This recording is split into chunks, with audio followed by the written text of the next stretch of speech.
Hello, everybody. Okay, there we go. I always forget that on stream you actually can see the fan in the background. Hello, ghoulish misfit, magistrate Ironlung. Thank you for the 21 months Mako Cam, almost 2 years now. Hello, Aerith Winterfell. Hello, Deathhead. Dr. Winterfell, is there something I don't know? Are you a doctor? Have you become a doctor? Very intrigued. I don't know if Documancer is here, but they were talking in the not-so-private chat. Also that little spinny, I don't know what character that is, but the little spinny thing that you said is so cute, Massa. It's a Simpson reference, gotcha. And there's a kitty. Hello, says the kitty. Give me pets. Alright, welcome everybody after a long absence. I was gonna say a 3-week absence, but I think it was just a 2-week absence, but I don't even know that it was that. I think it was just we had the Halloween stream, so it wasn't a normal stream, and then we had no stream, and now we have stream. So that's why we had 3 weeks. It feels like a 3-week absence because we've had 3 weeks with this prompt, but it was only a 1-week absence. Yes, meow. No, not a literal doctor, only master's degree. Fair. Yay, kitty. Alrighty, Rue, welcome everybody. If you are new here is how it works. Every week we have a prompt that is submitted by supporters and voted on by everyone. No. Voted on by the people who posted the previous week and the people who did at least 2 reviews the previous week. And then, yep, we have that prompt. It's usually a phrase of some sort, and then we write 3 to 50 word microfiction for said prompt and post it to the Discord. Then 8 stories are selected to be read here on stream. 4 of them are guaranteed. They will be read no matter what, and 4 of them are encores. They can be unlocked through cheering. So, how do you become a guaranteed person? Oh, that's cute. That's a little Santa gift that looks a lot like me. What character is that?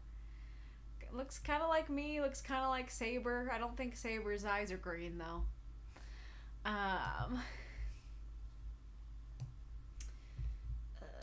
Okay. Alright, how to be a guaranteed person. You go to the server shop on Discord or the subscriptions page on Twitch. And then on Discord you'll see that there's a $3 a month tier, the Bookworm tier, that gets you access to submitting prompts to the secret supporter chat, and you can post 2 submissions to the weekly forum post. Yes. And then you get some emojis. And next we have the Cocooned in Silk tier that's on both Twitch and Discord, the $5 a month tier. That gives you access to all those things. And then you can also be in the guaranteed section of the stream, provided that there are no issues with not having enough encores. You will be in the guaranteed section. And you can submit 6-word prompts instead of just 5-word prompts. And 3 submissions. And then you have the $10 a month tier, the Transformed One tier, that's on both Twitch and Discord as well. And that gives you access to all those things. And the first prompt that you submit will automatically go. The first prompt that you submit to the secret supporter chat will automatically go directly to the poll, provided there are no issues with it. You can submit 4 submissions, 7-word prompts, and you can have a tag for your universe if you want, but you must DM me or tag me to ask for that each week, because I create the tags anew each week. And then you get the emojis. Where is my heckin' mouse? There it is.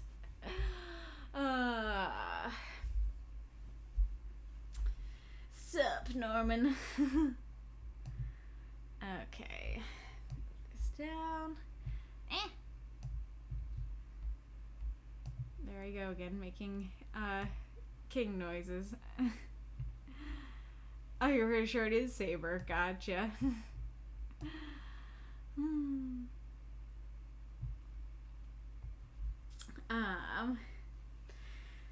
Herda just drew something in my brain. When did I say Herda? Oh, that's Herda. She's from Honkai Star Rail. Gotcha.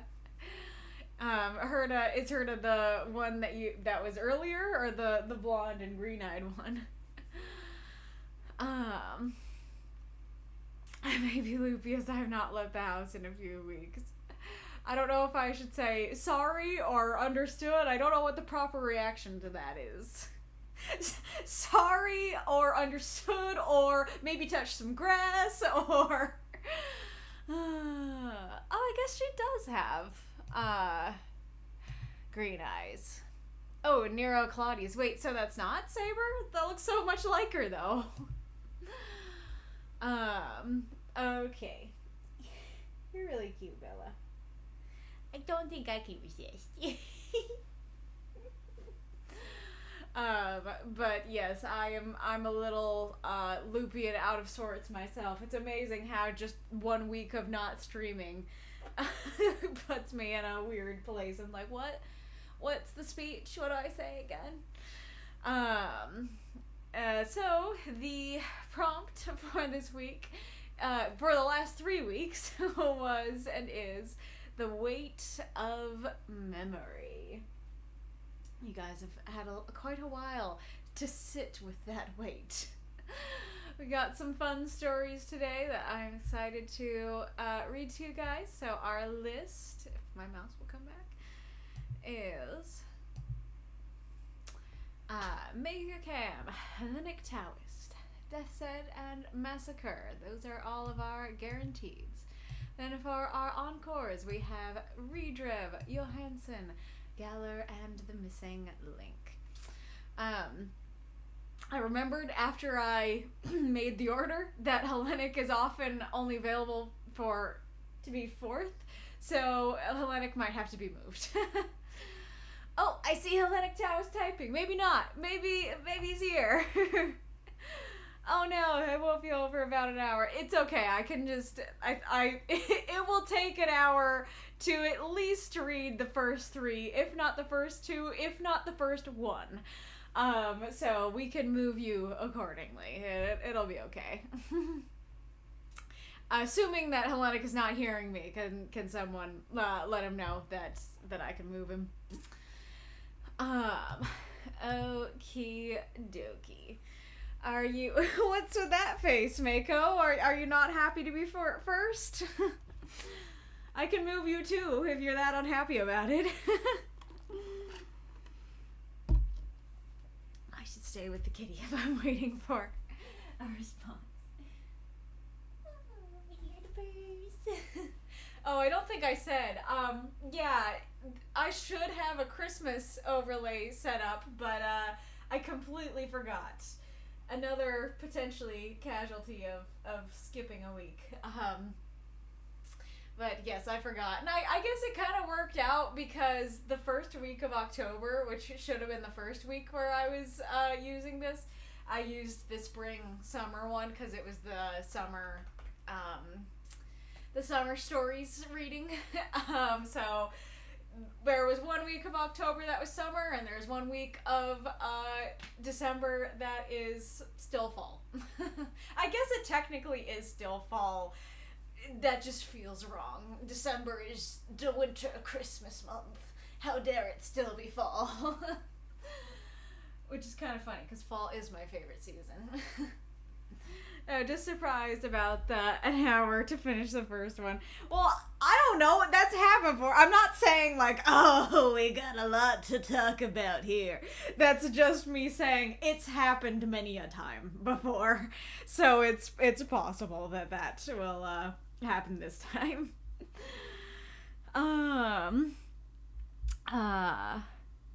Let's see. The Potero is a meme thing from Fate Extra. I'll have to watch the video later. So it's like a Christmas extra. Potero is not the real lyric for Jingle Bells in Japanese because it means paddle. Oh boy. Is this a naughty version of Jingle Bells where we have the Yowie paddle out? Like, what's going on? Why are we saying paddle in a version of Jingle Bells? I heard us from the gift posted previous. Gotcha. Ah, thank you for the nice beefy cheer, Ghoulish. And thank you for the cheer as well, Mako, if I didn't say that earlier. Okie dokie.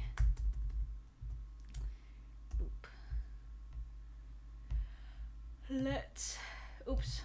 That's the wrong one. It's over here.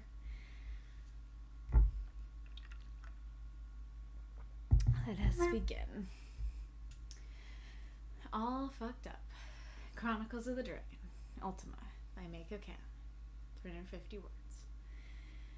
Though it was the dead of night, the light still shone on the memorial. It was ostensibly closed, but that didn't stop Ultima, one of the greatest living protectors of the world. She flew in, slowly lowering till her toes skimmed across the concrete, then dropping onto her feet. She stumbled for a moment, a half-full bottle of whiskey in her hand, before walking up to the memorial and putting her hand on it. She ran her fingers across it, searching for a name out of the millions engraved there, but soon gave up. She stumbled again as she turned and walked to one of the simple marble benches and carefully sat down. She looked up at the largest of the statues, the one of her mentor, the greatest hero of the world when he'd been killed, perhaps the greatest of the century. Shoes she struggled to fill. And the world needed its heroes to be stronger and better than it had before, what with there being so few of them now, fewer than ever since the Scouring. Since 5 years ago to the day, a great dragon had appeared in the middle of this city. Heroes from all across the globe and military forces from 15 different countries converged to subdue it, then to kill it. When it was clear it was a battle they would only continue to lose, to get as many civilians to safety as possible. She was a once-in-a-generation power, but she'd been careless. Taken a blow she should have seen coming, unconscious until the battle was over. They told her it was why she survived. Or was it why so many others died? We know who it was now. Did I tell you that? She said, looking up at him. But he's too dangerous to take down. I don't want to risk another Scouring. I hate him so much, but I can't kill him. I can't do anything. Tears began filling her eyes. How am I supposed to be the hero you wanted me to be? I'm so angry all the time.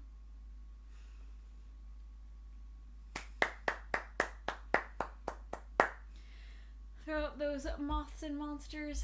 Cheer for this story if you loved it. The note, pretty simple here from Mako, says, sorry to say this one was rushed again. I hope you enjoyed anyway, and that it's as good as I think it is. Better if I'm lucky.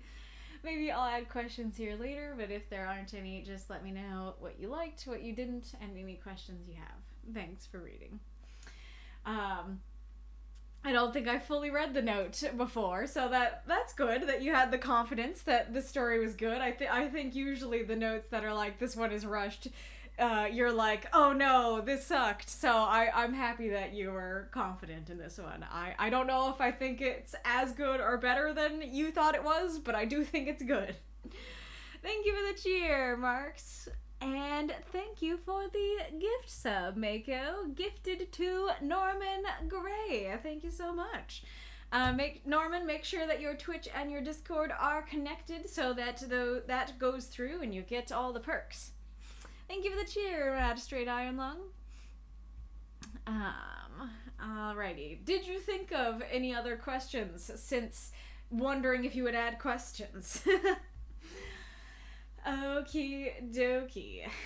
Let's begin. First of all, I don't know for sure, but I think this might be the first time that there's been a swear in a title, and I guess this confirms that you can use swears in the title. It's funny because Mako had 2 title suggestions. One was this and one didn't have a swear.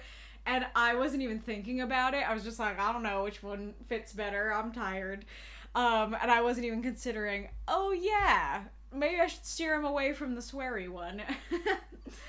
I wasn't already subbed? Apparently not, according to the gift sub. Either that or I don't know if you can you gift someone who's already subbed? Does it just like if you are already subbed it gives you the next month free? Is that the situation? I've been very busy with other things since. Fair. I need to move this. So this is a new fidget toy that my dad brought home. It's I'll do it once for you. It's a little Pop-It cube, and the temptation to grab it and start playing with it is far too strong. It's gonna be annoying if I play with it, so I'll put it back here where I can't see it. It's not in reach of the grabby hands. Alright.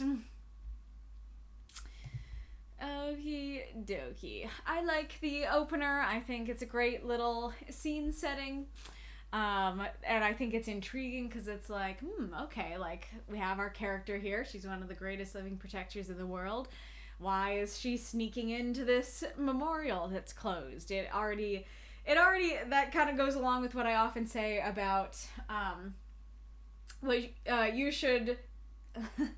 Part of writing in general is making your reader ask questions so that they want to keep reading and then answering those questions. And so in these 350-word stories, you have to be especially careful to make sure that the reader is asking the questions that you are going to answer in the story and not asking questions that you're not going to answer within the story.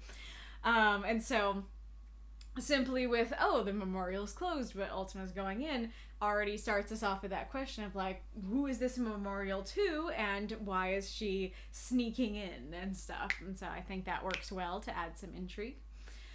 I like your image of her toes skimming across the concrete.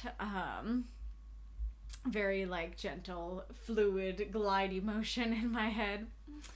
And then like already it's interesting. Already there's something a little bit like sneaky about it. And then we get to her stumbling, that she has the bottle of whiskey. I think that, adds more to the scene setting and the character and stuff and keeps pulling us along. So I think that works well. Oh, I forgot to say, I feel like this is a great line because of the first time you read it, it's like, yeah, okay, like, important info. She's one of the greatest living protectors of the world. And then once you've read it once, that word living sure sticks out. Like, she's not one of the greatest protectors of the world. She's one of the greatest living protectors of the world. And, like, that is clearly something that weighs on her. And so that is definitely an adjective that she would be using in her own narration.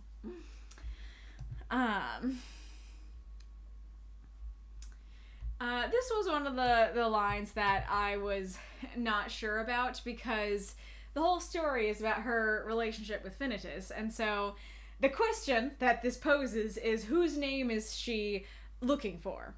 And the only answer that we get in the story is Finitus. But there's a statue of Finitus, and so presumably his statue has his name under it. That, like, his name... Either his name would not be in the big list, it would be by the statue, or it would be in both. And either way, she should be able to just look at the statue and see, like, yes, Finitus, from this year to this year, and then some sort of epithet. And if it's not Finitus's name that she's looking for, then I think that goes into the category of, you just brought up a question that you're not going to answer in the story, so it probably would be best to either not bring it up at all or answer it. Or explain why his name wouldn't be on the statue. I think the setting works pretty well with the statue. I'm curious what you guys think of this line here of the greatest hero of the world when he'd been killed, perhaps the greatest of the century. That line worked quite well for me personally, because like if you say, oh, they're the greatest actor in the world, like they might be the greatest actor in the world for all of like a week. But when you say they're the greatest actor of the century, then it's like, oh my gosh. Like, it's not just, oh, they're super popular right now because the movie that they starred in is super popular right now and they did a good job with it.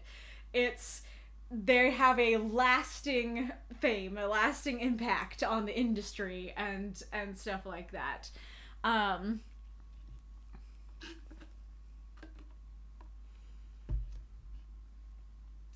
I did read this story to my dad, and I'm trying to remember how to explain what happened with this line to him.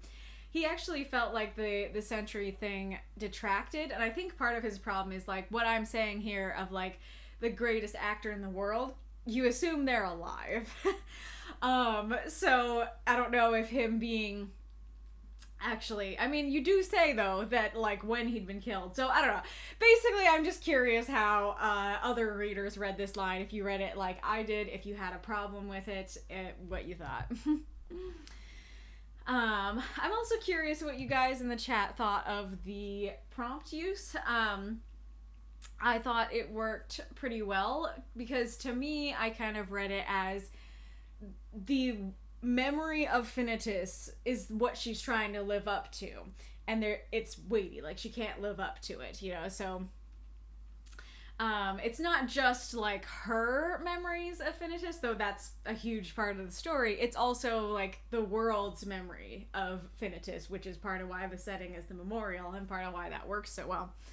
That both her specifically and the world at large have this grand memory of her mentor, and she's being crushed under the weight of that memory.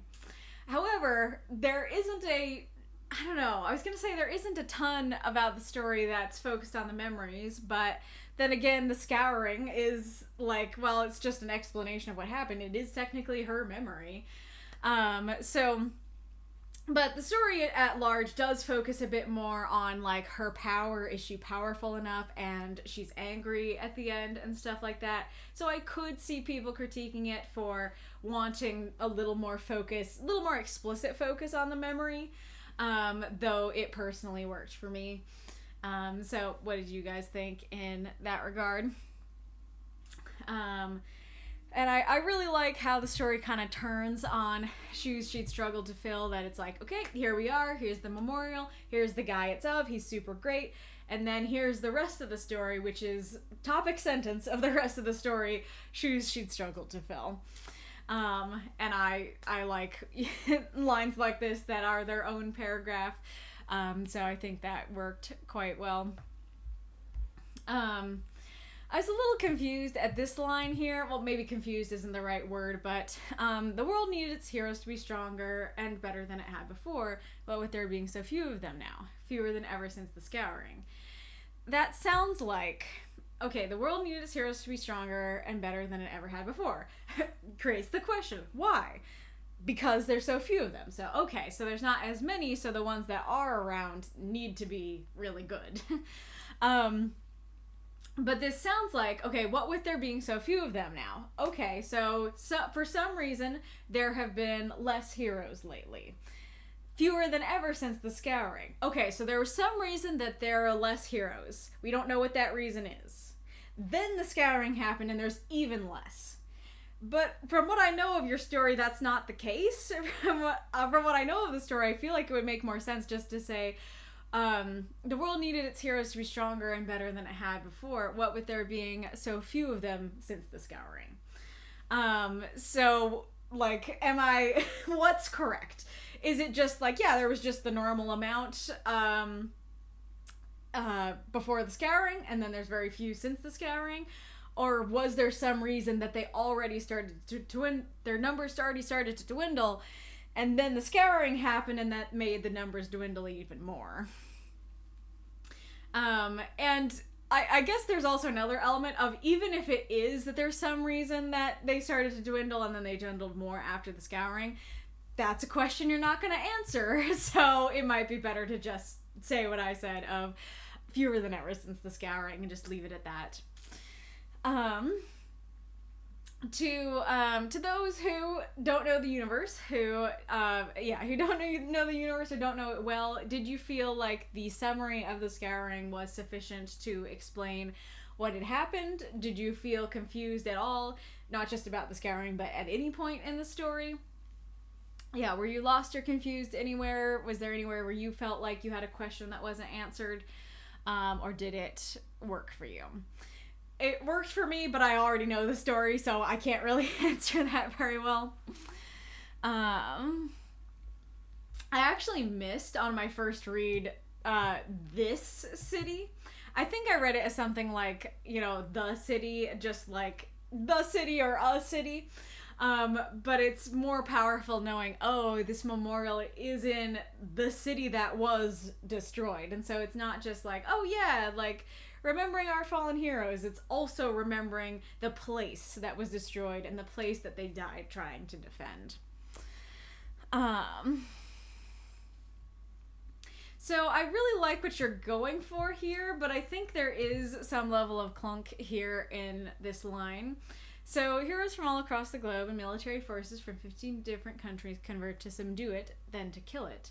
When it was clear it was a battle they could only continue to lose to get as many civilians to safety as possible. So I do like the cadence of they converged to subdue it. They wanted to kill it. When they couldn't kill it, it was to get as many civilians to safety as possible. So I really like what you're going for there. But this being, and granted, I also really like this line too, because I feel like the more cliche way of saying that would be, when it was clear it was a battle they wouldn't win or they couldn't win. But using the phrasing of it was a battle they would only continue to lose, I think is more interesting, unique, and evocative. That it's not just like it's impossible to win. It's like, if we keep fighting, we're just going to keep digging a deeper hole for ourselves. We're just going to keep losing. So I do really like that phrasing, but with it in the middle of the sentence, it breaks up the cadence of subdue it, kill it, get civilians to safety. And so it kind of reads like, when it was clear it was a battle they would only continue to lose. To lose, aka to get as many civilians to safety as possible. Like, you actually have the same cadence of 2-2, just like you had subdue it, then to kill it. I mean, yeah. You have that mirrored phrasing here, but you actually have a mirrored phrasing here, to lose, to get. And so it creates a parallel, I guess, between the two, making it seem like to lose. Let me explain what losing looks like. To get as many civilians to safety as possible. And granted, that's kind of true, that it's like, yeah, we're losing, we're not going to win, we can only save the survivors. But as far as I can tell, that's not what you're trying to say. You're not trying to equate get as many civilians to safety as possible to lose. You're trying to finish this. You're going subdue it, kill it, get as many civilians to safety as possible. I wish I had written down a alternate version of that. Let me think for a second. I guess maybe what I would do is just break up the sentence into multiple sentences. So let's see. Heroes from all across the globe and military forces from 15 different countries converge to subdue it, then to kill it. And then period, new sentence. It quickly became clear, however, that it was a battle they would only continue to lose. But then that last part still doesn't sound right.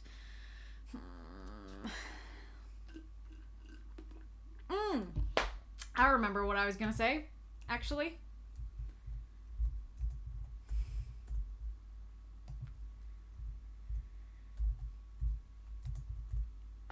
Let me reread that and make sure I'm correct. So, heroes from all across the globe and military forces from 15 different countries converged to subdue it, then to kill it. When it was clear it was a battle they would only continue to lose to get as many civilians to safety as possible. You might have to add a then in there, as well, or some other, I don't like the repeated thens, but some transition word like that. But yeah, I think this is, I don't know if I'd say this is a perfect place for dashes to go, but that the dashes signify an aside, right? That it's like, FYI, here's this aside, and so putting it in dashes makes it clear this is the continuation of this, so that it's like they converge to subdue it, then to kill it, then to get as many civilians to safety as possible. And that does work without the aside, as long as you have that little like then in there. But that aside clarifies it and goes, okay, subdue it, then to kill it. Okay, but it became a battle that they only continued to lose, so then to get as many civilians to safety as possible. Yeah, so I think that would eliminate the issue of it not being entirely clear that, that this is a continuation of this, and simply helps to eliminate some of the clunk from the sentence in general. I also think perhaps then to try to kill it might be better. It might add a slightly more clunk to the sentence. However, I do think that it could easily read to a newcomer like, yeah, they converged to subdue it, so they did. They converged to kill it, so they did. When it was clear as a battle, they would only continue to lose. Wait a second, I thought they killed it. You know, so I think saying they converged to subdue it, then to try to kill it. When it was clear as a battle, they would only continue to lose, then to get as many civilians to safety as possible. I really like, so you have, she was a once-in-a-generation power. I think that's neat because earlier you said that Finitus was the greatest hero of the world, the greatest of the century. So he's the greatest hero in a century. She's only the greatest in a generation. And so it shows that from the very start, you know, at least she believes that her power is not as powerful as his. That it's like, I'm trying to fill the shoes of a once-in-a-century hero, but I'm only a once-in-a-generation hero, and so, like, of course she's struggling, you know? I really like this part a lot. So they told her it was why she survived, and so I first read that and I'm like, oh, like, there's some hope to this. Like, you know, that sucks that she took a blow that she should have seen coming, but it's great that she survived, especially when not very many people did, and so that saved her life. That's awesome. There's some hope and goodness here. Or was it why so many others died? Oh no, you're right. That's a good point. If she hadn't been unconscious, then could she have saved more people? You know, would it have been better for her to die saving the lives of more people, or is it better for her to survive and them to die so that she can save more people today? You know, it's a valid and interesting question, and again, it also shows really well just her own perspective, where someone else might look at it in just that hopeful lens of, oh, it's good I survived, you know, and that I'm able to be a hero today because I'm alive. But she sees that, at least people told her that, but how her mind immediately goes to, well, if I hadn't been unconscious, could I have saved more people? Would that have been better? And I think that's pretty powerful. I really like the ending, personally. Well, okay, let's talk about some of the questions, critiques for the ending, and then I'll talk about what I liked about it.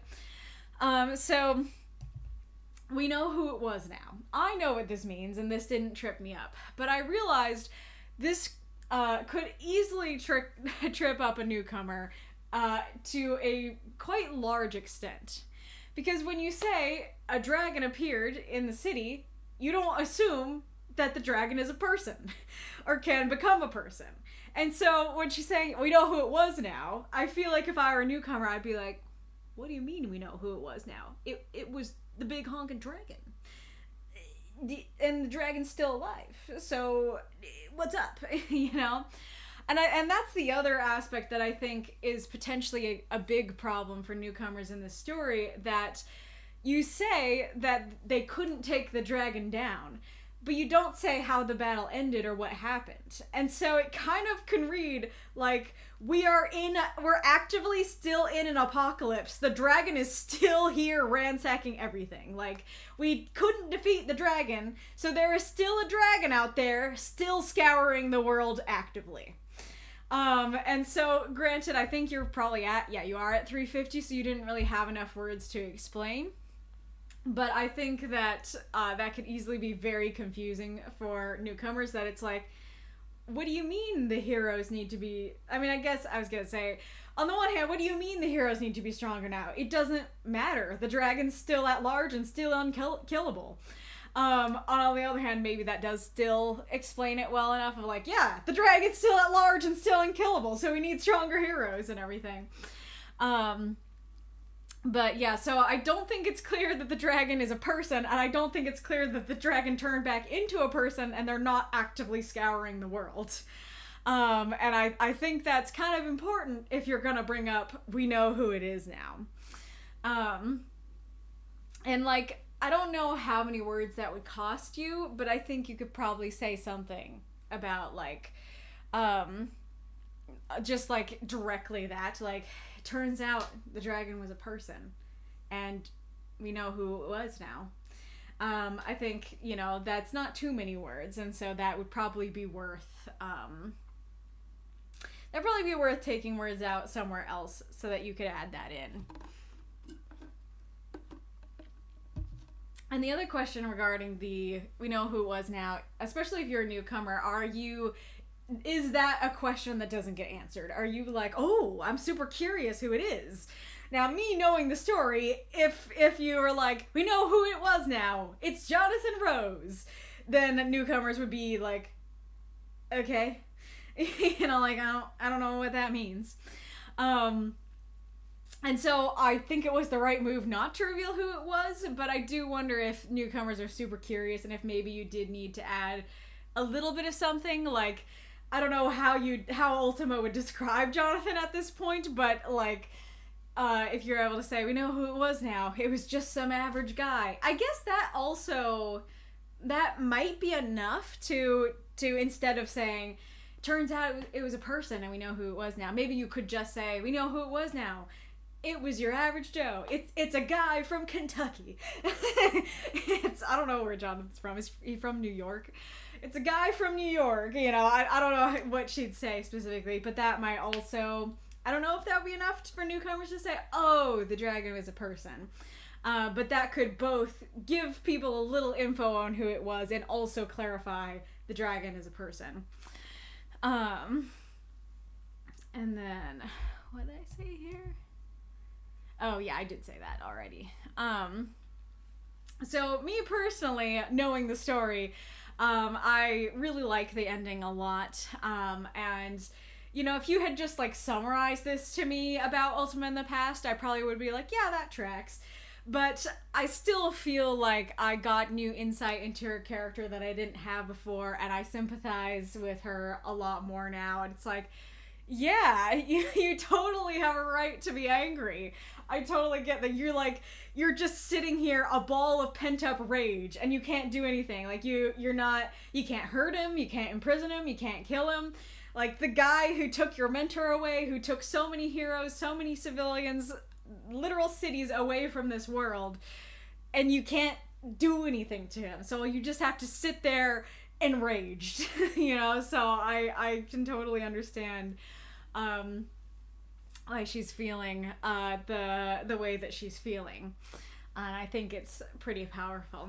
And I like I think this is great because I think easily with a story like this you could like say how she's feeling in her thoughts and then have her say it out loud. But I think it was more powerful to kind of talk about different things in the narration in her thoughts, and then talk about a different thing when she says something out loud. Because, like, her anger isn't what's described in the actual narration prior. And so describing her anger in the actual dialogue adds a new element to the story that I think takes it to a deeper and more interesting place. I really like that as the last line. Like, how am I supposed to be the hero you wanted me to be when I'm so angry all the time? I think that's also part of why it's so powerful, because, like, we already know throughout the story that she wants to be a hero like him. She wants to fill his shoes, and she's struggling. And it sounds like it's just like the world's against her, basically, that there aren't a lot of heroes out there, and so she is forced to be better. She's forced to do more work as a hero and be better as a hero than she would have been forced to. That pressure wouldn't be there, if the Scouring hadn't happened. And she's a once-in-a-generation power, but he's a once-in-a-century power, so it just seems like the power by default is different, is not as good as his. And yeah, so a lot of things just feel like it's not her fault, that the world's against her, that the circumstances are terrible, and she's doing everything she can, and it's not enough. And I think that's powerful, and I think that already works. But then you take it to a new level to say, I'm so angry that it's like, in addition to all these things, all this pressure, I myself, internally, emotionally, am just angry. And so instead of focusing on hope and being a hero and wanting to save people and save the world, I'm more focused on how angry I am about the Scouring, and that I can't vent that anger. And so, like I said, I'm just stuck as this ball of anger, and that makes it hard to be, this symbol of hope. And so, yeah, I think it adds a new level, and I think that's powerful. And I think this is interesting because I'll try and figure out if I can explain this well. So I used to write very introspective stories, and granted, my characters are still angsty and introspective, but in the past, I could write like 15 pages of just introspection and be like, that was fantastic, I loved it, post, and I wouldn't really care if others weren't interested, because I found it interesting and stuff like that. And that's totally fine. Like, that was fine for the time, and that's fine if that's what you're into. Nothing wrong with that. But over time, and I think especially because the writing group forced me to write shorter stories and condense whatever I wanted to say into 350 words, it made me not like that as much. It made me find those kinds of stories that are pure introspection less engaging. And so for me, like, I could easily read, like, this story is a lot of introspection, and so it could easily be something that isn't very engaging to me. But personally, I actually found it very engaging, and I'm trying to decipher, okay, what was it that worked? What can I recommend that myself and others do to keep a story like this engaging? And my first thought is that it begins with action and it ends with dialogue. So it's not just pure introspection, pure narration. There are things going on. There's something she's doing, and like I said, what she's doing immediately is intriguing. And it's not like, I'm sitting here being angsty, ready to hear about my angst, reader. Instead, it's, she's at a memorial. Who's the memorial for? Why is she sneaking in? And then the narration's like, well, let me tell you through her angst, and you're interested. And so it's not like, I don't want to hear about your angst today, random character. It's like, oh, you've drawn me into the angst. You've made me ask questions, and I'm ready to hear your angst, And it's not just angst, like, there's also just description of what happened and everything like that. And then, like I said, like, the dialogue, if you were getting bored with the narration, then the dialogue is like, oh, okay, something's happening again. Time to wake up, And I was not feeling sleepy. I was not zoning out at all. I was still intrigued. But if that was starting to bore you, then I feel like the dialogue would liven things up and make you go, oh, something's happening in the present now. And like I said, not only that, the dialogue is not just like re-summarizing what we already heard, it's a new thing. And so it's her taking what she was being angsty about and like putting it into actual words, both for herself and the reader. And so I think that works very well. And like I said, like, to be clear, it's totally okay if you like more introspective stories, if you find them interesting and everything like that. This is just me saying like my own opinions and my own preferences and stuff like that, and I still feel like it can be interesting to encourage writers in this kind of way of like, if you want to keep something more engaging, maybe think about like doing this kind of thing of, okay, I want to write an introspective story, but could I make it more interesting by adding action or dialogue or both, you know? Let's see. Anything else?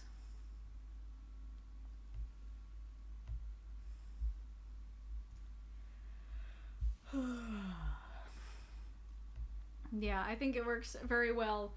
And Mako told me about this idea like 2 or 3 weeks ago, and I was like, that's fresh. That's interesting. And I definitely think reading it still felt fresh and interesting. I think you did a great job with it. All right. Pretty sure you only get a random sub if you're not already subbed. Gotcha.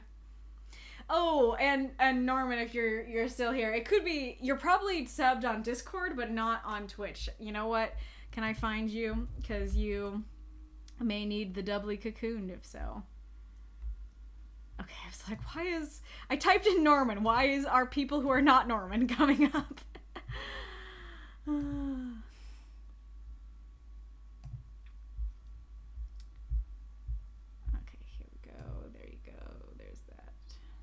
Oh, you're actually not, they're not connected right now.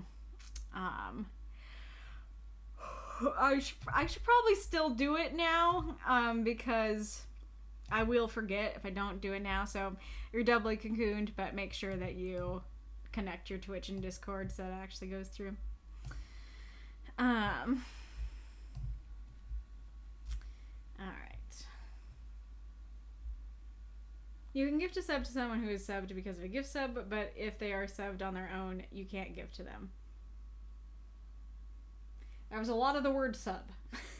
Are you saying somebody gave somebody a gift sub? You can also give them a gift sub, and then that adds up. But if they're subbed, if they themselves chose to sub, you cannot gift them a gift sub. Is that the situation? Oh, yay! We have one encore unlocked. Lovely. It's evocative of the Vietnam War Memorial, so that fits really well. I don't remember which question you're answering, but I do agree with that it is evocative of that. I meant that much fewer people were becoming heroes since the Scouring, almost none the following year. Doesn't that still have the same problem? Where it's like, okay, the world needed its heroes to be stronger than it had before, with there being so few of them now. Fewer than ever since the Scouring. Like, again, it kind of sounds like there's two reasons that there's fewer of them. Like, there's some nebulous reason that there's fewer of them, and then the Scouring happened and dwindled that few into a couple. It dwindled, few into one or two. So, like, whatever the reason is, whether it's because, like, people aren't choosing to be heroes or whatever, it still is that issue of, like, it sounds like there's two reasons that there's fewer rather than it's just the Scouring. Damn, yeah, that was a longer thing. I condensed and I didn't do it properly. Originally it was more clear their goals were shifting as the battle progressed. Mm-hmm. Oh yeah, damn. I think I had something about that in the first draft, about him being a person. Yeah, that I understand that, of cutting down the first draft and forgetting that there's important info that got cut. Hello, Decoy, and thank you for the cheer, Ghoulish.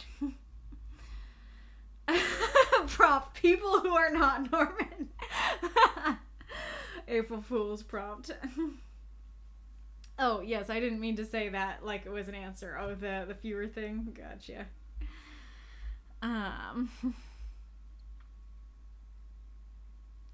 implies they're dead protectors of the world. Mako, well... And by dead, I was thinking undead. Mako, well... Fantastic. Wonderful. Thank you so much for submitting, Mako.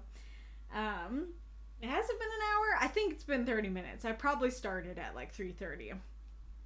So it's probably not been an hour, but I don't think Hellenic is here. So we will go to Death's Head first. As long as Death's Head's okay with that.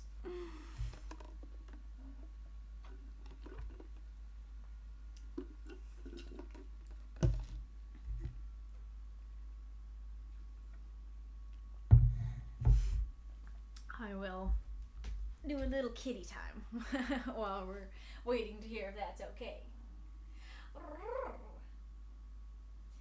Hey, cutie. Yeah. That's a cute cat. No. It's a meow meow. Go ahead, he says. All right. But now I'm drawn in by the kitty. Oh no. I think that was the bread maker. Could you hear the beep? Alright. Lupine Lady's Lament. Cal, my Death's Head. 350 words. Chill wind blew over the battlements of Castle Lovos as Lady Ulrica walked upon them between towers. The cold did not bother her, as she had become a wolf, half bestial in form, with warm natural furs. Yet she shivered, looking down amongst the trees of the valley to see the mausoleum where her late husband was interred.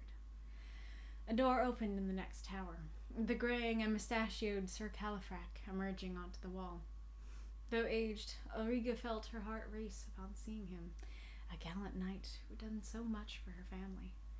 She bit her lip, averting her gaze as he drew near, her body growing heavy. Califrac slowed and then stopped, asking, "Have I offended you?" "Certainly not." Ulrica leaned on a crenellation, looking out at the white peaks. "Sir Knight, do you believe that it is unseemly for a widow to feel a stirring for another man?" "I've known many ladies who were married over the years." "Is your own wife amongst them?" "Oh, I never married." "But you have a grandson." Califrac sighed, leaning against the wall beside her. "I loved many women, and found reason to move on from her, or she with me. One came to me and thrust my son upon me." "Do you wish you had wed her?" Ulrica asked. "It weighs on me at times." Califrac shrugged. "But the past is dead. I can do nothing about it anymore. Nor can you." Ulrica nodded, chewing on her lip. "I loved Thorman very much." "You needn't rush into anything which makes you uneasy," Califrac said softly. "I'm not so likely to run away now. Not least because my grandson likes this place so well." Ulrica nodded, then reached out and took his hand. "Perhaps you would join me in my chambers for hot chocolate and cakes, if you don't find my form off-putting." "Never, my dear wolf-woman." Ulrica nodded, leading Califrac to her chambers, though she felt still the presence of her departed husband. He weighed on her as though her body was the ground beneath his tomb.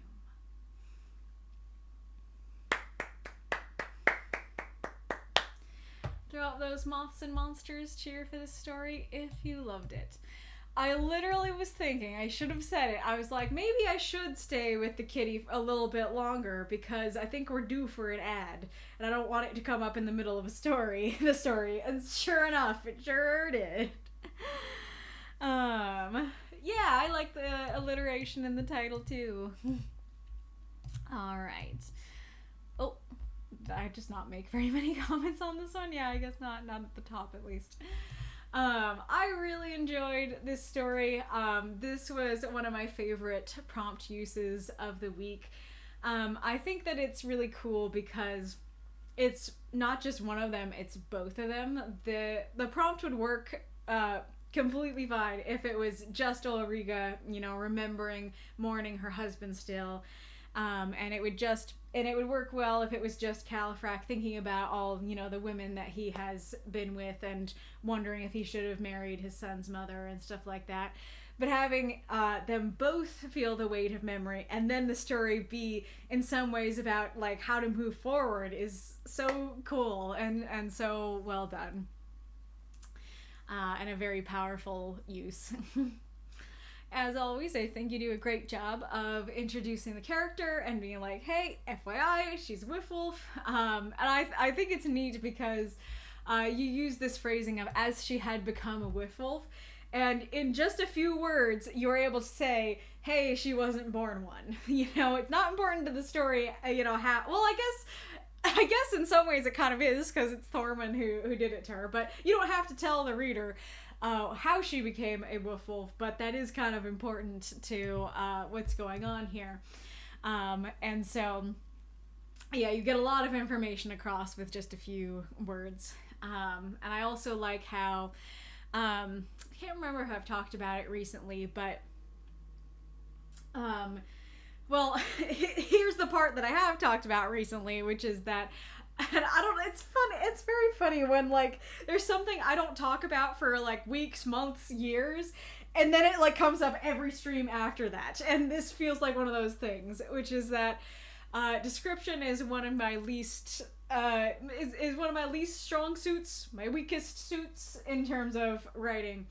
But something that I find helpful in something that helps me write descriptions better, I think, is when I connect it to the plot or the character in some way. That it's not just like, here you go, here's the house. It's like, how is the house connected to what's going on? What's some greater meaning to the description, the setting? And I think you do a great job with that here of like, okay, the setting is that it's cold. And you could just tell us, hey, like the wind blows through, and that would be perfectly fine. But you add an emotional character element here of, hey, the cold doesn't bother her. Let me use that to tell you about her appearance and that she's a Whiffwolf. So already you use like the setting to lead into the character and her appearance. And then you take it even further by going, hey, the cold doesn't bother her because it doesn't bother her physically, but she's still shivering. And so then that provides a question. Oh, why is she shivering when the cold doesn't bother her? So something emotionally is bothering her. What is that? And I think that works very well. And then I also think it works well to use the setting of her looking at the mausoleum where her husband was interred. That's very much tying the setting to what's going on. The whole story is about her still mourning her husband, but also having a desire to move on. And so having that be one of the first setting details, I think, works really well to set up the story. I want to show you guys something during the ad, so hold on.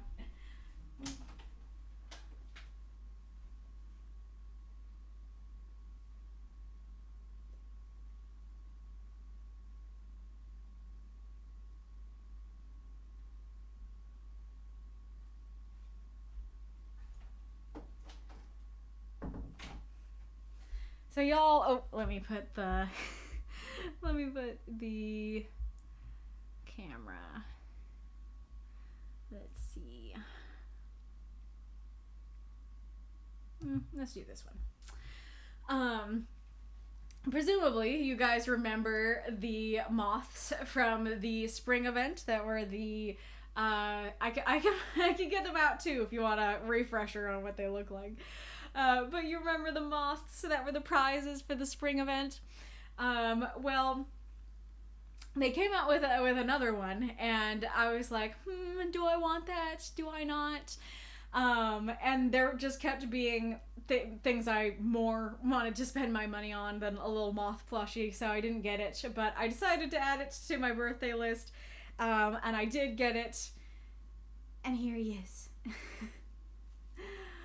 This is what's called the Haunted Mothman. So he kind of looks like he has a haunted house aesthetic. And yeah, he came he came out for like Halloween season. And it's funny because, like I said, I was like, do I want it that bad? But once I got it, I was like, this is my favorite one. I love it. So I don't know why I love it so much. Like, I guess it's just like, it kind of looks like he's got the stars from the galaxy moth on the wings. And then there's like, instead of it just being a solid turquoise inside, there's like an actual pattern underneath. It's just cute. And I really like this color too. So yeah, he just makes me happy. I like him a lot. There you go. There's Mothy show and tell. Oh. Don't know what that was. Where am I going? There. Okay. Too cute. That's so cool. Diabetes. Yay, Mom. One of these comments is not like the others. Glad you guys like it. Thank you for the cheers, Ghoulish and Magistrate Iron Lung. And you'll have to let me know, like, how much do you guys like the moths? Because it won't be for this contest, because I have, as you can see if you read, I have other prizes lined up. But if for future contests, if you guys really like these, I can continue to make these the prizes. I can make the new ones that come out, prizes. Of course, it works better if it's like the haunted one for Halloween and like the mistletoe one, which yes, I also ordered for Christmas and stuff. But I'm sure we can make it work, whatever it is. Don't know if I have time to go over a prompt or not.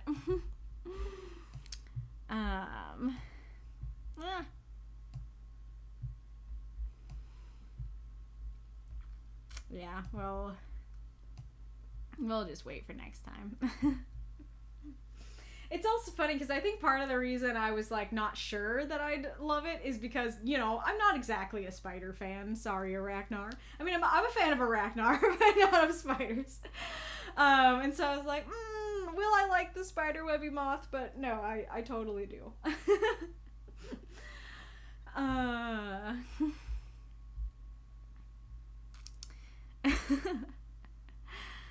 I don't know what it was about this week's prompt, but I had problems. Oh, I'm sorry to hear that. Did other people have problems with this prompt, or did you find this prompt easy? Okie dokie. Going back to the story.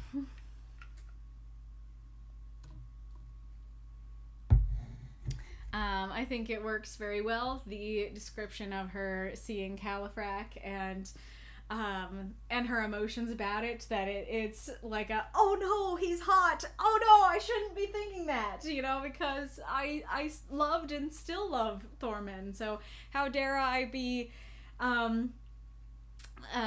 liking another man in that way. And I think you described that quite well in only a few words. And the heavy thing works well for the weight prompt and imagery and stuff. Very sweet that Califrac is so emotionally intuitive that he noticed like that heaviness as he came near and was like, we good? I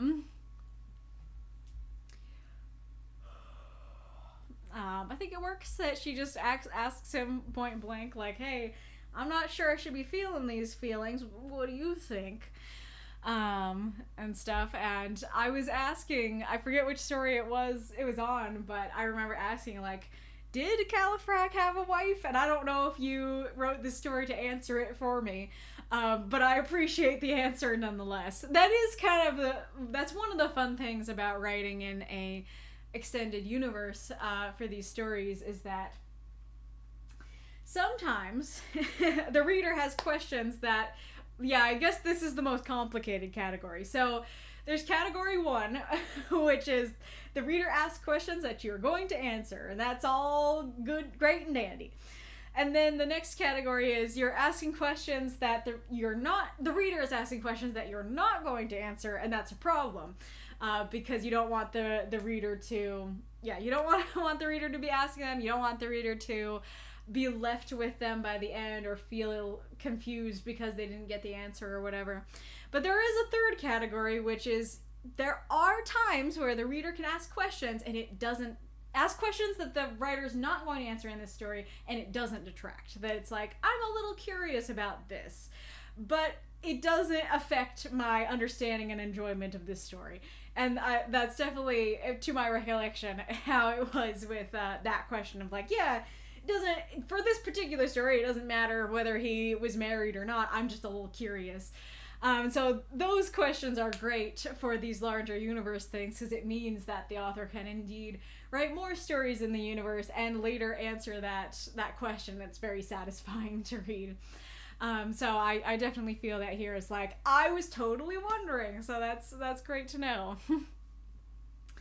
And you know, if this was one of the early stories I read of Califrac, I might be surprised by this.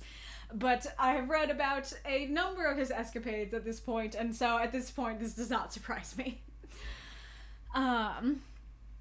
There's some slight clunk to this sentence here. So, I loved many women, plural, and found reason to move on from her, singular, or she with me.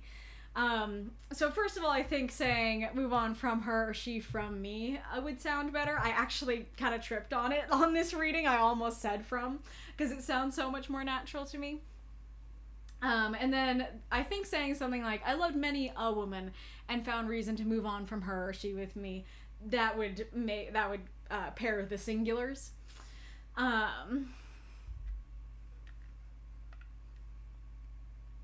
And like, let's see. So I love many women and found, yeah. And then you could also just say, I love many women and found reason to move on from them or them from me. So yeah, just whatever it is, either making them both singular or making them both plural would work. It just needs to be the same.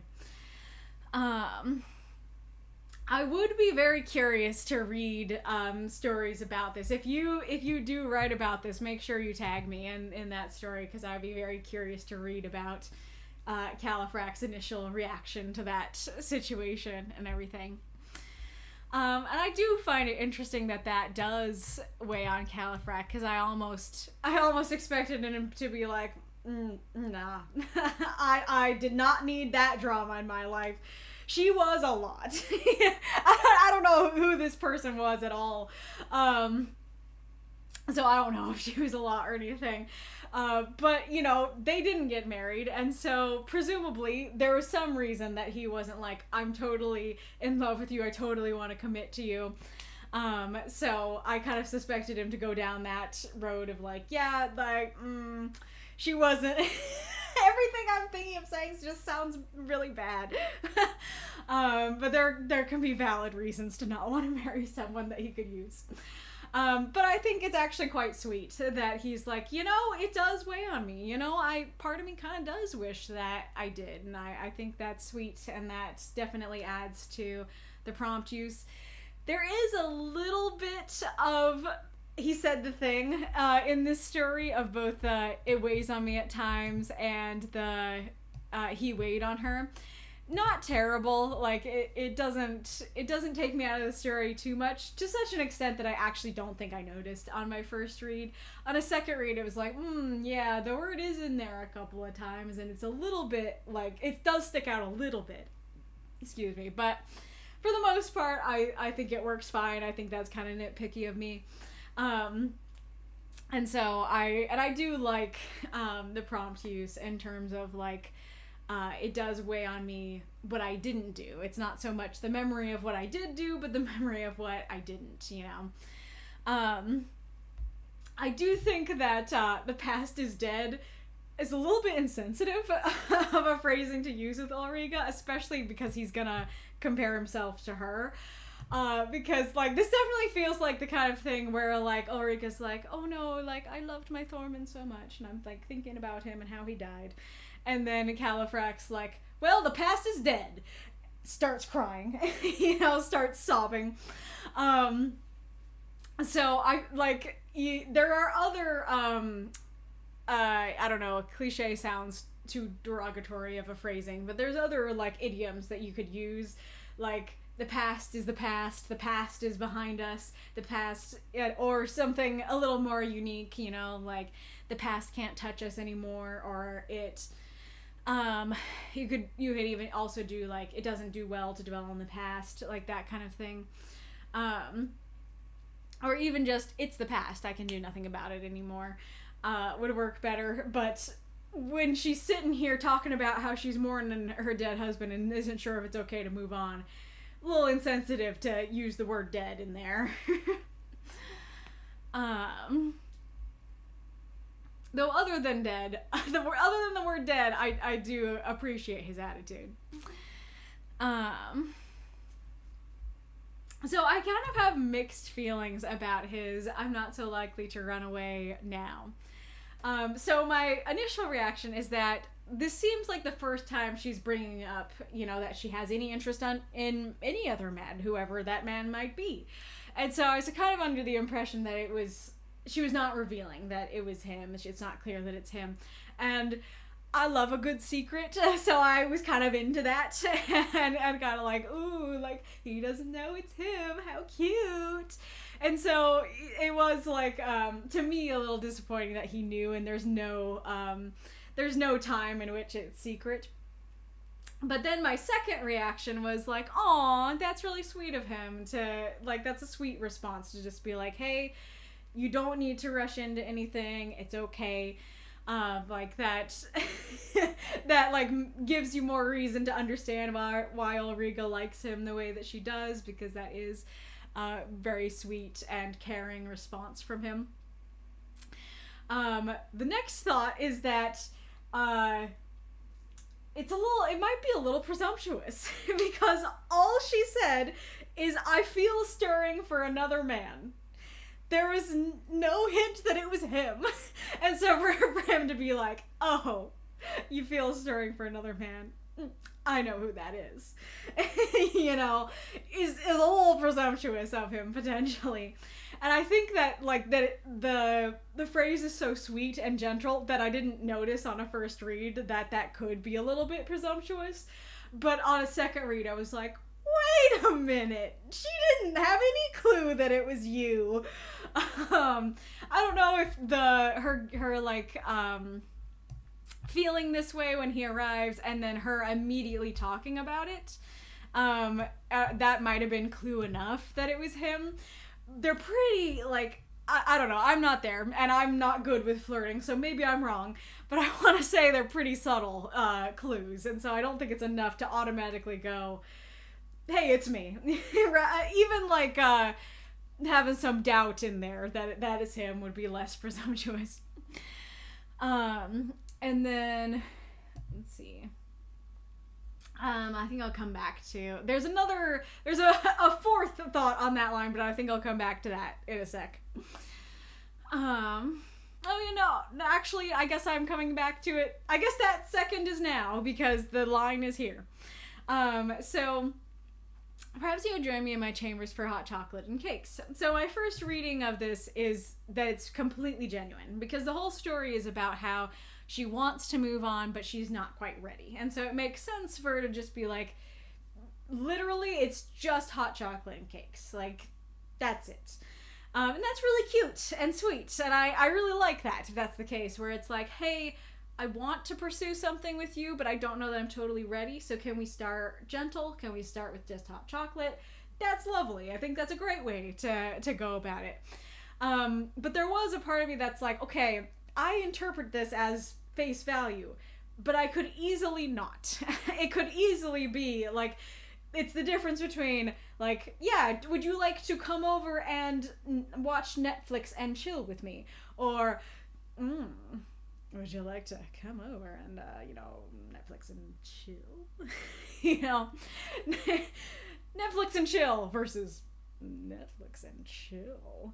And so, like, I feel like this easily could be that kind of thing where it could be either, like, no, literally, we're sitting and watching Netflix and chilling together, or we're doing stuff. And I think the reason that there's, like, that bit of doubt is just because it's in her chambers. Because if it was like, yeah, do you want to join me for hot chocolate and cakes? I don't think I would have any doubt that it was genuine at face value, exactly what she says it is. Or if she was just like, you know, perhaps you join me in my parlor, in, you know, I don't know what would be a good room for it, like the sitting room, the parlor, the dining room, maybe the kitchen, if like she as a noble is willing to go in the kitchen and stuff. But saying my chambers, it's like, you want to go to my bedroom and have hot chocolate and cakes. It's not like that. You know, there's a little bit of that in there, so I think that's why I have that little bit of doubt.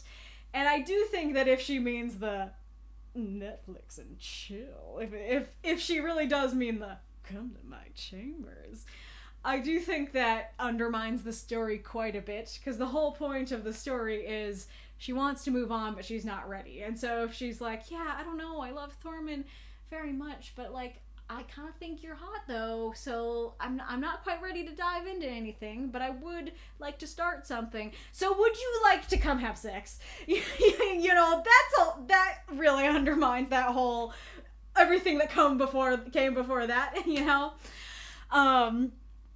So like, because it undermines it so much, that's what makes me think that it is literally just hot chocolate and cakes. But I do think it would be very easy to just completely remove the ambiguity by removing her chambers. Like, all you have to say is, would you like to join me for hot chocolate and cakes? You don't even have to say where they are. And then I would be like, yeah, there would be no doubt. And then, I don't know if this is a bit nitpicky, but so perhaps you would join me. Oh, actually, before I move on from that, the fourth interpretation here is, if it is the Netflix and chill version, that does make Califrax's line a little bit, like, I don't know if creepy is too strong of a word. Maybe sleazy would be better, even better but worse, because it's one thing if he's like, hey, genuinely, please don't rush into anything that makes you uneasy. I will be here. It's okay. You don't have to force yourself to jump into anything you're not ready for. But if he's like, yeah, like, you totally don't have to jump into anything that you're not ready for, but I know we're about to have sex, it makes it disingenuous. Like, instead of it being like, I care about you, and like, genuinely, please don't rush into it. It's like, yeah, I don't know how to describe it well, but like, if he's only saying that to get into her pants, then it's not genuine at all. And makes it way less sweet, if not sweet at all, you know? So yeah, I think that's an important, basically the whole summary of this is that I think it's important that doubt isn't there. Anyway, so going on from that, so perhaps you join me in my chambers for hot chocolate and cakes if you don't find my form off-putting. I think that what she's trying to say is basically like, hey, I would like to start a courtship with you. Like, we're not rushing it, but I'd like to start a courtship with you. Are you good with this? Are you good with how I look? Like, if we start this, will it go anywhere? Or is it like, it will never go anywhere because you hate how I look? And that totally works. That's totally a valid question for her to ask. But I think just the way that it's presented in the sentence just kind of makes it seem like, yeah, will you, like, eat dinner with me? Unless you find me disgusting? And it's like, he has been your knight for, you know, a bit now. I don't know how long, but probably a couple weeks at least. And so, like, and he might have, I don't know how their dinners work, but he might have had dinner with you before. And so, what do you mean? Like, if he finds you disgusting, he has had many a dinner with you. He's talking to you right now. Like, I think you'd be able to tell if he thought you were disgusting enough that he doesn't want to drink hot chocolate with you. And so I'm trying to figure out what would be a better way to convey that idea of like, hey, overall I want to start a courtship with you. Can that go anywhere? You know, with me looking like this. I think at the very least, splitting it into two sentences would help, instead of being like, yeah, join me for hot chocolate and cakes if you don't find me disgusting, if you don't find my form off-putting, you know? It being, join me for hot chocolate and cakes, period. if you don't find my form off-putting, that break would help at least. I don't know if putting it first would help, so let's see. Ulrika nodded, then reached out and took his hand. If you don't find my form off-putting, perhaps you would join me in my chambers for hot chocolate and cakes. I can't tell. That could go either way. That could work better to convey, hey, if you don't find my form off-putting, courtship. Or I could have the same critique for it. I'm not sure how that one would go. I do think regardless it would be better to have it first. I just don't know if it would totally fix the issue. Yeah, I'm not sure how to very clearly convey what it needs to convey, though.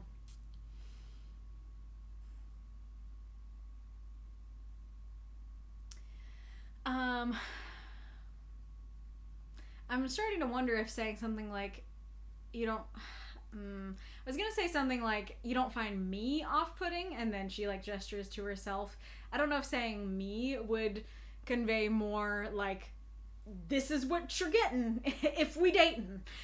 Are you cool with this? But I don't know. I feel like if she said, you don't find me off-putting, I'd be like, what do you mean? If he doesn't find you off-putting? Of course he doesn't. He's talking to you, you know?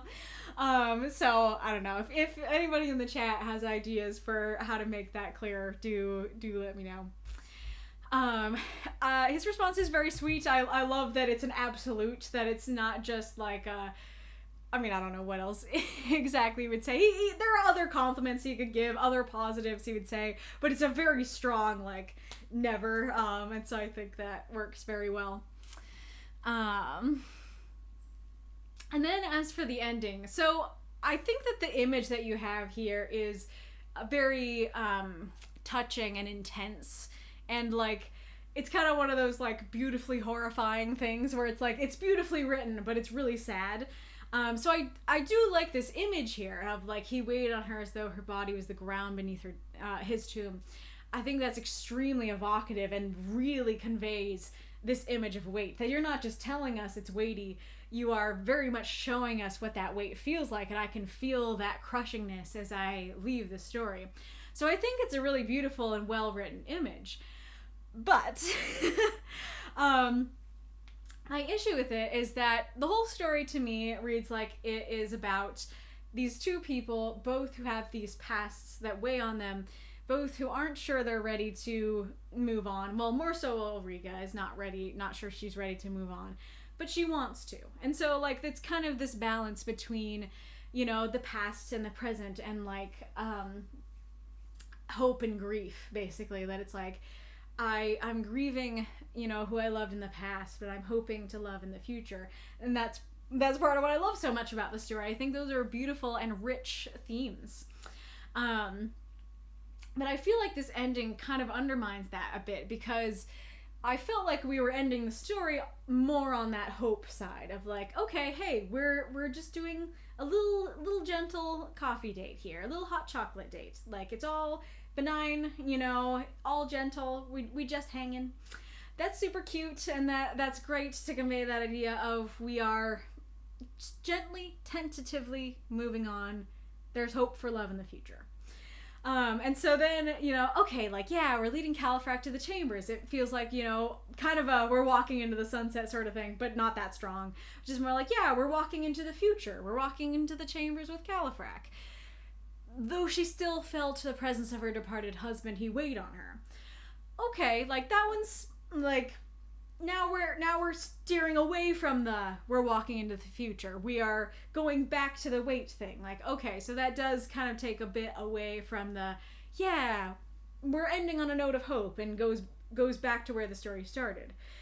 And then we go, as though her body was the ground beneath his tomb. That is the strongest image that has been used throughout the piece. And so once I get to that, and once that's the ending of the piece, then I'm like, oh my gosh, I don't think you're ready for even a coffee date, my good wolf lady. Like, you are not okay. Like, you are not ready to move on at all. We're not ready for any hope for the future. Turn around. You know, like, not only does it kind of detract from the hope for the future, it like almost completely removes it because the image is so strong, and it's where the piece ends. That it's just like, yeah, okay, we're moving on with Califrac, we're having a cute little hot chocolate date. Oh no, you feel the weight as though you are beneath his tomb. Oh my, oh. We need to stop. Like, you're like, you took 2 steps towards the hot chocolate date, and you were the most not okay that you've been the entire story. You're not ready for that little hot chocolate date, you know? And I don't think that's what you wanted. I don't know for sure, but I don't think that's where you wanted the story to end. I think that you wanted to just bring us back to that, like, hey, okay, she's trying to move on, but don't forget, like, she's not entirely ready. You know, I think you kind of wanted to, my guess is that you wanted to leave the story, like, similar to where it started, of like, I want to move on, but I'm not sure I should, but more on the side of moving on. Like, a little bit of hope for moving on, but you also wanted to make it clear, hey, this is not totally her being ready. This is not, we're ready to jump into the sunset yet. But it's just too strong for me, and so it instead of making it seem like, FYI, not ready, but there's some hope, it ends up going fully into the not ready territory, if that makes sense. And like, where the story ends can often be, because I've talked about it with the first sentence of a story before, that it's really helpful and nice when your first sentence is kind of a summary of the whole story. That it's like, yep, here's our topic sentence, here's a summary of the whole story, here's what you're getting into when you read this story. You don't have to do that. It's just really, like, it's a great little writing technique if you're able to do that naturally. And there actually is something similar that can happen with the last sentence, that the last sentence can kind of end up being, it can be like a summary of the whole story, but at the very least, it's, hey, this is where the author wanted you to leave the story. This is the emotion or the thought that the author wants to leave you with. And so if this line was at the beginning, I think it would work very well, and I would not have that feeling. I would not leave the story with that feeling of you're not ready to move on, because it would be earlier. But the fact that the story is leaving on this, that makes me feel like that's the thought and the emotion that Ulrika is leaving with, and that, like, leaving with as she walks to her hot chocolate date with Califrac. And what you as the author want me to leave with. And so that's why I have that feeling of like, wait, don't do this. Like, this is too much for you. Sort of thing. And so I should maybe write that down as a challenge, but I think that can be something important to consider in the stories of like, what emotion and or idea does the last line leave the story with, and like try to be intentional with that and stuff. Let me write it down.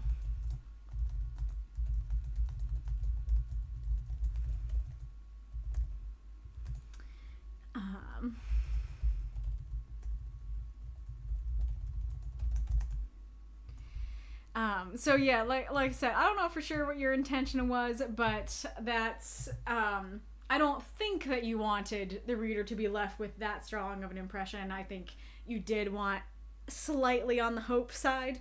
And so, yeah, I don't know. So, all that being said, even though I had some critiques for the ending, overall, absolutely love this story. Absolutely love the prompt use and the themes going on. And just in general, like, I think it's a very deep and relatable idea here of like, can I move on? Am I allowed to move on? Does it make me terrible if I move on? And stuff like that. So I think that works very well. Okie dokie. I mean, the hint is that it's him, is that there aren't any other candidates. Gotcha. That does make more sense. I mean, granted, I guess my question would then be, well, she is, I forget what exactly she is, like, what sort of noble she is. But I presume a noble lady like her could easily get like lots of candidates. That they're like, if she is a duchess, there's probably other duchies around, you know, the area that she could be like, yes, you know, who do I want to form a political alliance through marriage with? There's probably lots of people in her kingdom who would be happy to be with her and stuff like that. So there might not be any other immediate candidates right now in the castle, but presumably she could kind of like, aside from her being a whiff-wolf and maybe not everybody being into that, or not everybody even knowing that she's a whiff-wolf, presumably she, as this noble lady, has many options that she could go for if she wanted.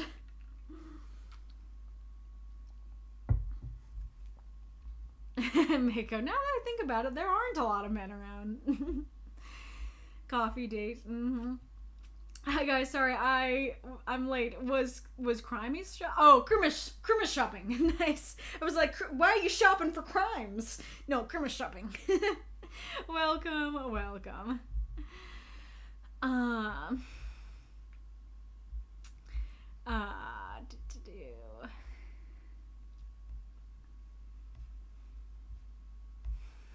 There you go. Unless you find my form off-fitting, Califrac hops into a wolf costume. Nice.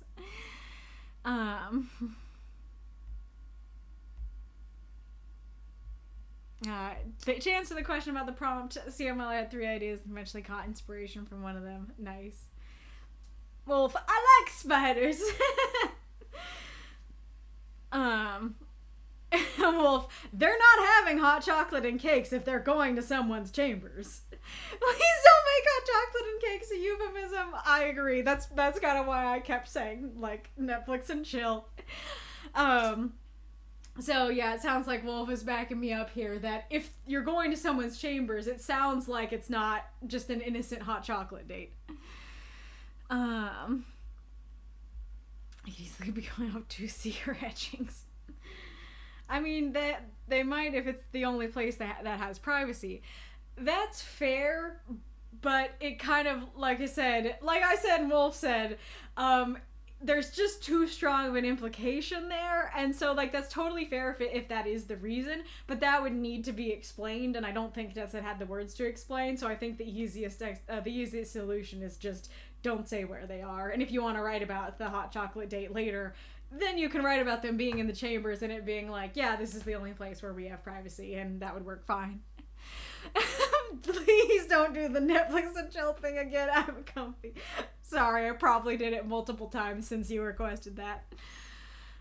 History facts. The drawing room was a more intimate and personal space for close friend visitors, so folks could maintain some civility while still being informal. Okay, so drawing room sounds like the place. I mean, maybe she's not ready to move on to a new relationship, but she still has needs. I mean, I feel like that's just one of those things that I can't relate to, and so to me, like, having sex with someone is a massive step in the I would like to court you, be in a romantic relationship with you, and obviously be in a sexual relationship with you, territory. And so if the whole story is like, yes, I loved my husband, but I'm not sure I'm ready to move on, I don't know, I still stand by that them having sex just feels like too strong of a step if the whole point is she's not ready to move on yet. So I guess that's valid, but I don't know, I would need that explained, I guess. Oh no, Nick's not gonna be able to make it. Tonight's D&D game starts earlier than I thought. It's alright. You always have the VOD. Wolf replying to the needs thing. As someone who's been in that situation, I don't think it's wise to jump into bed with someone. Maybe I'm just incredibly slow to trust someone, but that's my opinion. Again, with Wolf backing me up. Doc, as someone who's familiar with this scenario, it can work, but it requires a lot of communication and understanding from each other. Preferably someone who's already earned that trust. With those factors, that's why it's recommended to not jump in immediately. There's a vague guideline of count how long you were in the last relationship, half the number, and use that as the rule of thumb as to wait into jumping in. I mean, that's interesting, but I feel like that could easily go awry. Because if it's like, I was together with someone for 8 years, all right, half that to 4 years, I have to wait 4 years before I get into another relationship. That feels a little long, you know? But anyway, so that is fair that, like, if they communicated clearly, she could be like, my good Sir Califrac, I have needs. I'm not ready to, like, fully be in, like, a romantic relationship with you yet, but are you willing to meet those needs? You know, I guess it could work, but you just don't have the words in this story to convey the complexity of that.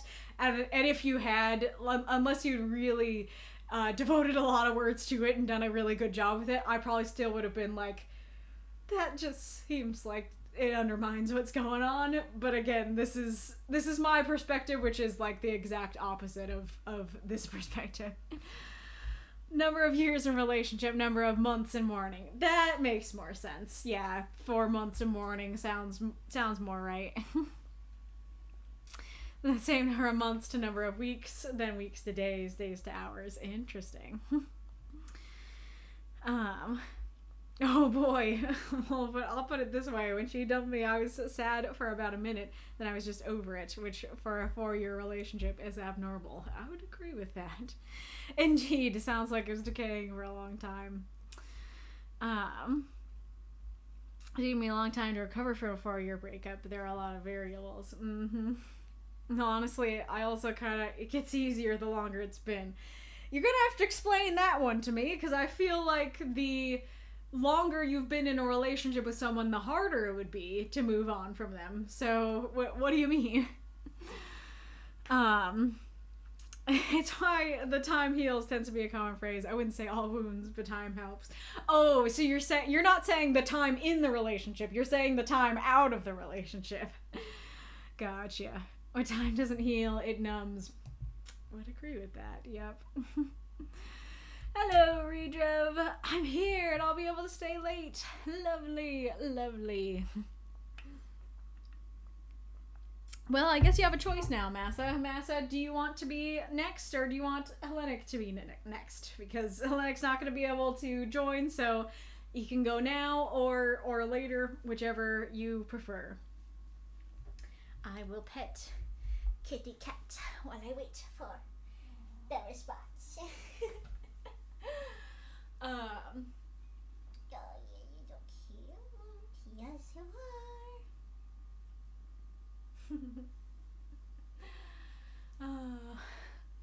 Honestly, I wasn't even talking about the morning, but that too. Wait, so you were talking about the time spent in the relationship? So I do still need the explanation.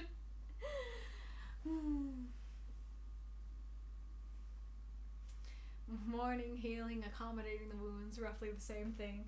Yeah, I like that way of putting it, that it's not that time necessarily heals the wounds, but it helps give you space to accommodate them.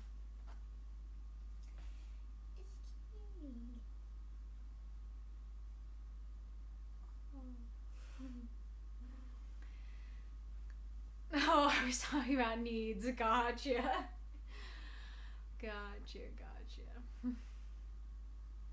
I'll say it's been 5 years since I went on a date. Oh, wow. Needs are their own thing, yep.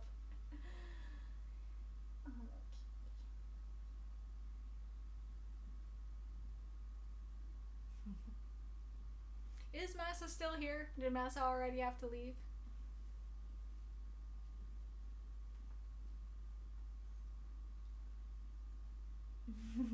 Did you see her licking my nose?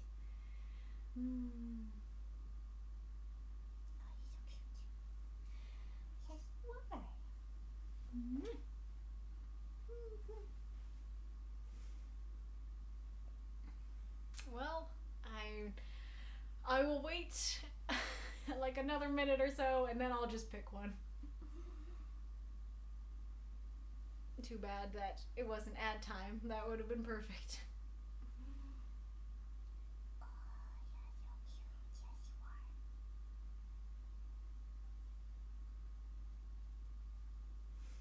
I guess I will also ask.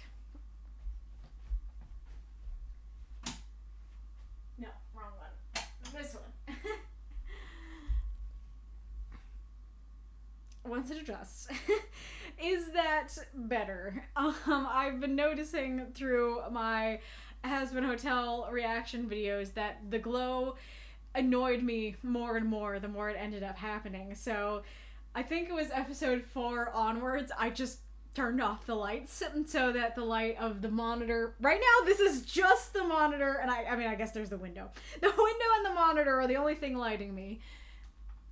Here's with also the ring light, which I don't think does much when there's already some light. What do you think? Do you like this better than the super brightness that gives me dramatic whiteness at times?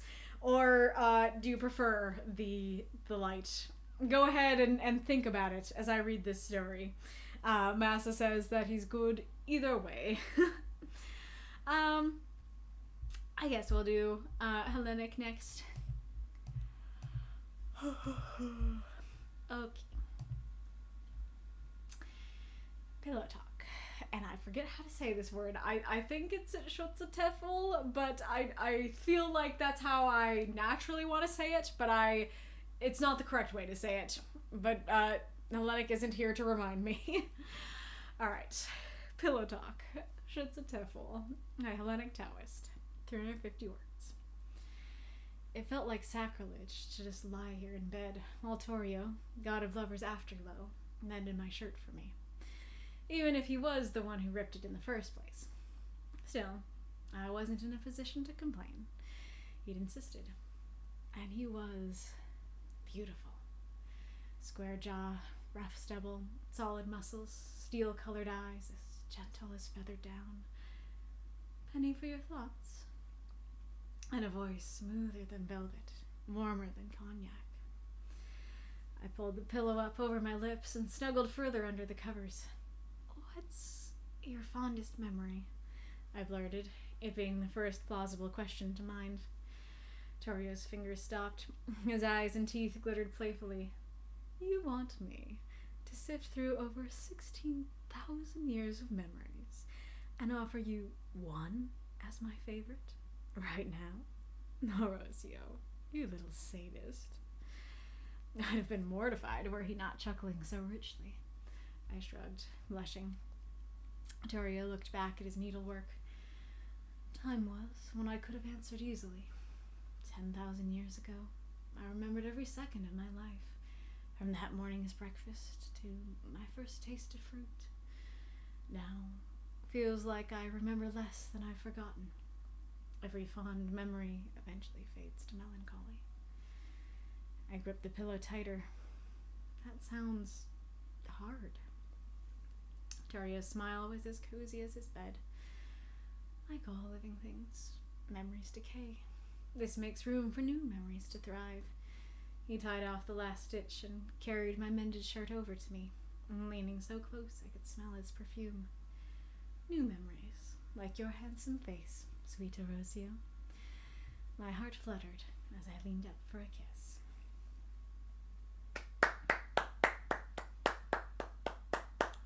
Throw out those moths and monsters. Cheer for this story if you loved it. I don't want you to strain your eyes. I mean, maybe I'm not as informed enough about what would do that, but I'm gonna be looking at the bright monitor either way, so I don't know which one you think would be more straining. Thank you for the cheer, Magistrate Ironlung. Well, if you guys don't care, I think I, for the stream, prefer there to be some light in the room. Works okay for the reaction videos to be in the dark. It's kind of atmospheric, but for the stream I kind of like having the light. Alrighty, Roo. I quite liked this story as well. Oh yes, there's notes. And then I just said, hi! So, you know what's crazy? Torio is actually Tirma's male aspect. She can blink from one to the other so suddenly it's almost like watching a continuity error happen in real time. I tried so hard to include it, but it was either axe that or de-emphasize the part of the story that deals with the actual prompt, so thanks for reading. Well, thank you so much for submitting. It has been a while since I've seen your name in the group, and I was so happy to see you come back. I haven't read the version of the story where you made this clear, but just from the information I have, I think you made the right call, because the prompt is indeed quite clear, and I don't think that we need to know that Torio can switch from male to female, like, at the drop of a hat. I do like that. That is kind of perfect for a God of Lovers Afterglow, that it's like, what are you into? You into girls? You into guys? Because I can be either and both, you know? So that's a very fun factoid to learn about the character, but I don't think it's necessary to know for this story, so I think that you made the right call. So I guess to start with more of that, so there is a question of if God of Lovers Afterglow is just like, holy cow, he's so good at this that, like, he's basically a god. So that could be what's going on, but I definitely took it literal as just like, yeah, he's literally the God of Lovers Afterglow.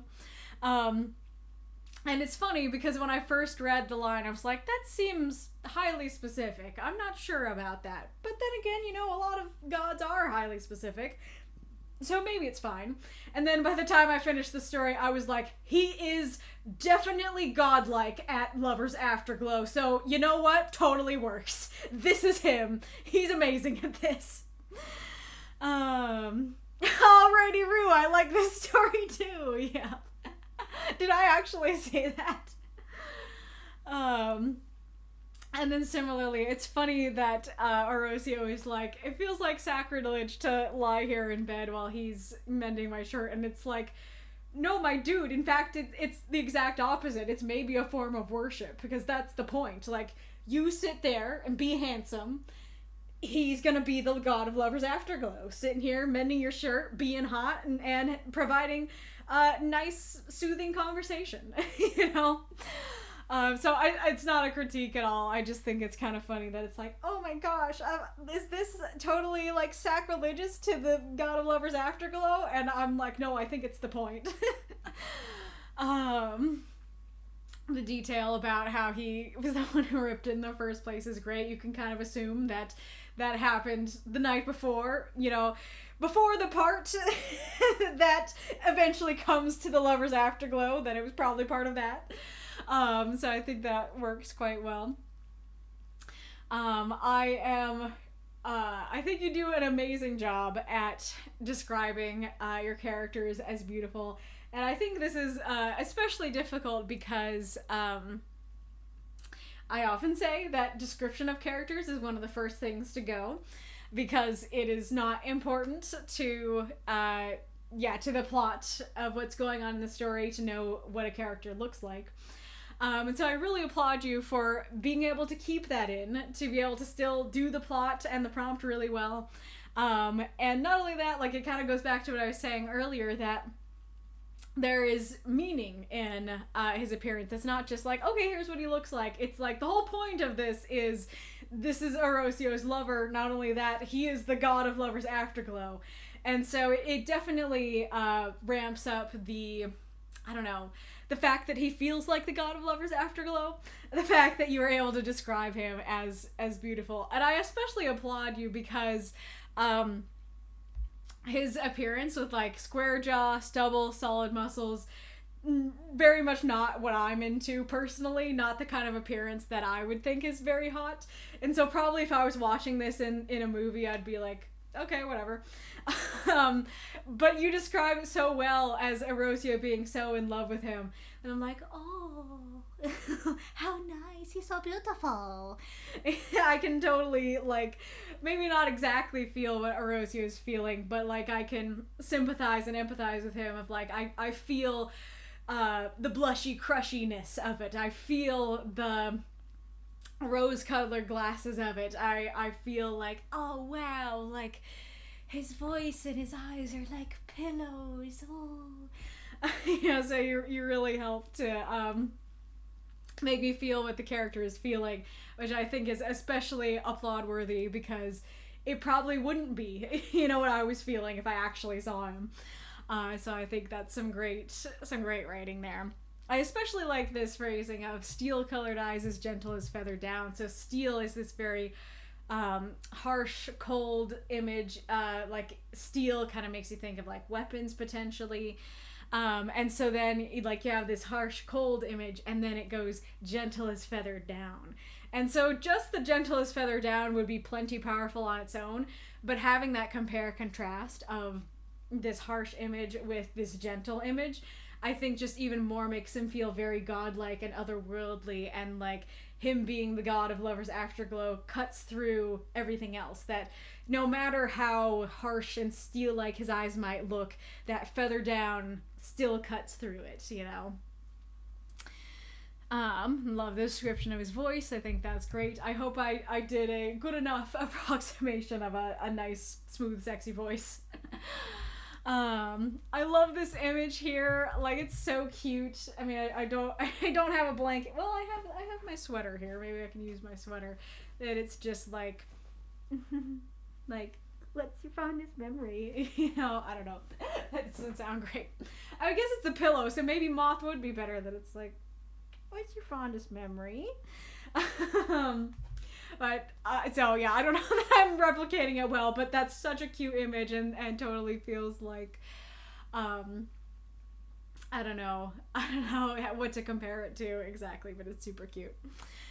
And then I do like that, like, all he's thinking about is how hot Torio is, but he is, trying to grasp at something that they can talk about other than that. And so he thinks, oh, what's your fondest memory? That's fun and cute.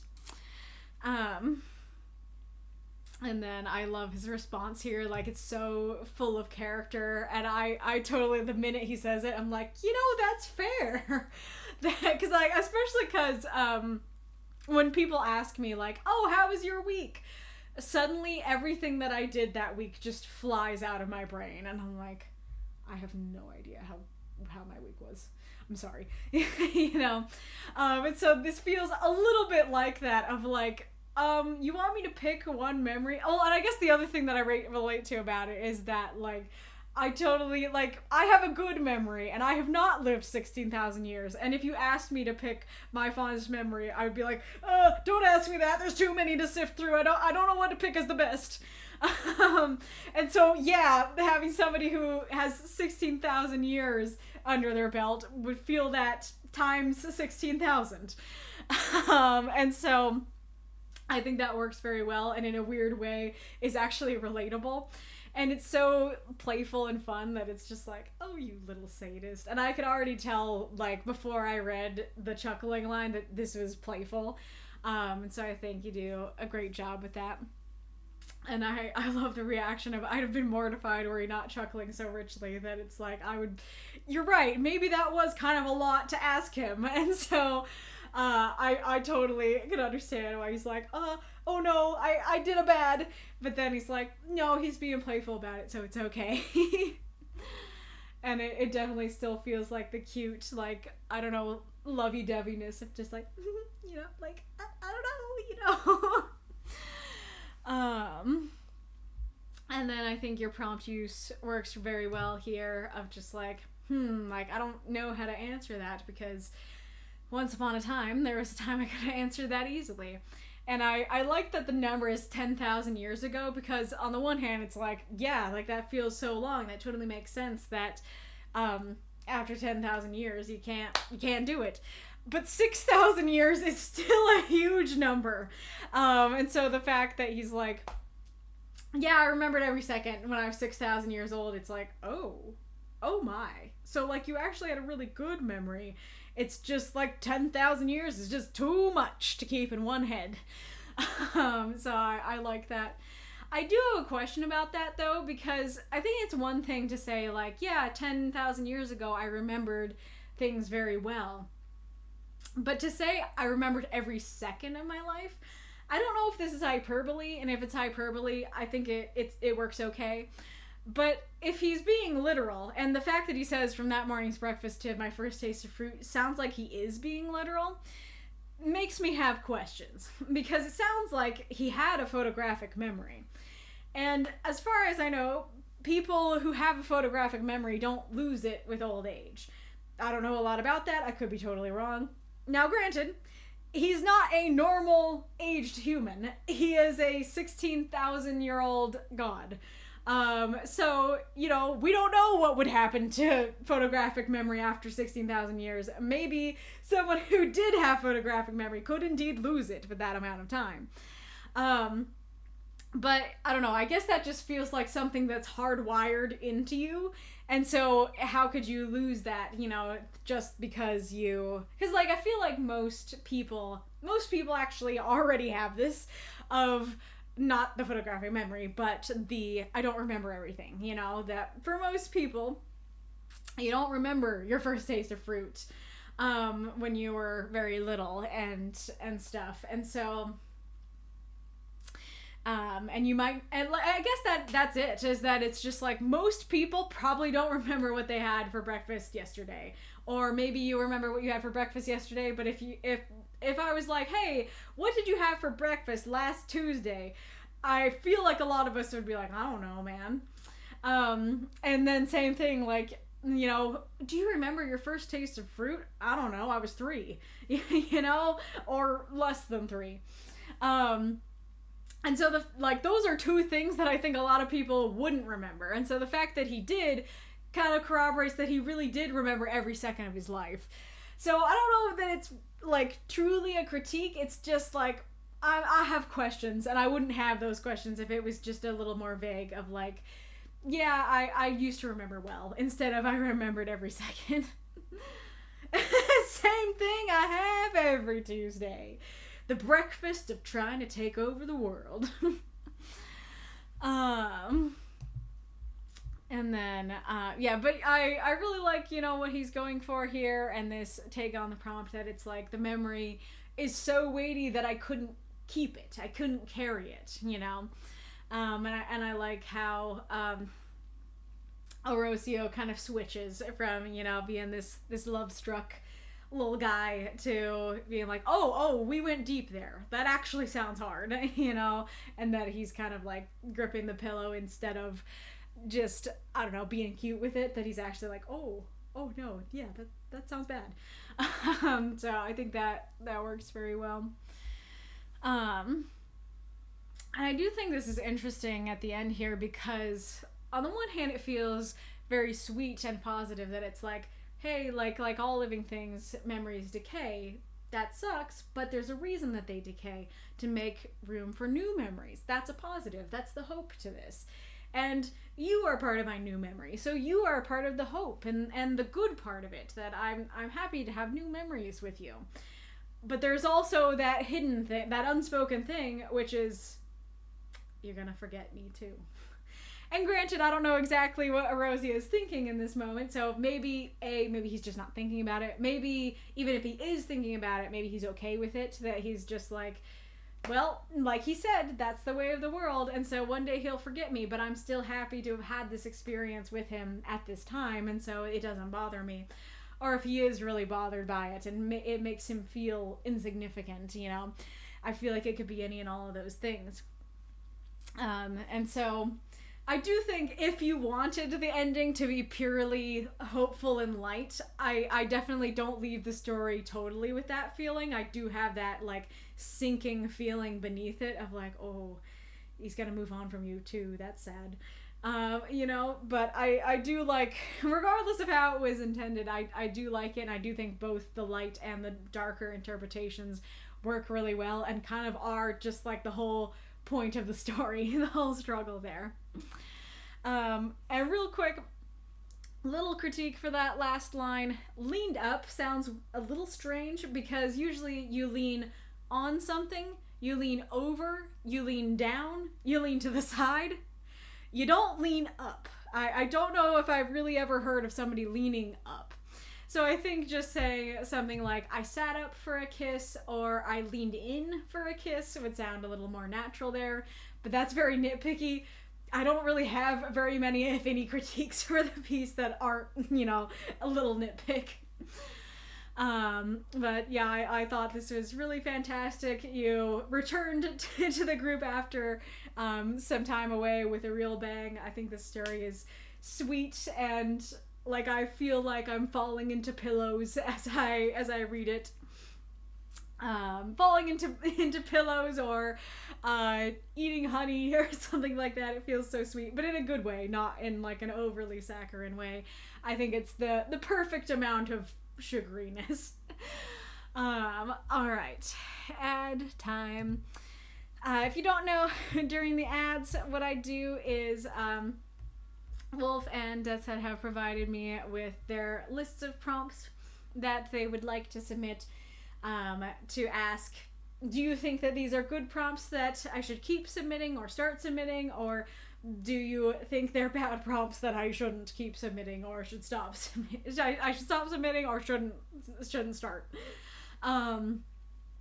So people in the chat, please feel free to say your own opinions on a prompt. I am just one person, and I am learning that I think I'm quite forgiving for the prompts. So if you have an opinion, be it the same opinion or a different opinion, feel free to share it. So next one from Wolf is Inside a Cocoon. Well, that works pretty well for our moth-themed server, does it not?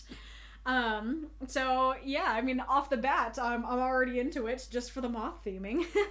But Inside of a Cocoon kind of reads to me as like a change is about to occur, but it hasn't occurred yet. And so it could be a story about how, you know, you're about to change, or it could be a story about how you don't want to change, that it's like, I want to stay in this cocoon forever.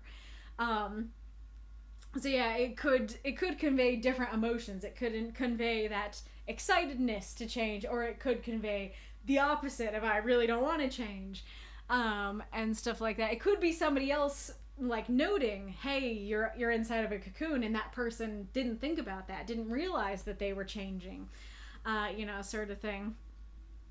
So, origins, Cantonese, original, to spin a cocoon to trap oneself, meaning to act in a way that traps oneself or puts oneself in a difficult situation. I don't think that I would have got, like, what I got was something similar, like, I don't want to change, I'm staying in here.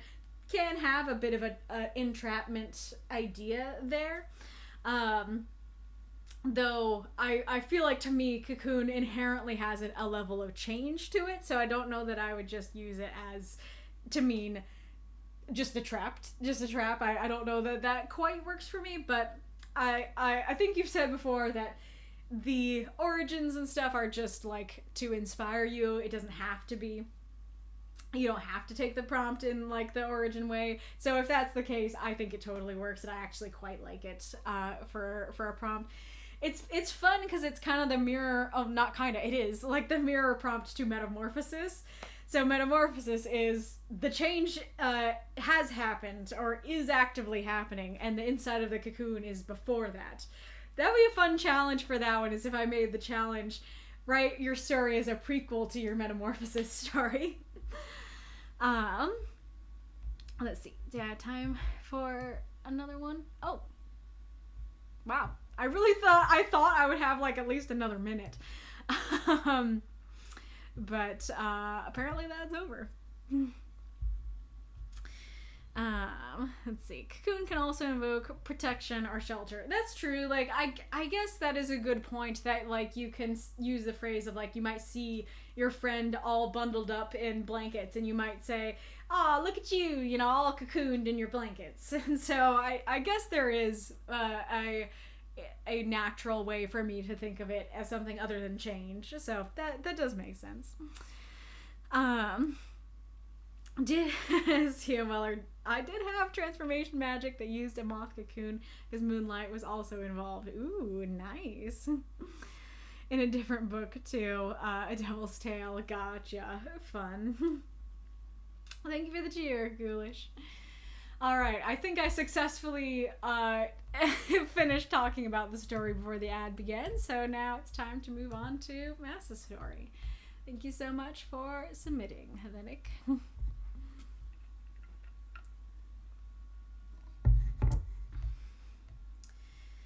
range anxiety. I guess I should say, because Mass is here. The N wasn't here in your actual title, and I looked up anxiety, and anxiety was the only thing that came up. So I assume it was a typo. But my apologies in advance if that's actually a word that I just didn't know. All right. Range anxiety. Space Girl Rydia. I massacre. 344 words. Rydia tapped at the navigation computer controls. Okay, I think we have it. Outpost 438 is within our range, but we may have to shed some weight to make it with our current fuel supply. Merrigan nodded, staring out at the endless starfield outside the viewport. I'll go and couple the maintenance bots and jettison them. I can write up the report to requisition some new ones at the outpost. He shrugged absently. Without them drawing power, that should increase our range a little as well. Don't forget to purge the memory banks of any unnecessary data, Rydia added. Merrigan shook his head. No, I was going to shut down all non-essential systems. Rydia shook her head. No, you need to purge the data too. All that data will weigh the ship down. Merrigan stared at her. Are you serious? Do it. Digital data doesn't weigh anything, Merrigan growled. Yeah, it does. Remember when we had to go collect all that intelligence from the Library of Haroon? That ended up taking up something like 3 tera units of weight. That's because it was all books, you numbskull. Books are physical objects. Of course they're going to take up weight. Merrigan's skin took on a purple hue as he got angrier. Whatever. Purge the memory banks. Rydia tapped her chin. I should probably purge my data pad. No, I'm backing up our data pads and jettisoning them with the service bots. That's adding to the weight, Merrigan. Merrigan visibly shook with rage and frustration. Not that there is much on my data pad anyway. I try not to read if I can help it, Rydia added. Merrigan thumped his head against the console panel in front of him. Why does that not surprise me? Oh my gosh, Rydia lit up. I can purge my own memories. I'll get drunk. I wonder how much weight that will save us. I swear to Gorlock of the Unending Marsh, do not get drunk trying to pilot us back to civilization. I'm getting the booze. Not before I jettison it. Merrigan bolted from his seat.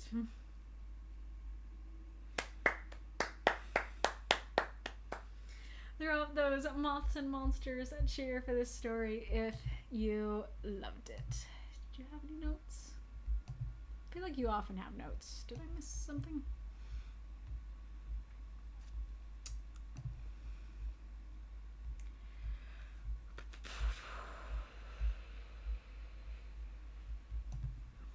Nope, you didn't. If you have any questions now, don't hesitate to ask them.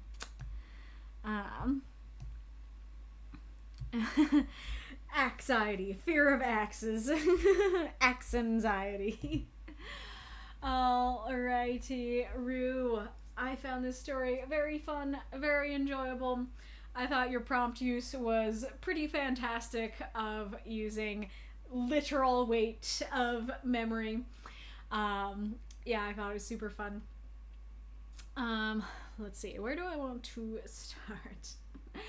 I guess I'll start with a question to the audience. So, I feel like, so a lot of the humor and fun of Rydia's character is that she is lovingly a bit of a dumbass. I'll first of all say that I feel like we don't get a lot of I don't know, I guess it kind of depends, but I don't necessarily see a whole lot of yes, this character is not the brightest bulb, and that's intentional, and that's, what we want. I feel like I don't see that a lot, and so I feel like that's a lot of fun. I feel like, I guess, I feel like a lot of us want to write about, smart characters, and so there's a lot of smart characters out there, but I don't see as many, and there also are dumbass characters out there, but it can often even be, smart but also a dumbass, rather than, no. They're a dumbass, and we love them for it, and we want them that way. So I kind of love that about Rydia. I think it's not something I see a lot, and it's very fun to read about. But there is an element here where I feel like this is a new level of dumbassery from Rydia that we haven't seen before. That, like, yeah, she has her, you know, baka moments. But I don't know if we've seen her think something nearly as dumb as this. And so my question for the audience is, did you find her dumbassery funny? Were you like, this is hilarious, I love it? Or did it feel too dumb? did it feel like, this is just so dumb, I don't know how she could think it, and it's not funny anymore because it's just that dumb? So yeah, where did you land on that, and why did you land where you landed on that? I'm honestly, like, pretty much on the fence on that. On the one hand, I do find it funny. On the other hand, it does feel so dumb that it's hard to laugh at it. So I'm kind of, like, exactly in the middle of the two, I feel. I'm also curious, I don't know if this is a dumb question of my own, but so, like, when you have an actual ship, like, in the water, then yeah, like, you might have to shed weight because it might be sinking, and if there's a lot of weight in the ship, then that's gonna make it sink faster, and so, you know, shoving stuff out into the water presumably helps you not sink so fast. But a spaceship is held up by, you know, sci-fi things. Is held up by blinking blue lights. It's not exactly magic, but, you know, it's kind of magic. Right? I don't know. I mean, there are real spaceships in our world that aren't held up by magic. But, you know, in a sci-fi story like this where you have aliens, you're way out there, then you kind of have to have some very futuristic, like, almost magical tech, you know. I mean, that's like the warp drive and stuff like that, right? That's kind of the thing I'm referring to. So I don't know if this is a dumb question, but why would they need to shed weight in the first place if they're in space? Because it's not like they're in the water and sinking, and shedding the weight will help them stay buoyant. They're not held up by weight. They're in a vacuum. You, no matter how much you weigh on Earth, you don't have weight in a vacuum. So, what does shedding weight help? You know? So I apologize, and I'm very embarrassed if that's a dumb question of my own, but that was one of the questions that came up for me. Alright, let's see. I do think that you describe well, or you introduce well, that, hey, they're in a spaceship, because we see, like, the end of the starfield and stuff, and I guess even the navigation computer controls kind of help with that.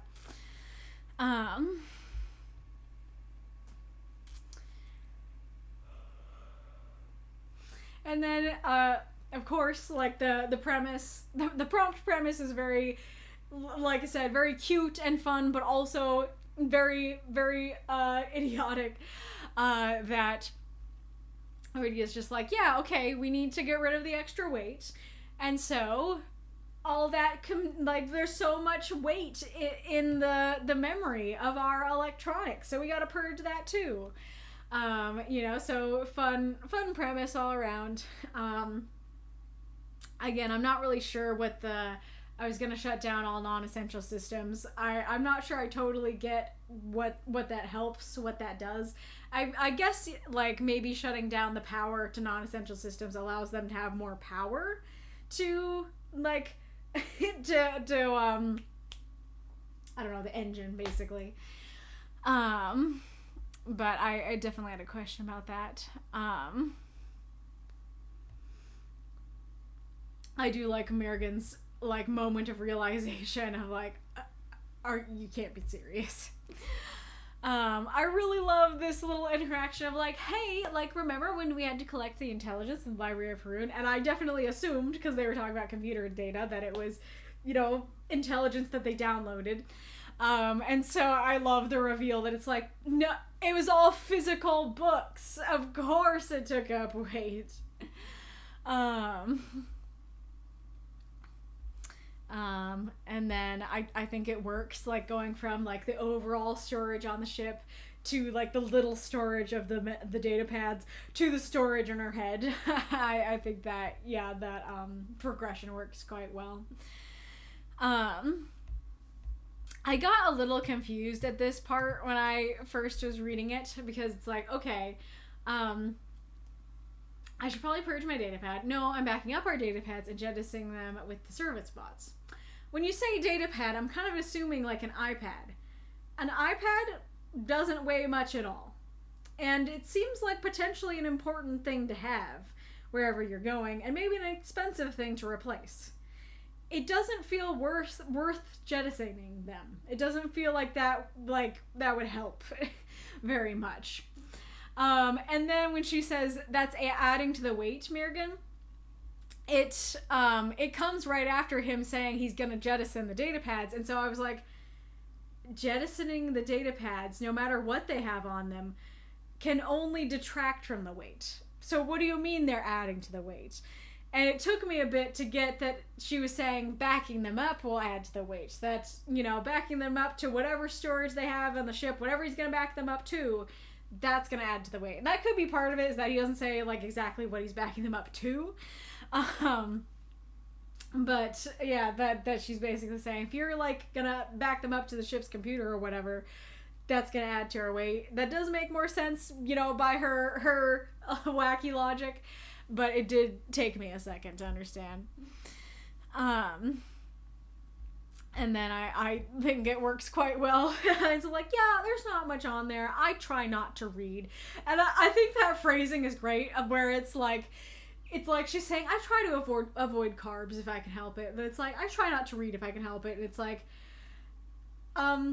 actually reading is healthy for you. Like, it's basically like she says it like she's saying, I try to avoid carbs if I can help it, but instead she's saying, I try to avoid vegetables if I can help it. And it's like, you know those are good for you, right? So I think that works very well, and I'm totally with Mirgan in why does that not surprise me. And then like I said, I think the progression works pretty well. There is an element here of like when she says, I can purge my own memories by getting drunk. Well, getting drunk would only prevent you from making new memories, which, granted, maybe with your logic it's helpful. Like, not creating new memories won't add to the weight. However, it won't purge your memories. Purge is not the right word, because it's not going to purge the past. It's just going to stop the future. It's just going to stop you from making new ones. But then again, like, I'd say use a different word, but the whole point is that she's being a dumbass, and so maybe that's totally fine that she uses a word that doesn't quite work. Or that she doesn't even understand how it works. But I do think that's pretty fun and funny. And I do think that your universe swear works. That is kind of one of those things where it's like, if you needed words, that would be one of the first things that I'd suggest you cut, because it doesn't really matter. But because you did have the words for it, I think it's cute and keeps me in the universe to have a specific swear like that. And I guess potentially part of what adds to that, like, this is so idiotic that it's not even funny anymore. I think part of what adds to, or potentially even brings it up in the first place, is the fact that she's the pilot, and so it goes from like, oh, haha, silly, like she thinks that computer data holds weight. And then we go to, oh no, this is actually dangerous. Like, this goes from like, haha, silly, she doesn't understand, to she's actually gonna put us in danger, It's not funny anymore, because now we're actually in danger. I think that could be part of it. And there is kind of an element here of like, I don't know if I've thought about this or asked it before. It has been a while since I read a Rydia story, but I do think it does kind of call into question of like, why does she have this position of weight, of authority, when she is that much of a dumbass, There is kind of that element of how did she get this position and how does she keep it, when she is so much of a dumbass that it can lead her into life-threatening situations. I do like the ending. I think that works well of her just being like, no, I'm getting it. It'll help. And he's like, I am fully jettisoning it. I wasn't thinking about it before, but that's going. And I do think if they have like a 6-pack, that, you know, would be more weighty than their data pads. So I think that's a valid move just in general to jettison the beer or whatever they have. Oh yeah, and regardless, well, whether or not she drinks it, you can jettison the bottles after at the very least. So yes, very fun story, very fun prompt use. Let's see what folks have been saying. Jeff, I do like that Rydia thought that drinking the booze to purge her memory was a more efficient solution to get rid of weight rather than, you know, throwing the booze away. What I was just talking about. Perfect. Also maybe learn a new word. Jettison. Sounds like a name. You might be thinking of the Jetsons. So you're thinking of George Jettison, cartoon sci-fi garbage hauler. Oh, gotcha.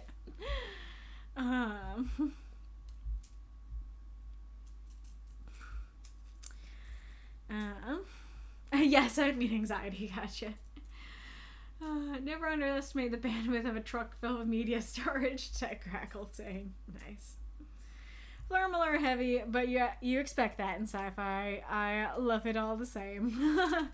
Yeah, that is an interesting point. I don't know if I'd fully call it Flurmler, because a Flurmler is like when you have a word that is specific to your universe, or it's just a word that a lot of people wouldn't know. And I think with this story, it's kind of that, I don't know that we have a name for the problem, but it's that issue where they're all words that you can understand, except in this context or all together, it's difficult to understand. So like Gorlock is a Flurmler, but not a bad one in any way, because we can easily tell that's just like a name. But like, okay, like Outpost 438 is within our range, but we have to shed some weight to make it with our current fuel supply. So like Outpost, know that word. 438, know that word. Within our range, know those words. But together, then you're kind of going, I don't know exactly what that means. I guess it's just like there's a space outpost. I don't know why it's 438, and like I guess they're close to it, you know. Maybe that's not a good example. I think that's pretty easy to understand, actually. What's a Flurmler that you were thinking of, C.M. Weller? Let me see if I can find a strong one.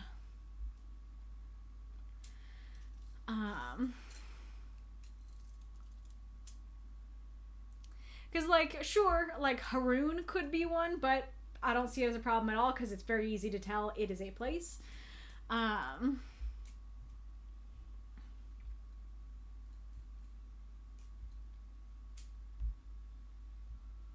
Yeah, actually, now that I'm thinking about it, I don't know that I agree that there are any Flurmlers in it, because it's like, you know, sure, you're throwing Outpost 438s within our range, and that's kind of sounds like sci-fi talk, but once you parse it out, it's pretty easy to understand. And like, I'll go and couple the maintenance bots and jettison them. I can write over to requisition some of the new ones at the Outpost. That's a lot of words, can sound a little bit like sci-fi garble, but if you sit with it and think about it, it's also not difficult to understand. So I actually don't think this story really has a Flurmler problem, in my opinion.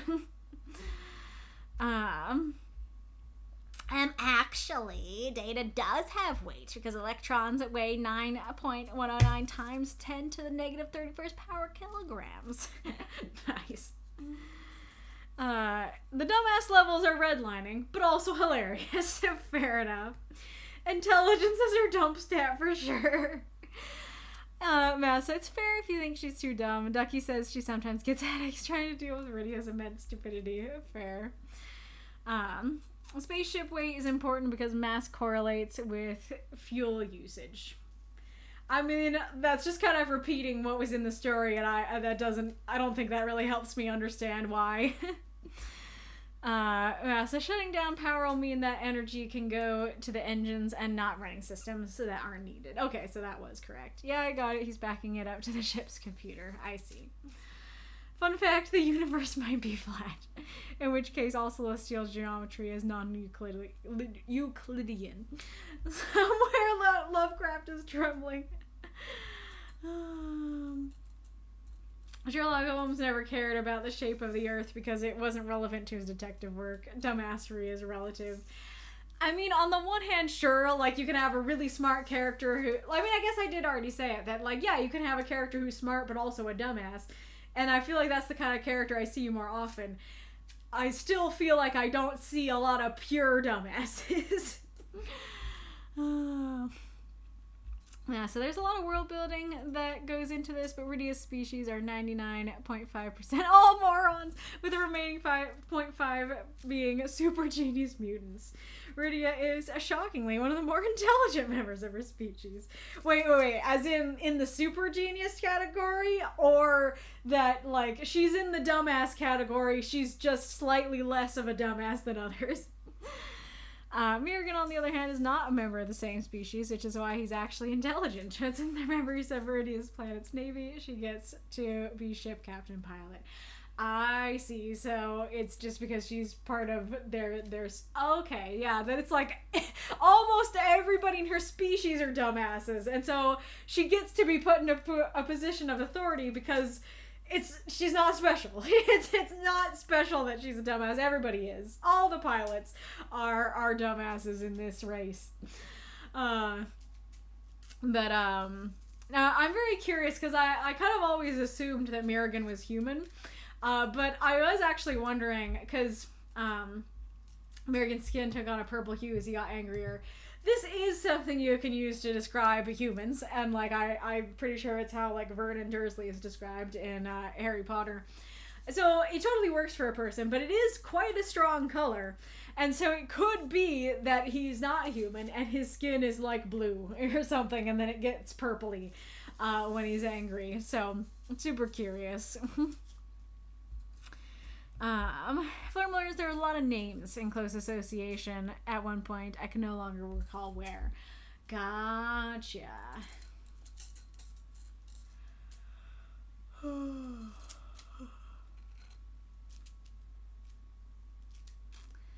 Maybe it was here? I'm not sure. Yeah, you'd have to find the line to tell me. Rydia, one of the more intelligent. Oh no. No, she's definitely the dumbass portion of her species, just one of the smartest members of that group. Gotcha. The cream of the crap, if you will. Oh my gosh. This phrase has just rewired my lexicon. Yes, totally. It's just like, I have heard that for the first time, and I will be using it forever from now on. That's great. I love it. Alright, very fun story. Massacre. Exactly, American Skin is actually a light blue. Gotcha. If you have pit crews, commissions, any sort of art of the two of them, I would love to see it. Alrighty, Roo. Well, I did forget to call for more questions and more votes on the questions, but luckily there was a question available that was the winner of the vote, I guess, from the past. So somebody or multiple people remind me on next Friday to call for questions. But so we have our question here: how do you use language in your stories to express relationships between characters? Submitted by Aerith. Aerith, if you are here, what do you mean by language? Do you mean, like, language as in, like, Spanish, French, English, or do you just mean, like, within the language of English, you know, how do you use that language in your stories to express relationships, or do you mean both? I'll wait for a moment to see if Aerith answers, and if not, we'll just move on, and I'll say it was both. I mean, granted, regardless, I would be curious to hear you guys answer that question for both. How do you use language in English, for example? Aerith says, gotcha. Good to know. Alright. Turn that off, and then we do that. Nope. Did I not actually have a... Whoa. I guess I didn't have a border for it. Okie dokie. We're gonna do our midstream question, and I'll be back in a little bit. That song is long, so we're just gonna pause it. Right there. There we go. Oh, for a second it looked like the moths weren't bubbling. Alright, so FYI, right now we only have one encore unlocked. It is 1,000 bits to the next encore, so it'd be much appreciated if you could get at least one more unlocked, and doubly, triply, quadruply appreciated if you can get even more than 2 unlocked. Alright, so our question is, how do you use language in your stories to express relationships between characters? CM Muller says, language and relationship indicators. Since I use a lot of third-person point of view, it comes out a lot in the narrative descriptors of other characters. The more a point of view character dislikes character A, the more negative words surround A. The more a point of view character likes character B, the more positive descriptors surround B. In A Devil's Tale, one of my antagonists, Valiant, never has said attached to his dialogue. He snaps, growls, barks, and snarls everything he says, all to indicate how aggressive and hostile he is to my main character. That makes a lot of sense. I think that's a great answer. And just great writing technique. I'm trying to think what that reminds me of.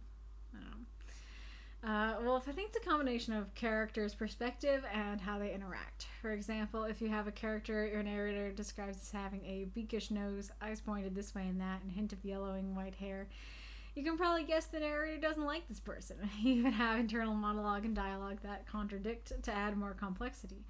One of my favorites is playing with a character's perception of a relationship and having reality clash with it enough for the audience to get to the dramatic irony.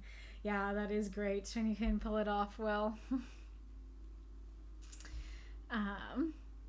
Yeah, and it is cool how that is, how you can have, like, you know, you have a character with with blonde hair, and you can, and if character A hates character B, they can be like, they have hair the color of piss. And if they love character B, they can be like, yes, it was the color of pure gold. And treasure, the greatest treasure, and stuff like that. Yeah, so I'm not really sure how to answer this question. A lot of it is just me saying what the relationship is. And not all the time, of course. But from time to time, I might mention that Rakuto is Namiki's dad, or that Christian and Ryan are housemates and besties. Sometimes it may come out in dialogue or actions. Ryan and Christian goofing off with each other would seem to indicate that the two are close friends, for example. And I don't think I really hint at relationships as much as I could. I tend to be a lot more direct, or maybe I'm wrong. I mean, it's up to Aerith to clarify, but I don't know that he was asking, like, how do you just, like, show that characters are besties, or that they're, you know, this is their father, or something like that. I think it's like, there is a kitty behind me, FYI. I think it's, like, deeper than just, like, informing the reader of the relationship, if that makes sense. Well, I mean, that's another way. Sometimes that's all you need. That is true. Sometimes all you need is just to say they're besties and you're good. I think the story you're telling probably affects how you approach this topic. For example, I prefer horror mysteries, so I might leave breadcrumbs for the reader to figure it out for themselves. Someone else might decide to say, Deborah, John's mother, and that's fine too. You know, now that you mentioned that, that is a good point, that there are stories in which that those sorts of things can be more ambiguous, and you don't just say Deborah's mother, but you convey through, like, how they're interacting with each other, their relationship and stuff. In the not so private chat, Urija says, I'm not very good at that yet, but I like to give my characters something of a language gimmick, like Alea calling people by their first name even when alone with them. Come on, Morgan, you know better. Or Morgan repeating the first word of his sentences twice. All right, it needs to be perfect. Nice, that's fun. Just said, I don't know, if two characters are friendly to one another, I use positive language when they're looking at one another, vice versa. Redrive adds, I think I have a bit of fascination with passive aggressiveness. I rarely write hateful and rude characters, so the more one of my characters is polite and formal and nice with another, the more they hate them. Oh, that's kind of hilarious. And a pretty great answer. You can use kind of contrasting language of, like, you might think that formal and polite language means that someone respects another, but in this case it actually means that they hate them. Dialogue on its own is hard to do that with. It needs inflection and body language, but I think, as I realize I usually do, it is to just have them speak as would be the most natural for them. And how someone talks to one person can mean a lot compared to how they talk to another. Yeah, so if someone, like to use Redrive's example, if someone's super formal with another person, you probably have something like this in the story, but I'm just thinking of, like, one character interacting with another, like character A and character B interact, and character A is super formal, and so character B is like, wow, like, they're so polite and respectful, and, like, I really like them, and they must really like me. And then they see character A interact with character C, and they're, like, super, like, I don't know if vulgar would be the word, but, you know, not proper and polite. And then it's like, wait a second. I think they hate me.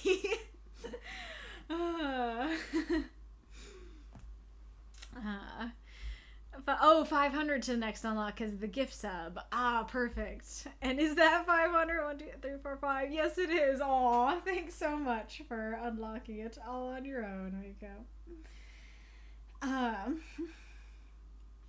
Let's see. Aerith says, yeah, I kind of meant less how are they literally described in terms of they're this and this, but more do you use visual descriptors, auditory, dialogue quirks, that sort of thing. Mouse, fair, I did say I wasn't sure how to answer it, because I guess I didn't understand the question. Well, same, to be honest. Aerith, yeah, I'll just channel, because I feel now it's a bit unclear. Well, do you want to clarify it further? It's funny because I was, maybe it's not funny, maybe it makes total sense that I kind of went on a different road with it. So of course I'm gonna be, I'm gonna be using Hazbin Hotel for a lot of my examples for the foreseeable future, because I am making reaction videos to the recent season, so I'm just steeped in it. My brain is stewing in it lately. But it makes me think how I was talking about in the upcoming episode swearing in the show, and how I personally don't like that just all the characters swear in the show, because I think swearing is something that you can use to convey characters' personality and indeed something like their relationships. And so if you just have all your characters pretty much swear the same amount, then that doesn't convey anything other than this is a show that has a lot of swears. And so, yeah, but like there is at least a couple examples I can use with swearing from the show where like it does convey the relationship. Like, for example, Alistair is one of the characters who doesn't swear a lot. And so when he meets Lucifer and says F you to him, then that carries more weight, because it's like, oh, he hates him. We have not heard him use that word yet. So you can do something like that in your relationships, like not only with swearing, but it's just like, I mean, it kind of goes back to like that polite and formal thing where it's like, yeah, I guess that can be like the opposite. So like in that case, then it's like he's polite and formal when he cares about isn't the right word, tolerates you maybe, and then he swears at you when he doesn't tolerate you. And then in your case it's the exact opposite, like maybe your character swears a lot when they like someone, but they're super formal with them when they dislike them, you know. So you can totally use that kind of thing where characters talk differently to different people, and you could overall have them not talk a certain way unless they're talking to a certain character and sort of thing. Yeah, how do you manage to make yes sir sound like F you? Practice. Aerith, yes, that is a good example of what I meant. Capturing their relationship by the way they talk to each other is perhaps a better way to describe it than how I did earlier. Fair.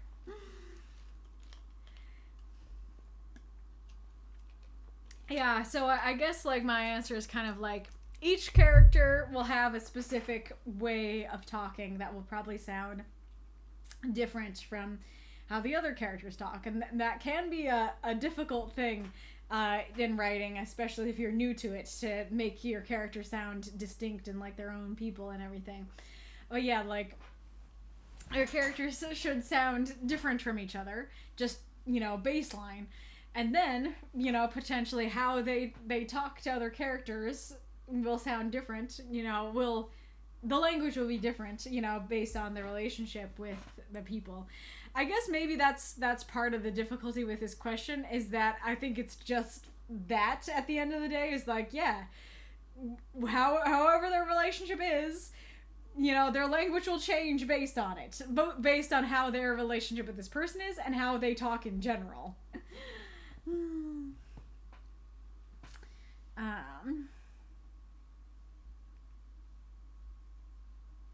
Yeah, and you can definitely use, like, you know, visual descriptors of what they're doing and, like, quirks in what they're saying.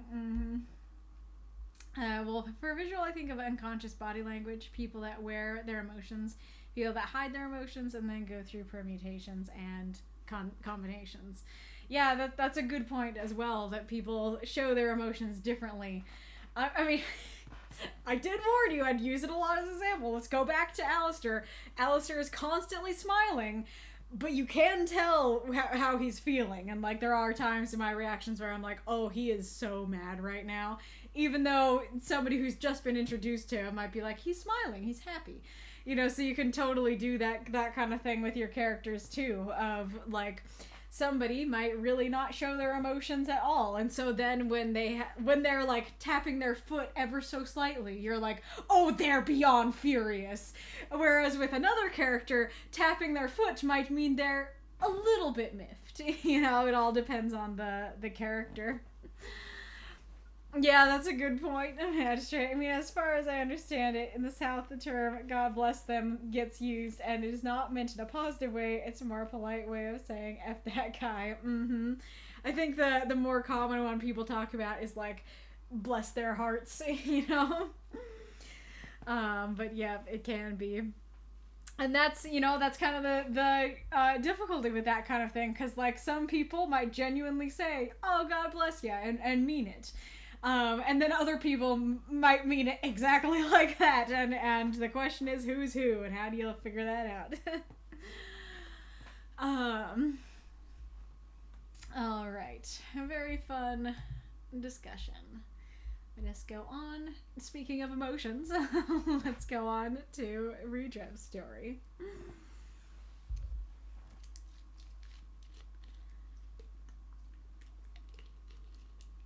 Grief's Hand, Morgan and Alea, by Rudrev, 325 words. Uther didn't feel like he lost his brother back then. His mom had lost both her husband and her son at once, so Uther had to be here for her. No time to mourn. This was the same now. Sure, he could feel bad for losing a rival, a friend, but there would be no point. Alea lost her brother. He had to be there for her. No time to mourn. Neither his mom back then nor Alea made it easy, however. They had the same knack for making their loss tangible. A look that stopped over nothing. A space on a bench that they left empty. A small pause when picking up the right number of dishes. If he had been normal, Uther would have felt pity and compassion over those moments. It was, however, a much darker and caustic feeling that wrapped around his neck. I'm fine. Look at me. I am okay. Why aren't you? Why can't you just be okay? In his room, sprawled on his bed, those feelings didn't fade. He couldn't help but feel that same snare, that weight making him choke and gag silently, always silently. It had been the same back then, and it was the same now. His brother was a buffoon, a traitor, and Morgan was even worse. Both were below consideration. Assholes who somehow managed to trick people into being friends with them. They were monsters. They had always been monsters, and people should be celebrating that they're gone and that they can't hurt anyone anymore. The feeling around Uther's neck only tightened, squeezing bitter tears out of him as he got up. He walked to the mirror while muttering insults, each worse than the last, and locked eyes with his reflection. Uther despised how much he looked like his mother in that moment. He pointed an accusatory finger and asked, with the few shreds of sound his throat could let out, "Why can't you just be okay?"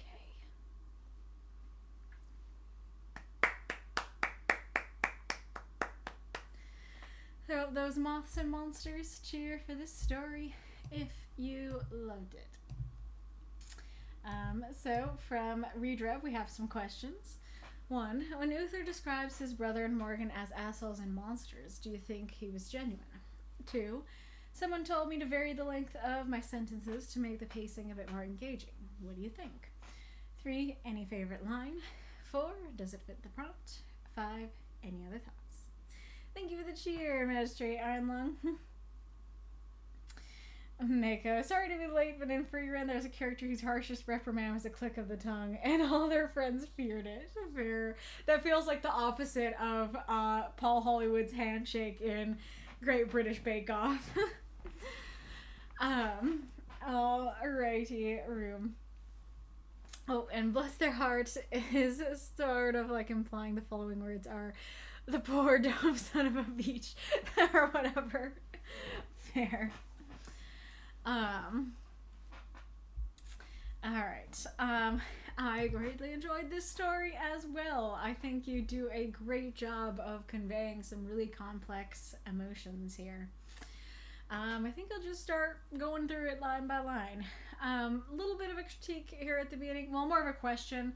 So, Uther didn't feel like he lost his brother back then. His mom had lost both her husband and her son at once, so Uther had to be here for her. That should be there. I don't know why I didn't change it.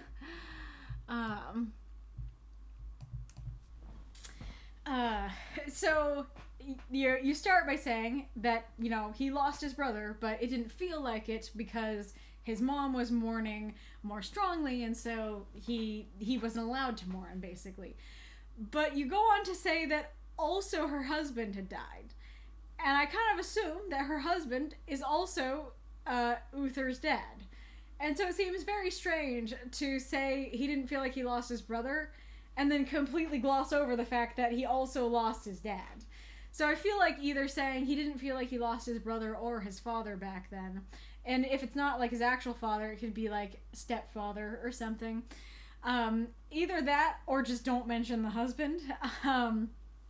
Because it's like, yeah, my mom's grief is worse because she lost a husband and a son. And it sounds like you're saying, I only lost a brother. And it's like, so who was her husband then? Then why did you not feel like you lost anything, you know, regarding him? So yeah, either saying both with saying, you know, whoever the husband was to him with the brother, or not mentioning the husband, I think would help with that.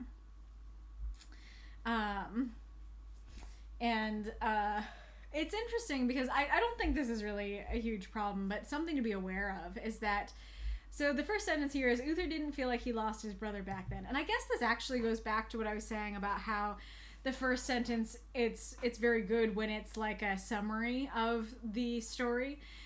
This does highlight a potential problem, which is that sometimes the reader can kind of expect that. It's like, okay, first sentence is introducing the story. And so when you introduce the story with, he didn't feel like he lost his brother back then, it kind of reads like the whole story is going to be about how he didn't feel like he lost his brother back then, and if he did or didn't. Now, I think it works fine. It's not really a huge problem because you quite quickly say it's the same now, and it's the topic sentence of the next paragraph, so I don't think it's too confusing or something, or anything, but I do think it's something to be aware of, that actually saying back then doesn't automatically make the reader go, oh, so like this is the past and we're in the now. It can easily make your reader go, ah, so the story takes place in the past. We're going to learn about that. Gotcha, you know? I see that the ad is incoming, so I will start taking a look at a prompt. I think we talked about Wanted, Dead or Alive. I think we did. So somebody let me know while I'll talk about the next one. The day will be hard. First of all, I'm very curious where you got this from, because I assume it's, from something. So, this one I very much want to hear the chat's thoughts about this, because I have a very personal reaction to this prompt that isn't necessarily a reflection of how good or bad the prompt is. It's just my personal reaction to it. My personal reaction to it is it's definitely not one I would vote for, because I think it would just make very depressing stories. That it's all about the day will be hard, and so it's like there's no room for doubt. This is gonna be bad. Whatever follows, whatever happens today, it's gonna be hard. And I guess hard doesn't necessarily have to mean bad, but it's definitely a negative word of like, this is gonna be hard. And so, I guess as I think about that does make me like it a little bit more, knowing like, hey, this is gonna be hard, but it's gonna be worth it. So I guess it doesn't guarantee that the stories will all be very negative. It could just be like, this is gonna be difficult, but it's gonna be so worth it, So my first thought is that it's like, this is gonna be bad. Whatever happens today, it's gonna suck. And I'm like, oh, I don't want to write or read about the day sucking. But now that I'm actually having this chance to think about more interpretations, I actually do think it works better or at least that I personally like it a little more. Now knowing that, no, like, it doesn't have to be bad. It's just hard. And hard could actually be good. Let's see. So, Robert Francois Damiens, fetched from his prison cell on the morning of 28th of March, Damiens allegedly said, the day will be hard. Let's see. So he was a French domestic servant whose attempted assassination of King Louis XV in 1757 culminated in his public execution. He was the last person to be executed in France by dismemberment, and then that's where the Wikipedia thing cuts off. Interesting. So that's like what he said before. That's kind of like maybe not his last words, but like one of his last words, that it's like, this is gonna be bad,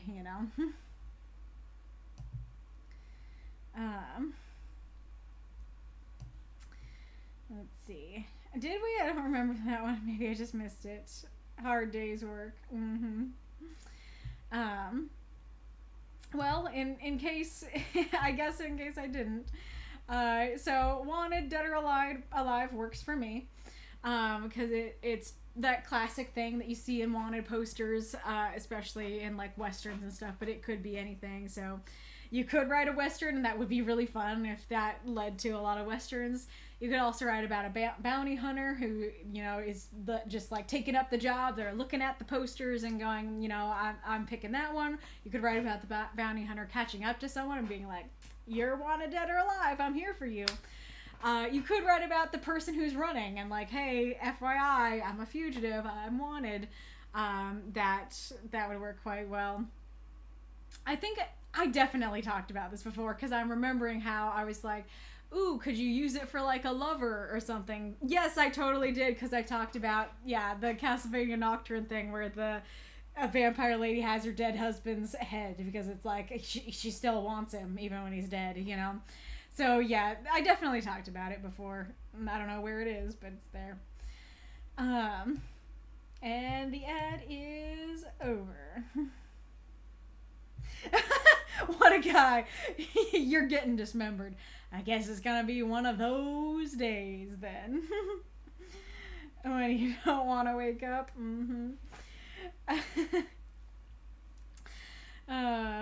one of those days would certainly be a prompt. That's fair too.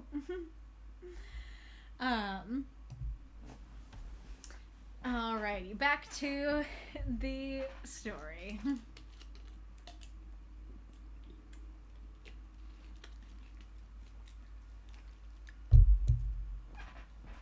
I usually don't do this, but I saw people talking about it. I'm curious. So I'd rather not think about the alternative interpretation. Sweet Home Alabama starts playing.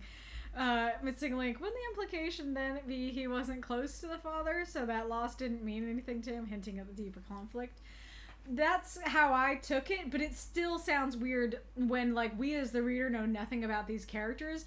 We would automatically assume that whoever the husband to the mom is, whether it be a father or a stepfather, that he will have some sort of relationship with him. And so, like, him saying, like, you know, that he didn't really feel like he lost a stepfather because he wasn't close to him, that's totally fine. But not mentioning him at all and just saying, yeah, I didn't feel like I lost a brother, but she lost a brother and a husband. It's like, okay, who was the husband then? Like, it creates a question you're not going to answer. It creates a very strong question to me.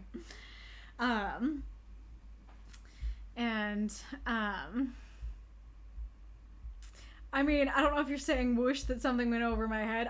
I get that your implication was that her husband and her son was the same. And yeah, I don't think that was the intended interpretation.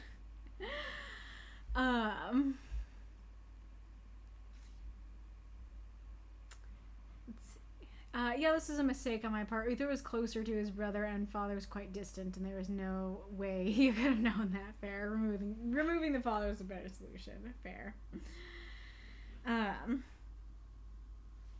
Does it actually say she lost her brother and a husband? She lost both her husband and her son at once. So I can see the Sweet Home Alabama interpretation, but Ruto has now clarified, but I was going to say I would highly doubt that was the intended interpretation. I don't want to assume incest unless there are much clearer indications of it. Anyways, so I quite like the idea here from the beginning that it's like, yeah, Uther lost someone, but he wasn't allowed to mourn. He wasn't allowed to be upset because somebody else was more upset, and he had to be the comforter. He had to comfort them instead of be upset himself and give them more reason to be upset. So there's a couple nitpicky things in this next paragraph. So sure, you could feel bad for losing a rival, a friend. There would be no point. On the one hand, I can understand how a rival can be a friend, and that can be a playful thing, that can be a positive relationship. But a rival can also be a purely negative relationship. And so, especially starting with rival instead of friend, it's like, sure, he could feel bad for losing the enemy of his story, and it's like, why would you feel bad about that? His friend. Why was the enemy of your story your friend? You know, and you're not really going to explain their rivalry, and so I think just for clarity's sake, for the reader, it would be better just to stick with friend. I do know you're going to talk about the monsters thing later, and we'll get to that, but that does, to me, feel different from the rival thing. So I think just showing, yeah, he had a good relationship, they were friends, is more of what matters. And I guess it comes back to the question thing of, like, saying rival brings us to the question of, okay, what sort of rival, you know? Is he the hero and Morgan's the villain of the story? Has he done terrible things? Did he kill his family? Is he the one who killed his brother? Or is it just like, oh yeah, like we sparred sometimes, you know? Like we just like fought a little bit. Like, it could be very different things. Yes, I was thinking of Megamind too. So it could be like Megamind, but there's just too many questions that word brings up, and they don't need to be brought up for the sake of this particular story. I know Alea, and so it totally worked fine for me to just go straight to Alea lost her brother. But a newcomer won't know Alea. And so if there are newcomers in the chat who don't really know the story here, did you feel like, I mean, I guess it just comes back to what I often say about it's better to start with the relationship. So, like, when I write a story about Savion and Lestaire, I try my best to refer to Lestaire as Savion's brother the first time he's mentioned, and then by Lestaire. And so I do wonder if Alea would have benefited from that, like, whatever their relationship is, like, his commander or something, his princess, lost her brother, then that might clarify things better for newcomers. But pretty nitpicky. I like what's going on here. And then I quite like this image here of, like, they had this knack for making their loss tangible, that he can see it on their faces, he can see it in their actions. Like, it's not just an internal thing, it's not just emotional, it's here physically in the world. And on the one hand, I could ask, well, doesn't kind of everyone make their loss tangible? But A, it sounds like Uther doesn't. And second, maybe that's kind of the point of the line, that it's like, wow, they really have a knack for making their loss tangible. And it's like, yeah, they're grieving normally, bud. You know? So either way, I do like the line in the image. I really like your examples here, like that when you have something like this, like having a list that has this kind of specificity is just so evocative. I can totally imagine that, especially with the dishes one. I can imagine someone going to get some plates to set the table, and they are about to get a fourth plate, and then they realize they only need 3. You know, I think that's powerful. I'm curious about what your intention was with the line of if he had been normal, because it seems like a lot of the story is him being like, I'm normal and you're the weird ones, you know, like, I'm okay, why can't you be okay? But he very clearly admits he's not normal. And I feel like that kind of undermines the, like, let's see how to explain it. Hypocrisy isn't the right word, but this story to me is basically, like, the whole idea behind this story is that he feels like he can't grieve, and he tries to hold it in, but ultimately he's grieving. And so, like, ultimately he can only hold it in for so long or in so many ways. But ultimately, he has lost a brother, he has lost a friend, and that does hurt. And so it's kind of like how do I describe it? Like, he himself is going, I'm the normal one, I'm okay here, you should be like me. But by the end, like, we know he's just like them, like, they're the same. It's not like he's normal and they're not, or like they're normal and he's not. They're all the same here, and he's not okay either.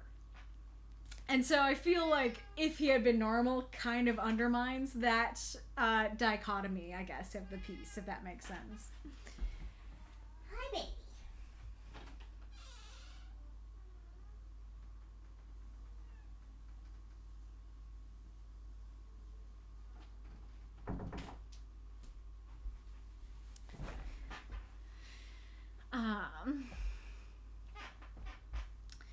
And then I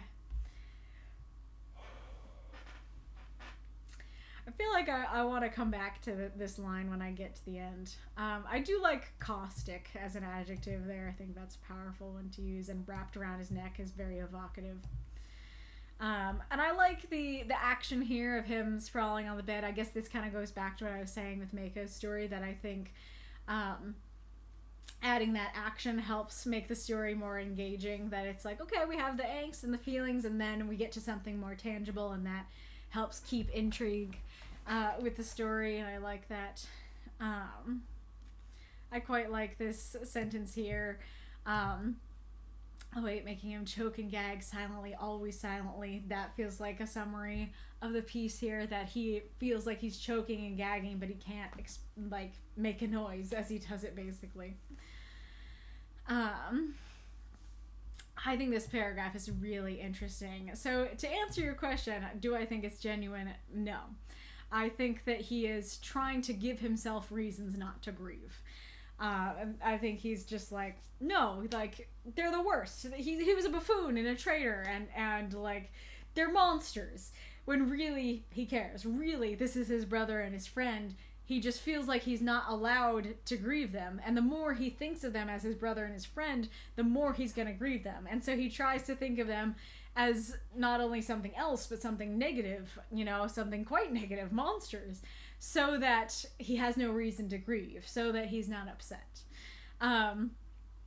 It reminds me a lot of the song Requiem from Dear Evan Hansen, that in that song, it would take too long to summarize, you know, what's all behind that story, but somebody died, and his sister, well, his whole family is like singing about, like, the kind of the tagline, the main chorus line is, I will sing no requiem. And, you know, for the mom, she's saying, I will sing no requiem, because she feels like she's like getting to know him again, basically, through things that she thinks that he's written. And so it's like, I don't need to be sad, because he feels alive through what I'm reading. And the dad is like upset that, yeah, the dad's upset at him, and so he's like, I don't want to sing a requiem because you know, threw our love and care away and stuff. And then the sister, you know, didn't have a very good relationship with her brother, and so she's like, I don't want to sing a requiem. I don't want to be upset, you know. I don't want to pretend to be the grieving girl here when, like, you were mean to me, and I spent so long having negative feelings for you. And I think ultimately kind of the point of that song is that ultimately all of them do care about him and are grieving and do miss him. And ultimately the song is their requiem. But they don't want to admit it. It is less painful to be like, no, like, you're the worst, and I spent so long thinking you're the worst. I can't be sad now, you know, I'm not allowed to be sad now that you're gone, you know. And there even is a line at the bridge where she's like, don't say it wasn't true, that you were not the monster that I knew. And granted, I think maybe that one's a little more, like, I don't know, a little more genuine than this, because in this I feel like they fully don't believe. I feel like Uther fully does not think that they're monsters, and I think in that case there is some level in which she did think that he was a monster. But the point of that line is more, as she's, you know, singing it, there's like tears behind it, kind of, that it's like, oh my gosh, you were not the monster I knew, basically. It's like, I need to keep believing that you're the monster I knew, because if I realize that you weren't, then it will be crushing, you know. And so there's a very similar idea here, that to me, that it's like, no, I have to focus on your negative qualities. I have to believe that you are traitors and monsters, because otherwise it will be crushing. And I can't be crushed right now. Like, I have to get up and go to work, and work is helping Alea and comforting Alea, and I can't do that if I'm crushed under the weight of grief myself. And so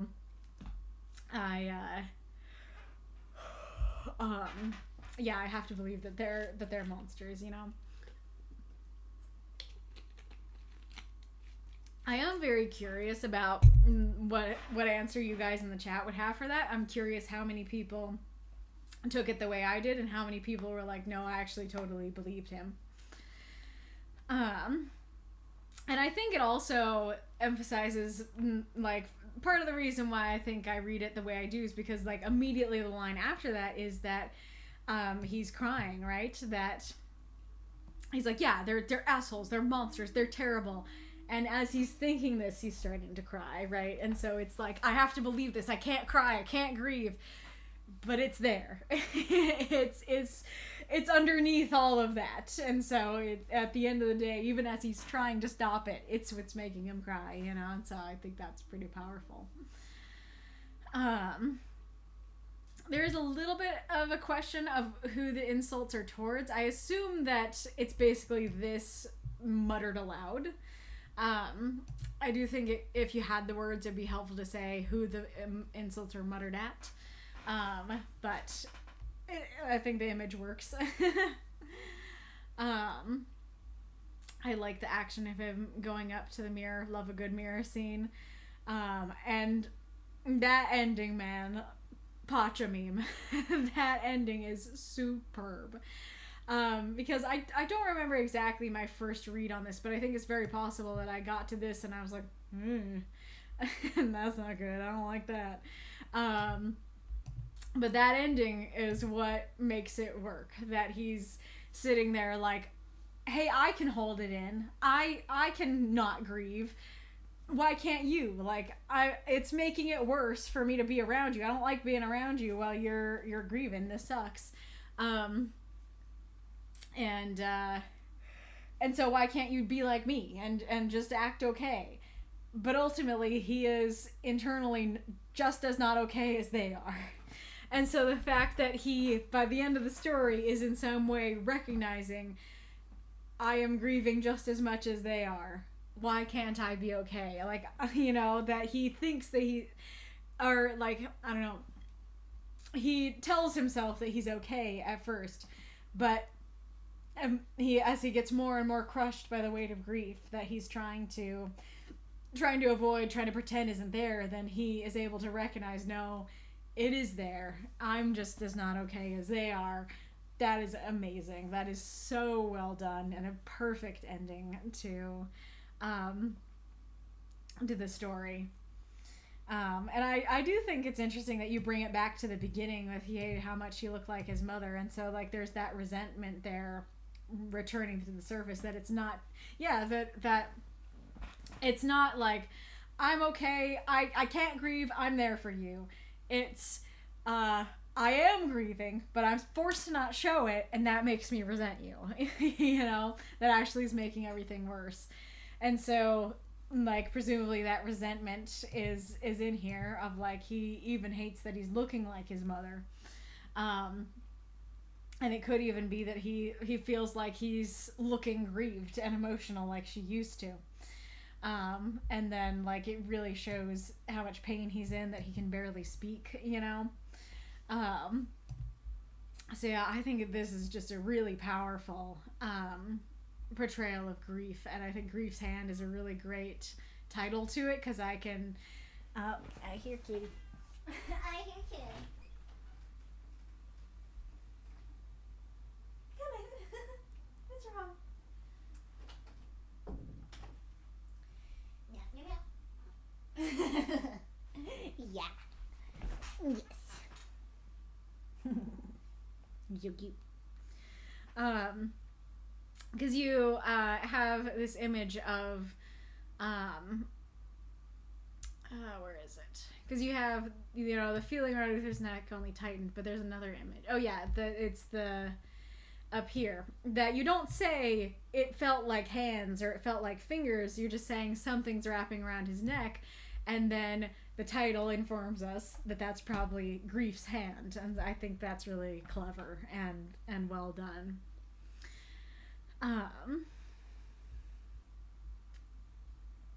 Let's see about your other questions. So I'm told to vary the length of my sentences to make the pacing a bit more engaging. What do you think?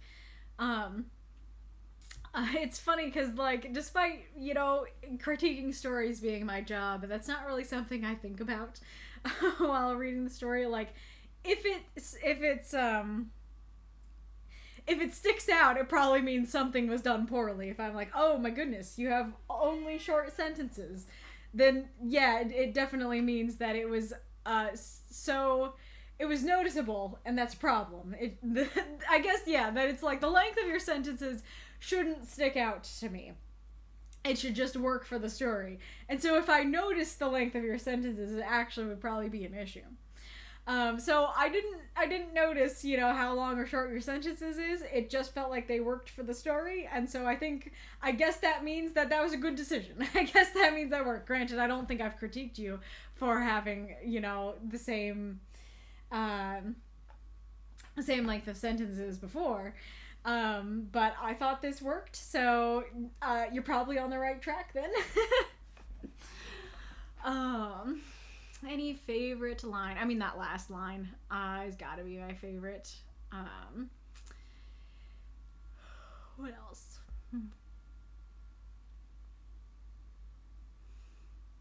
Well, the dishes, the lost tangible, those are some good ones.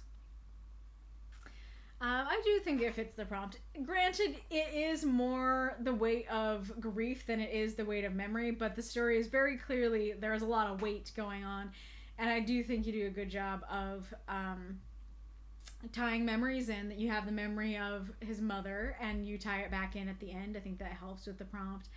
And it can also be an element of kind of similar to Mako's story, that it's the memory of the brother, the memory of Morgan, that is weighty, and like it's so weighty he has to try to rewrite the memory and make them seem like monsters, you know. Oh yeah, I don't know that it's too big of a deal, but there is a question of, as far as I know, I don't think Morgan is dead. I think he's just been captured by the other side or turned traitor. Granted, he probably would have said traitor about Morgan too if that was the explanation. I don't think it necessarily matters if newcomers think he's dead, but that is kind of a question there. It definitely reads like he's dead, and I don't think he is.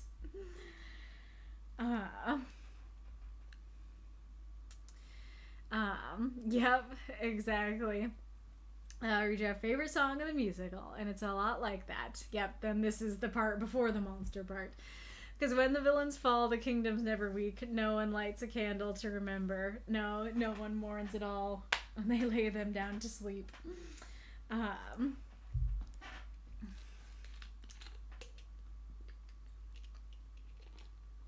So don't tell me that it wasn't black and white. Don't tell me that I didn't have it right, that you were not the monster that I knew, right? No. Knew must rhyme with something. I don't know.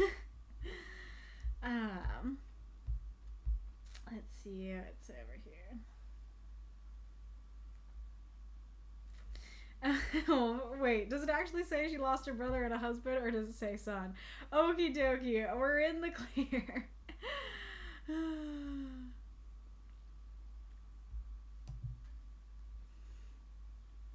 Yeah, I don't know that song.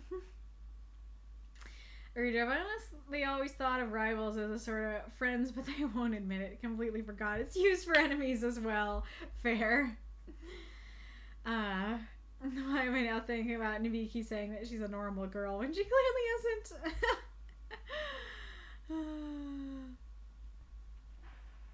Reja, the intent was that he feels abnormal at feeling a form of envy and jealousy at Elea's grief.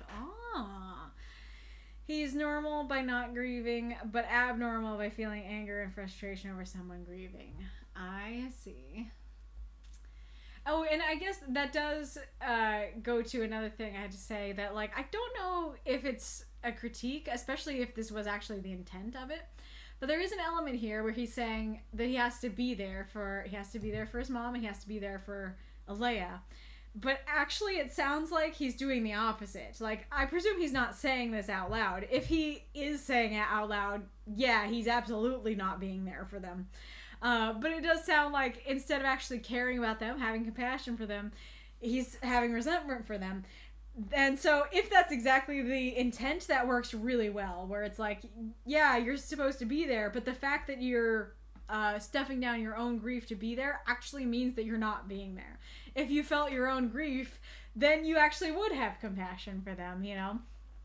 And so if that was the intent, that works really well. But if you intended it to read like, yes, he's totally there for them, I don't know that it does.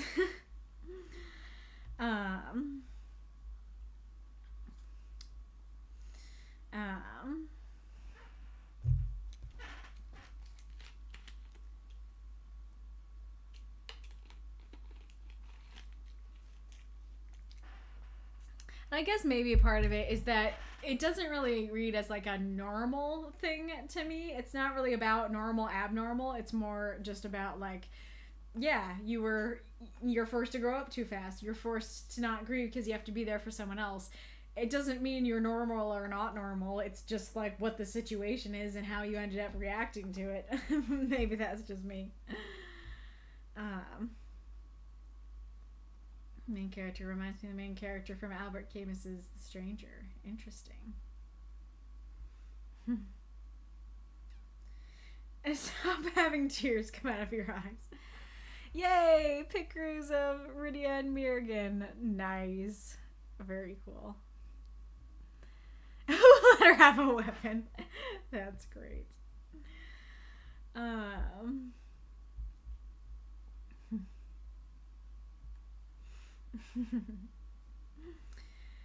All right. Great story, Redrove. Great exploration of these complex emotions. Let us go on to Johansson. I don't think Johansson is here, so someone feel free to tag him. Oh, Camus, not because French, gotcha. Let's see what to say. Oh, yeah, so if you'd like to unlock more stories, make sure you cheer during this story and during the praise and critique of it. Alpine Asters by Johansson. 323 words. Just don't look down. Just don't look down. My muscles tense as I pull myself another step up the rocky cliff face.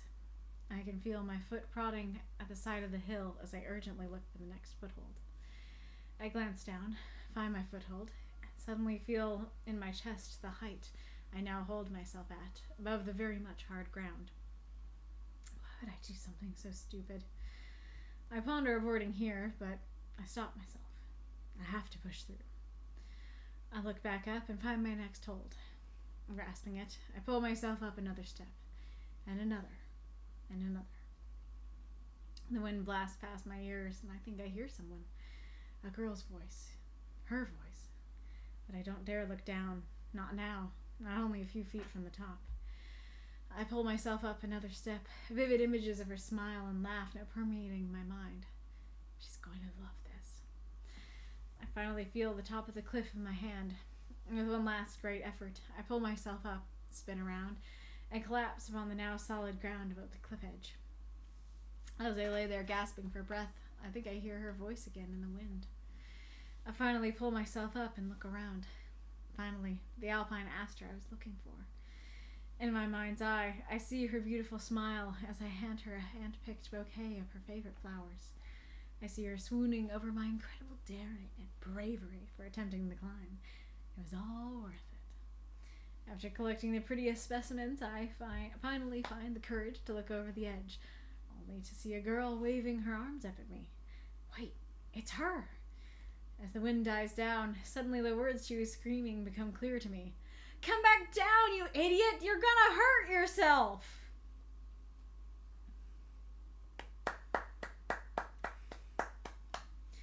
There are those moths and monsters that cheer for the story if you loved it. It was lovely to see your name in the list, Johansson. It has been a long time since I have read anything from you, so this was lovely to be able to. And I thought the story was quite cute. The first line is I guess that is another good thing you can do with your first line is do something that isn't necessarily a summary of the story, but just really draws your reader in. And I guess that goes back to the questions thing, where it's like, just don't look down. It provides questions of why not look down, and this kind of implies that our main character is somewhere high up, so where or what is he on? So I think that works well to draw the reader in, and then I think you do a pretty good job setting up the setting here of like, okay, here we are in a rocky cliff face trying to find footholds and stuff, and it definitely is from the beginning a palm sweaty sort of opener, and I think that works quite well. This sentence here definitely has some clunk to it. Despite what Word is saying, I don't think it's technically wrong, but it's definitely quite clunky. And suddenly feel in my chest the height. I do think that I suddenly feel the height in my chest would be less clunky. And I don't think you need the I now hold myself at. So I suddenly feel the height in my chest. And granted, that might make you have to remove the rest of the line. But so I kind of actually like the very much hard ground. I think that conveys, how he's feeling about the ground better than just like the hard ground. So I do like it, but with the other clunk in the sentence, it adds some clunk itself. So let's see, how could you do both?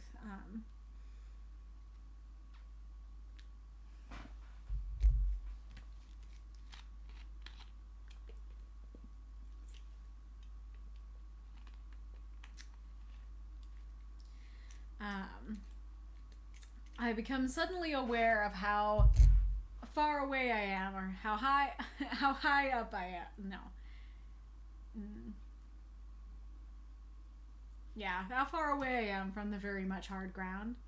Let's see. I glance down, find my foothold, and I suddenly feel how high I am above the very much hard ground. I don't know. That has some level of clunk too.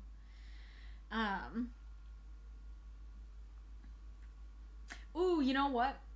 One of my big questions for the piece is how high up is he? Because I can't tell if it's like, if he's 100 feet up, 1,000 feet up, 10,000 feet up. I have no idea. The only clue that we have is he can still hear her on the ground. And so, I guess, no, a better example would be more, is he 5 feet, 10 feet, 15 feet, 50 feet, 100 feet? I really don't know how high he is off the ground, and I think that's kind of important. So I think that I suddenly feel the height in my chest. I'm about this many feet, this many meters above the very much hard ground. So I think that would be less clunky for the sentence and would also clarify an important question. Or if you don't want to use feet or meters, like, well, I was gonna say something like, what the trees look like, if the trees look like a diorama, that's pretty high. But then it's harder to get that very much hard ground thing in there. So, yeah.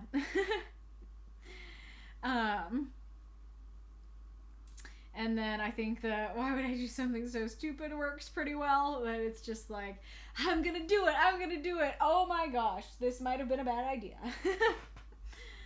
And I like the determination throughout the story. It's fun because, like, on the one hand, it's like kind of like inspiring determination.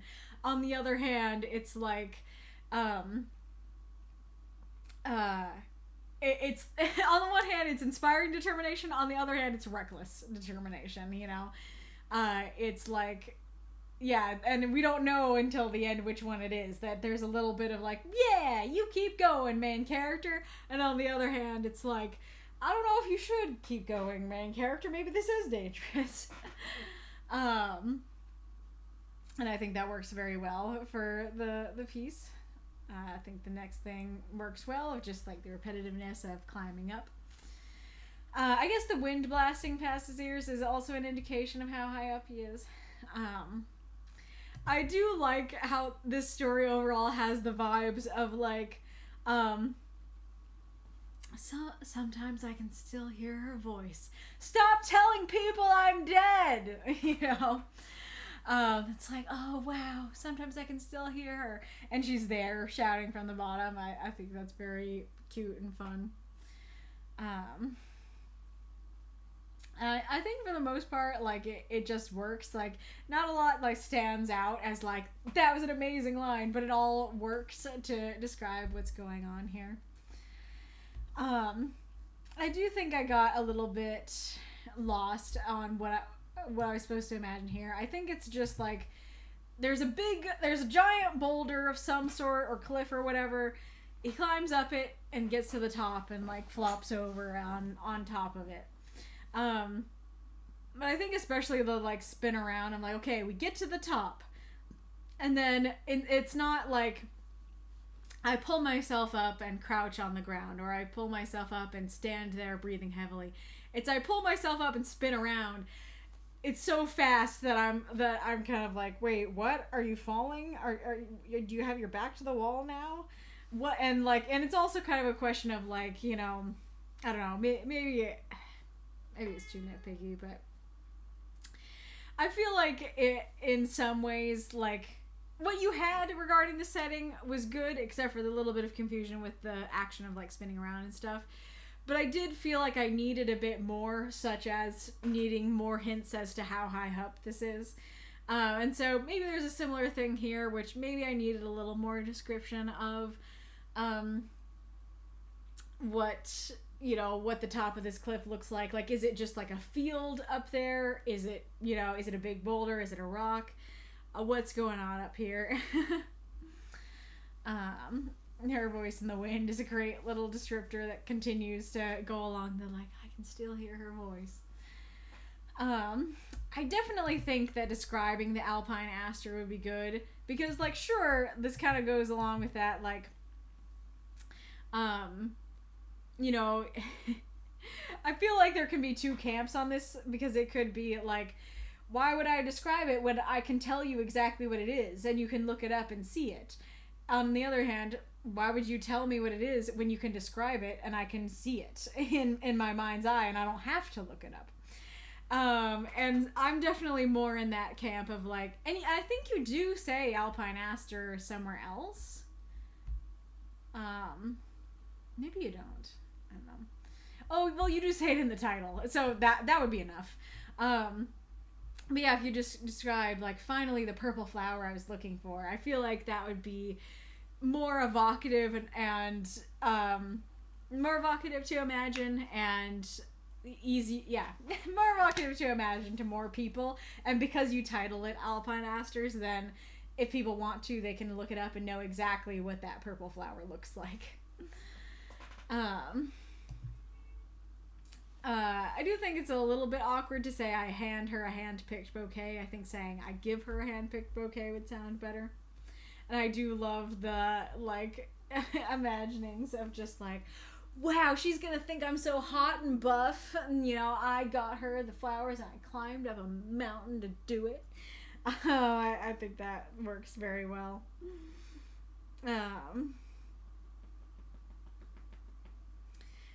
And then, of course, the ending is fantastic. Love that it's like, oh, I hear a voice on the wind. It's probably not her. I'm just imagining things. And then it is her, but instead of swooning for him, she's just like, you idiot!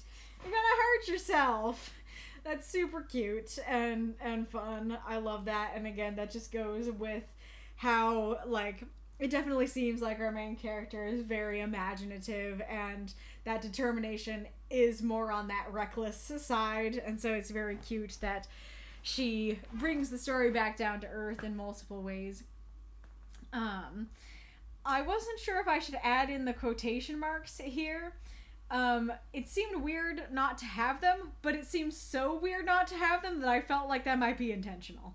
And I don't know if it's just meant to be like, the words she was screaming become clear to me, here they are. And it's not necessarily that you're like literally quoting her in real time. It's just like, FYI, here are the words. I'm not sure. So my biggest complaint for this story is this is one of the stories that unfortunately was going to get disqualified based on prompt use. If you don't know, FYI, there were 4 stories this week that myself and at least 2, if not more, other council members thought did not fulfill the prompt. And usually when a story doesn't fulfill the prompt, then that ends up disqualifying it.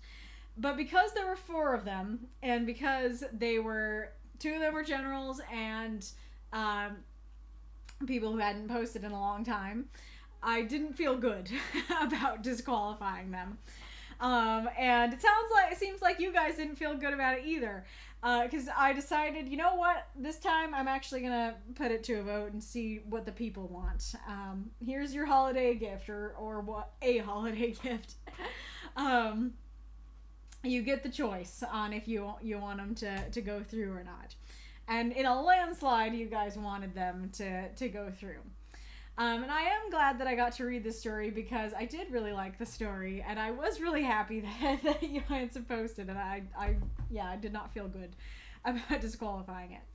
But as was part of the poll, part of the point is that I would talk about it on stream. So I don't see the prompt in the story, so I think you could have done the prompt, but it doesn't feel like you did, because I don't see the memories in here. I see imaginings of the future, and I see thoughts about the present. I don't see any memories. So, like, we hear the voice. That's something that's happening in the present. I pull myself up another step. Vivid images of her smile and laugh now permeating my mind. She's going to love this. So, I think you really could have done memories here, that it's like, that I'm remembering her smile. You could have really ramped that up. But you don't, and so instead it just seems like it's more about the present and the future, that it's like she's going to love this in the future. I'm imagining her smile when she in the future reacts to it, which isn't a memory. And then like I see her beautiful smile as I hand her favorite flowers. I see her swooning. Again, all of that's the future. All of that is about to be the present or the future. Not, I'm remembering her swooning. And I think that you could have done the prompt quite well with this story, because I think you could have said, like, I remember when I once gave her this flower and how she was so happy about it. Or I remember when I gave her whatever it is. It doesn't have to be a flower, but she, like, he gave her something, and he's like, that's I'm remembering it and I want to replicate that. Like, that's the weight of the memory. The memory is propelling him to do this. Like, it's propelling him to go into this dangerous situation because you remembered how happy she was. It could even be he's remembering when he learned that she loves alpine asters, that they had this conversation. He's like, yeah, I remember so strongly that she talked about this, and like, oh boy, she's gonna love this, you know. So I totally think you could do the prompt with this story pretty well, but as is, I don't really see any memories here. I think the weight is like in the fact that the situation is dangerous, and so I think the weight is there well enough, and as long as it got connected to the memories, then I think the weight part would be fine. But I don't see the memory. And like, you really could ramp up like, oh, I hear her voice in the wind, because that could totally be, I hear her voice in the wind. Oh, it's probably a memory. I'm remembering when she said this or that. But that isn't what you go for. You know, that isn't where you go with it. So it ended up not feeling like it was there. So it doesn't mean I don't love the story. I do think the story is fantastic and fun. And I love seeing you back, and I'm glad I was able to read it. And just unfortunately, I don't really see the prompt in it, as well as at least 2 other people didn't.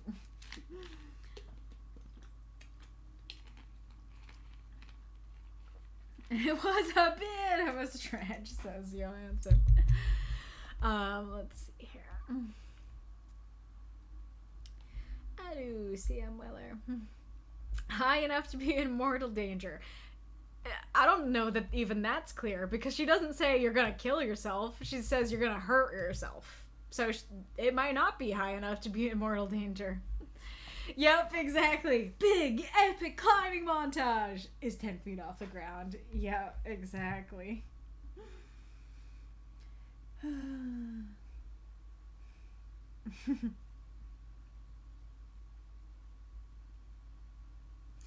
And at the moment you realize it's not her favorite flower because of how they look, but because suitors don't ever come back out of cowardice or they die. I took it as making memories and putting that before his life. I'm not sure I understand. The memories are implied. I was preempting hitting the word count a bit.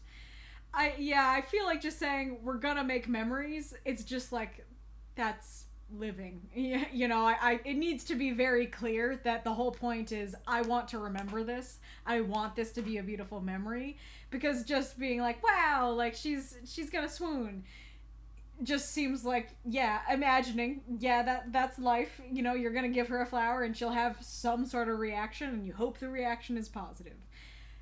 Yeah, that's quite a stretch for me to go. It'll be memories in the future, though. It's like, the whole point of memories is that they're in the past. You could use it to be like, we're going to make memories. That just needs to be very explicit. I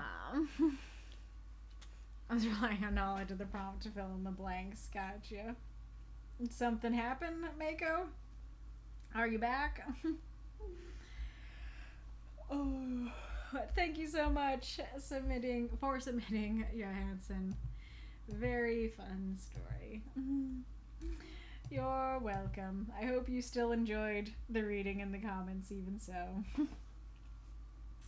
Alright, I don't believe we've unlocked anything else, unfortunately. So it is time to announce the prompt for next week. Glad to hear that it was helpful.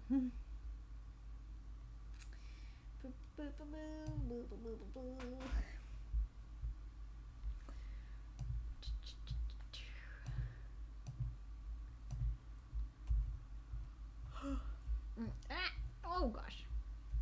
I think that's the right size. Okay. In third place, with 5 votes, we have a tie between Feast of Starlight and Watch the Magic Night Unfurl. I'm not surprised those ones tied. They have similar vibes to me. Good vibes, but similar. In second place, with 7 votes, we have Problem Child. That prompt is really trying. Not its day in the sun yet, though. Our prompt with 8 votes is Writing on the Wall. I don't think it's big enough. Alrighty. I'm super curious because this was one of those prompts that we talked about in one of the ads on stream. So, do our conversations about the prompts end up giving you guys like extra love for some of the prompts? Like, do you guys feel like this prompt would have won if we hadn't talked about it on stream, or do you feel like, yeah, it would have won regardless? It's a good prompt. It's a good prompt regardless. I mean, I do think it's a good prompt, and I think I said so when we talked about it. I'm just super curious if us talking about them affects like, oh yeah, we talked about that one. That one's great. Alright, so I did talk about it before. I don't remember which stream to direct you to when I talked about it, but I might be repeating some things. So, as far as I know, this is an idiom which comes from the Bible. It comes from the book of Daniel, when God literally wrote on the wall. I know I looked it up last time, but let's see if I can look it up.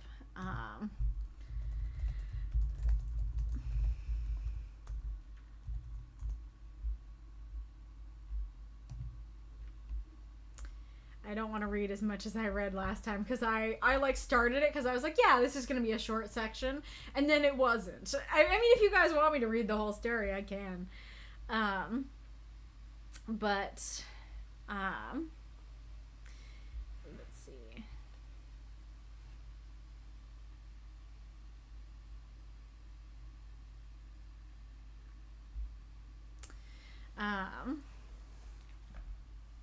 But you, Belshazzar, his son, have not humbled yourself, though you knew all this. Instead, well, actually, let's read the actual the handwriting, and then we'll skip to the meaning.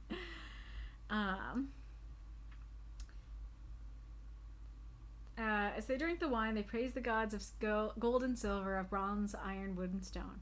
Suddenly, the fingers of a human hand appeared and wrote on the plaster of the wall near the lampstand in the royal palace. The king watched the hand as it wrote. His face turned pale, and he was so frightened that his legs became weak and his knees were knocking. And then basically nobody can translate it, and so they get Daniel, and Daniel says, "But you, Belshazzar, his son, have not humbled yourself, though you knew all this. Instead, you have set yourself up against the Lord of heaven. You had the goblets from his temple brought to you and your nobles, your wives, and your concubines drank wine from them. You praised the gods of silver and gold, of bronze, iron, wood, and stone, which cannot see or hear or understand. But you did not honor the God who holds in his hands your life and all your ways. Therefore he sent the hand that wrote the inscription. This is the inscription that was written. Mina, Mina, Tekel, Parshin. Here's what these words mean. Mina, God has numbered the days of your reign and brought it to an end. Tekel, you have been weighed on the scales and found wanting. Perez, your kingdom is divided and given to the Medes and Persians. So, as far as I know, the saying is meant to be like, it's the idiom of like, oh, there, I can see the writing on the wall, is like, I can see your doom, you know, that like you're doomed, that your doom has been written before it occurred, basically. And so that is what the original story was about, that it's like you worshipped false gods, and so, you know, the real God who has, you know, power over your reign has numbered your days, and you're doomed now. Kind of thing. Wolf, can you send me like a picture of like the definition of the idiom like you often do? Let's see. Oh, that's the wrong one.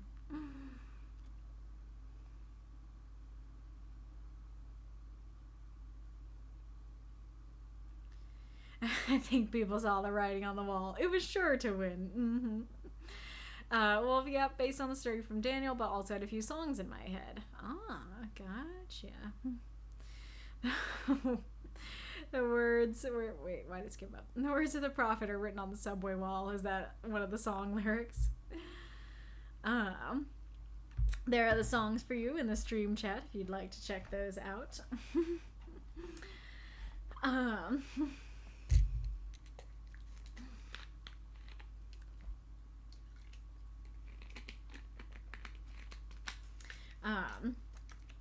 Yeah, honestly, that is kind of the answer. Why was the prompt gathering and then the vote held so early this one? Because I felt like it. Mm-hmm. We had 3 weeks with this, with the weight of memory prompt, and on that third week, I was like, you know what? I want to give people a little extra time to, with this prompt, and being a supporter, and I guess in this case, not just being a supporter, but, you know, having written the previous week, that is kind of one of the benefits that you have gotten for quite a while now, is that you get the prompt a little bit early. And most of the time, it's just, you get it like a day or two early. But in this week, I wanted you to have the benefit of having it like kind of a week early. Not exactly a week early, but multiple days early. That's all. There it is.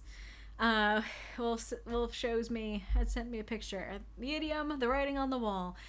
A warning or presentiment of impending danger, doom, or failure. Usage, people use the phrase to indicate that evidence of a negative outcome is obvious, even if some choose to ignore it. For example, the company was losing money, and seeing the writing on the wall, she started to look for another job. Yeah, that's a great way to describe it, that it's like, it's not just like, it's the portent of doom, it's like the signs of doom are obvious, and other people may or may not be noticing it. So yeah, you could write like the company is going under, and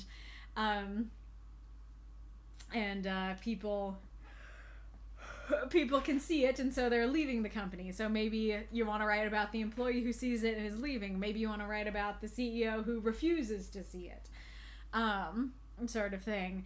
And like, in a weird way, this is like kind of hard to come up with examples, because like there's just so many situations in which doom is applicable. You know, it could be that something bad is going on in a relationship, and that's the writing on the wall, that like, yeah, there's a big obvious problem, and maybe one person sees the problem and is ready to break up, and the other person's like, no, please stay, and it's like, nope, the writing's on the wall. You could, of course, take it just very literally, that it doesn't have to be a sign of doom. It can literally just be that you want to write about writing on the wall. You can write about graffiti on the wall, or, you know, somebody etching "I was here," you know, into the bathroom wall. or worse things. It could be maybe somebody like peels back the wallpaper and there's writing on the wall, something like that.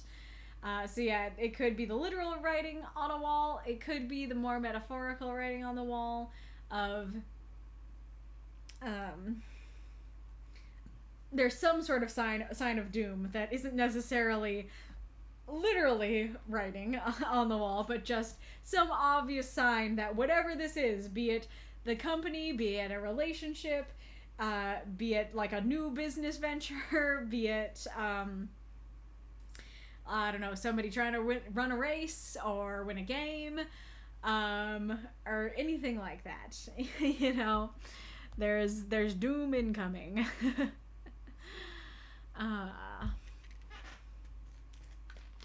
Hello, Hellenic.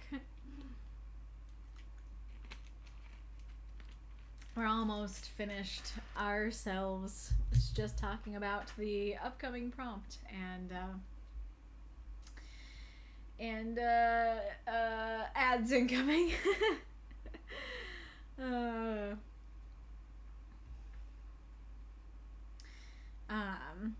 I don't know if I have the energy to go for another to talk about a different prompt, and I also don't want to confuse people like who just skipped to this part. I wouldn't mind if someone used the yellow wallpaper for inspiration. What's the yellow wallpaper? What is that besides what it sounds like? And it can definitely be like a, I think that's kind of a horror movie thing where there's like writing in blood on the wall, and that definitely could be both. Literal writing on the wall, and often that's a sign of doom. Okay, but now I'm just imagining that like the whole story is like a horror scenario, and then the blood writing on the wall is just like, go to Chipotle, their burritos are awesome. Oh, you snoozed, gotcha. Which is very funny because most of the time I would take that as you literally snoozed, but no, you snoozed the ad. Yellow Wallpaper is a short story. I like that writer in this magazine. Okay, that's not telling me the summary. Since I'm on the phone, maybe I will.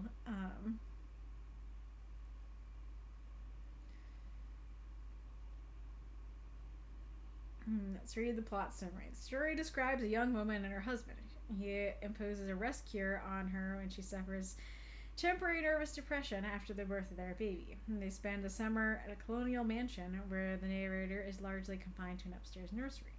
The story makes striking use of an unreliable narrator in order to gradually reveal the degree to which her husband has imprisoned her due to her physical and mental condition. She describes torn wallpaper, barred windows, metal rings in the walls, a floor scratched and gouged and splintered, a bed bolted to the floor, and a gate on top of the stairs, but blames all these on children who must have resided there. Narrator devotes many journal entries to describing the wallpaper in the room. Its sickly color, its yellow smell, its bizarre and disturbing pattern, like an interminable string of toadstools, budding and sprouting in endless convolutions. Its missing patches, and the way it leaves yellow smears on the skin and clothing of anyone who touches it.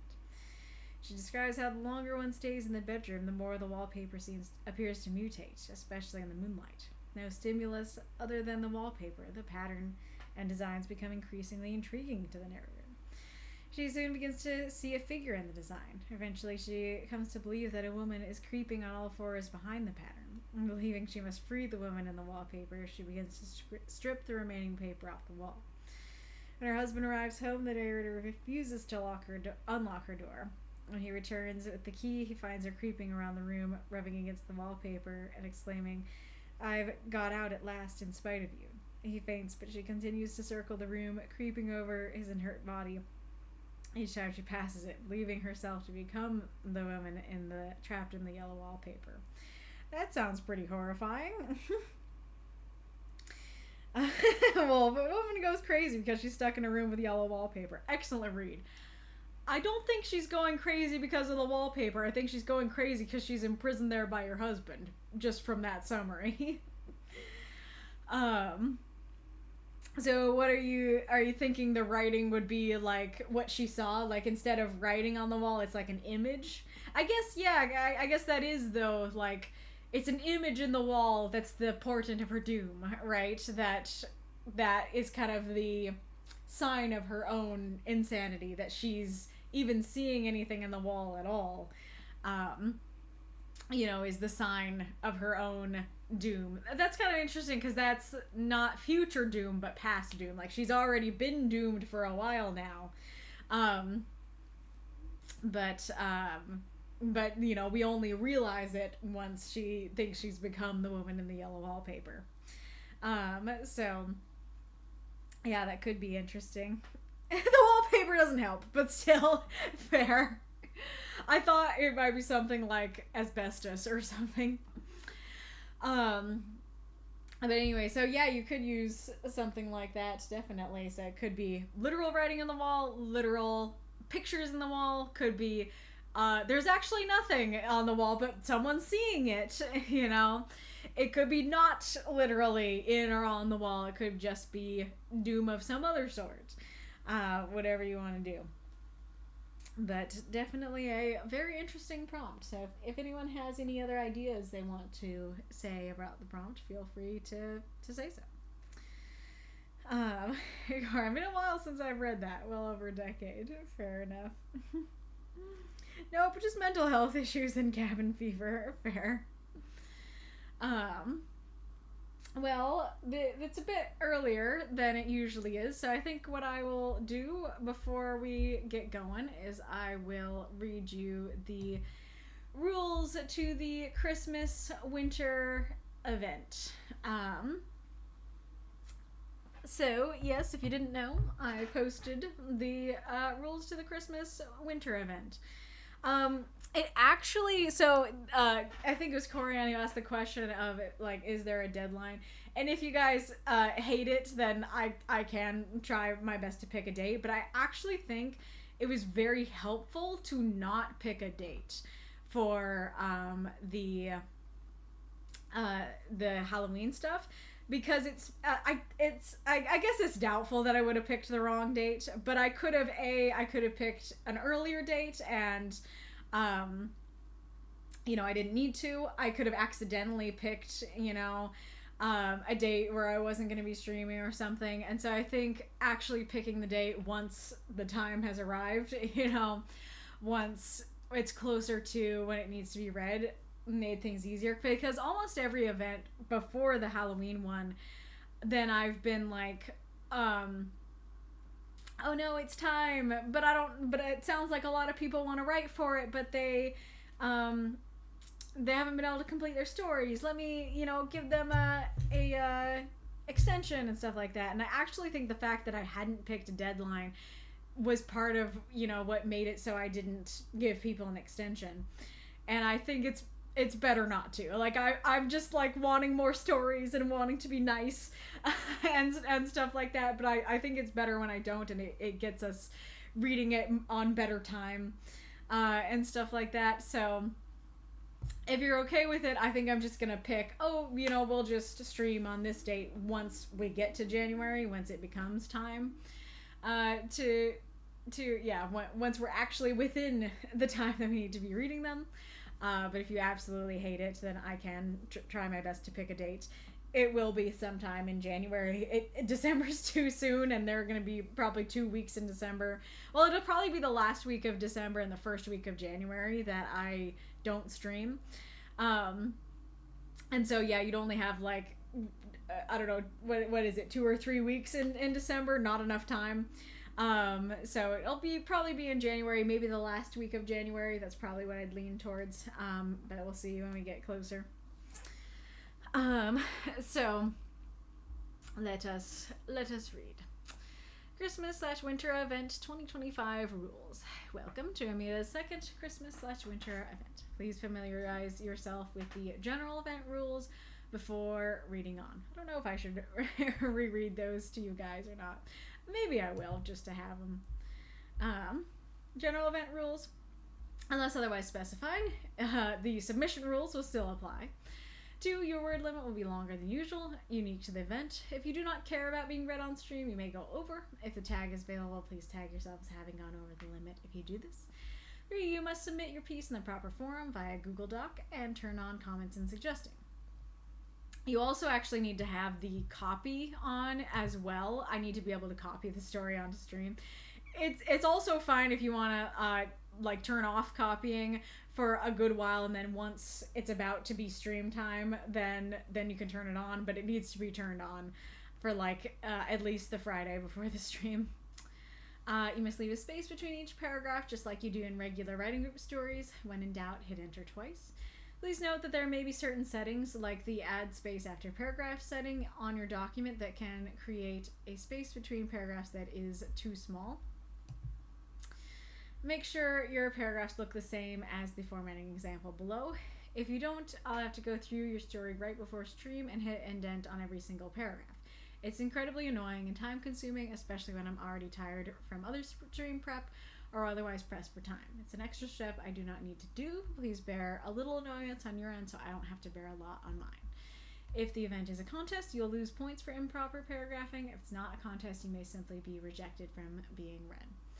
5, you must not indent the start of your paragraphs. Same situation as above. While this one is less grievous, it's still better to keep all the stories in the same format on stream. So basically it's just asking you to make them look the same as they do on stream, and that is the formatting example. Like that.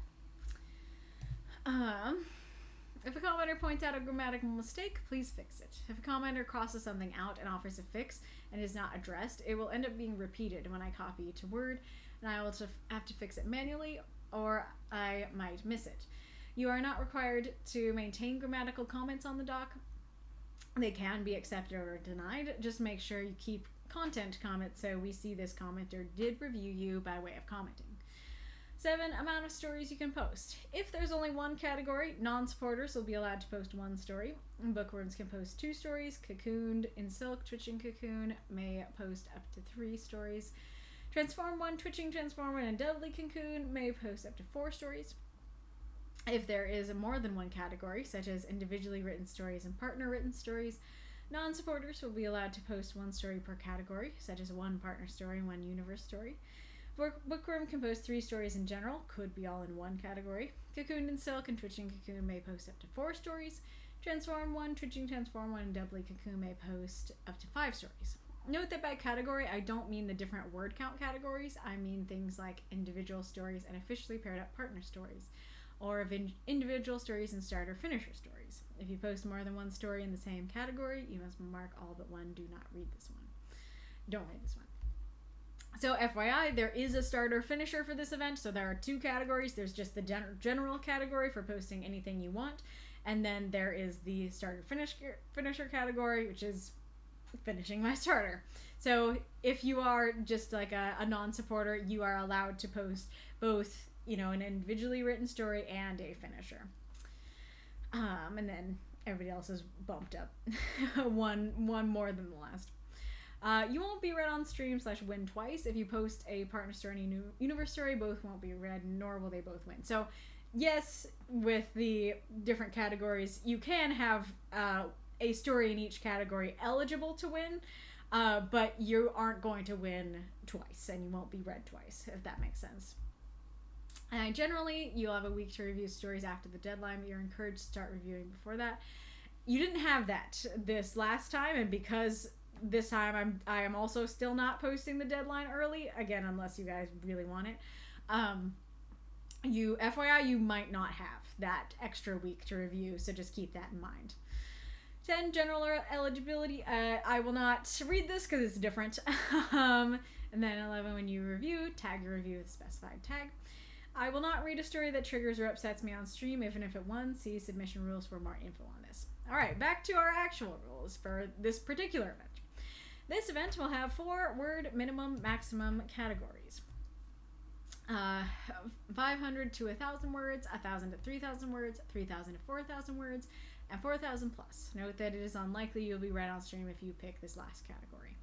Tag your story with the word min-max category when you post. In order to be read on stream, you need 6 review points. Reviewing a 500 to 1,000 word story is worth 2 points. Reviewing a 1,000 to 3,000 word story is worth 3 points. Reviewing a 3,000 to 4,000 word story is worth 4 points. Reviewing a 4,000 plus story will get you all 6 points all on its own. So basically, you can read and review 3 of these stories, 2 of these stories, 1 of these stories, and one of these stories, just one of these stories. This is kind of like, first of all, so like the rules that are in the general event rules that I didn't read are that like you have to read and review 4 of them, and as I myself was like doing that, I realized that it just felt like too much. Like it just felt like too much to me, and so I felt like it was very likely that it felt like too much to other readers and writers, that I had it at 4 because it's like, well, people, you know, these stories are longer, people put more effort into them, and so more stories should get read. But that also meant that it's more effort to read and review them, and makes it harder to actually read and do your reviews as you need to. And to me, it was actually making the events just less fun. And I suspect it would probably be the same for others if I was feeling that way. And the other reason that I wanted to, so this just kind of helps to have it be like, yeah, like it's proportional to how much you have to read. That when you read a shorter story, if you only want to read shorter stories, you have to read more of them. If you read a really long story, then you only have to expend the effort to read and review that really long one. And then the middle ones are in the middle. And this was also my way to try and, because like, I forget if we talked about it on stream or anything, but I know that the thing is that like people love the longer word limit, but also a story beyond 4,000, like 4,000 words is kind of my limit. That like I see that the ad, yep, we ran out of mutes. I don't know if I should just keep reading the reviews, reading the rules and stuff, or not. You know what? Maybe I'll just like do a little bathroom break, because yes, I brought Propel again. So yeah, let's do that. So let's do a little bathroom break. Wow. That looks so weird.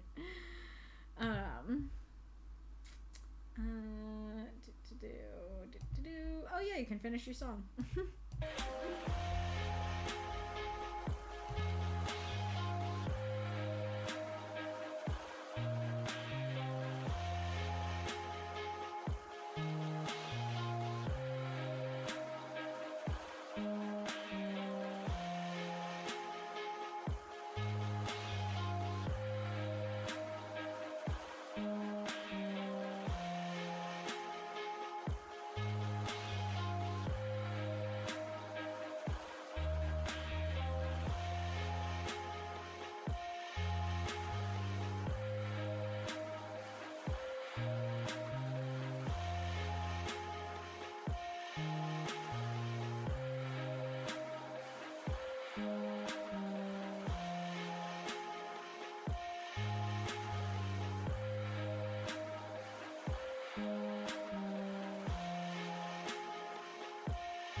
All right, I'm back.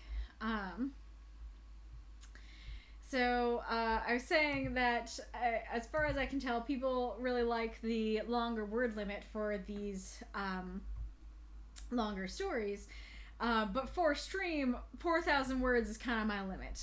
Kind of going above that is just a little too tiring for me. Unless it's the only story. Like if I only read one story on stream, it could definitely be like up to 10,000 words.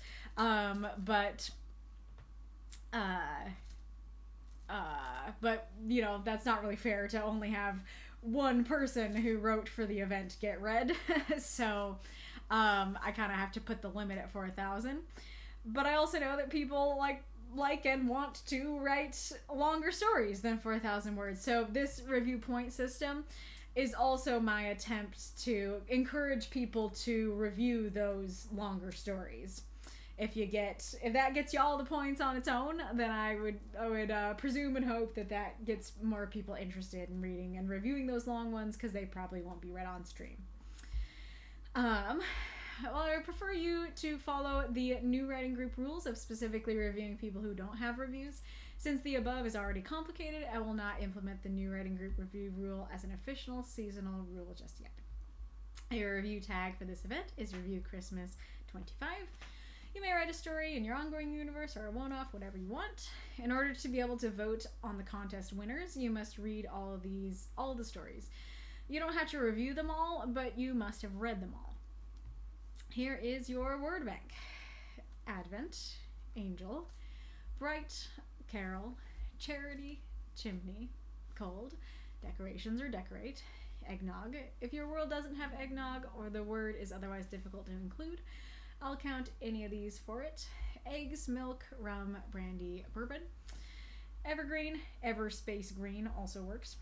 Fireplace, garland, gift, ghost, holly, journey, jolly, ladder, manger or trough, mittens or gloves. Piece, scarf, sled, snowflake, stocking, star, tidings, tradition, wrapped, wreath. The words can be singular or plural. With the words that have two options like mittens or gloves, only one will count. You won't get points for using both. That also goes for the eggnog one. If you include any of these, please color them in the document. Can be any color as long as it's not hard to read. And I'll offer a list of them in the notes of your story on Discord, either with the doclink post or as the first comment. For the contest, you will get points for using words for the word bank. However, there will be a limit to how many words you can use / how many points you can get per category. For the 500 to 1,000 word category, you can only use 10 words. For the 1,000 to 3,000 word category, you can only use 15 words. For the 3,000 to 4,000 word limit category, you can only use 20 words. For the 4,000 plus category, you can use 30 words, which is all of them. No, not only, and that also was another thing that I thought could be I mean, I guess it's on the writer side, but could be a benefit to, you know, writing one of those longer stories. Not only can you only use this many words per category, you'll get points deducted for using more words over the category's word bank words limit. I don't just mean if you color in words used over the limit, I mean use. Your first challenge will be to use words from the bank, and your second will be to avoid them after you've decided which ones to use. And it's fine, like, if there's, like, I mean, I guess I'll, like, talk about this, the starter, right? So, like, in the starter, I use the word garland. There's, like, a garland of snowflakes on the stairs. It's totally fine to mention the garland multiple times. That won't get you points deducted. It's just if you already have the 15 words and then you use another one, then that's the problem. Challenge. Your challenge this event has been submitted by Corian and Wolfsbane X. Include a Christmas tradition not from your native country / country of residence in your story. If you want to do a winter and not Christmas story, your challenge is instead to have the characters be snowed in. You may include both. Please say in your notes on Discord, either with the doc link or as the first comment, if you attempted the challenge and how. Continued. Motif. This event will be a contest. As such, there will be prizes. Your prizes this time will be these. And you can see them down here. I want to collect the whole set, so I have been buying a bunch of these because they're mystery boxes. I got a bunch of duplicates. Right now I have 2 extra fire cats, 2 extra ice cats, 2 extra earth cats, and 1 extra air cat. I may end up trying at least one more time before the contest ends, so more options may get added. Unless I decide to give any of them away to people I know in real life, I will give you guys all of these as prizes. This does mean that it's possible everyone will receive a prize, and that winning would only guarantee you get the one that you want. Much like the spring event where I had you guys include a motif, I called it a theme then. Based on the look of the moth you most wanted, I would like you guys to do the same here. Please pick the cat you would most like to receive as your prize and use that element as a motif in your piece. You can pick any element besides light and dark, so fire, earth/plants, water, ice/snow, air, and lightning/electricity all work. But note that if you pick water or lightning, I may not get extra and you may have to settle for your second favorite. Dark light are not included because they're ultra rare, and I don't have the dark one, and it's unlikely I'll get duplicates, and if I do, I'd rather sell them. This motif should be an important part of the story and are a through line throughout the whole story. A mere brief mention will not be enough to count. Example/warning. An adventuring party starting a fire each night before bed will not count for Fire Cat, and there's a lot of snow and ice around. Also won't count for Ice Cat, because that's a normal setting detail, and will likely be true for most of the stories. Examples of how to use the motifs properly. Thank you, Spectre, for helping with these. Fire. The house burned down the day before Christmas and they have to find a new location. Someone is about to freeze to death and really needs to get a fire going to warm up. Someone isn't going to die, but they are lost out in the snow and desperate to get inside in front of the fireplace, dreaming of it the whole story, and that's the climax. Water. The story takes place at sea and there's something in the water. A submarine crew won't make it home for Christmas, so they try to celebrate it on the sub as best they can. Someone is stranded in the snow and has nothing to drink, so they melt the snow into water to survive. Ice. A character has never seen snow before, and someone wants to make the best snowman ever. Someone is stuck on a frozen lake and needs to find a way to get off before the ice breaks. Could also work for water, depending on what you focus on. Someone slips on ice and breaks something, and it's a key moment in the story. Earth. The characters try to decorate the best Christmas tree ever. Christmas with the mole people. Someone really cares about their garden and gets a present related to it. Something happens to their home, and the characters have to eat Christmas dinner out in nature or on the ground. Air. While flying in an airplane, someone reminisces about Christmases they used to have. Santa's sleigh broke down and they really need to get it airborne again. Grandma's oxygen tank breaks and the characters need to get a replacement.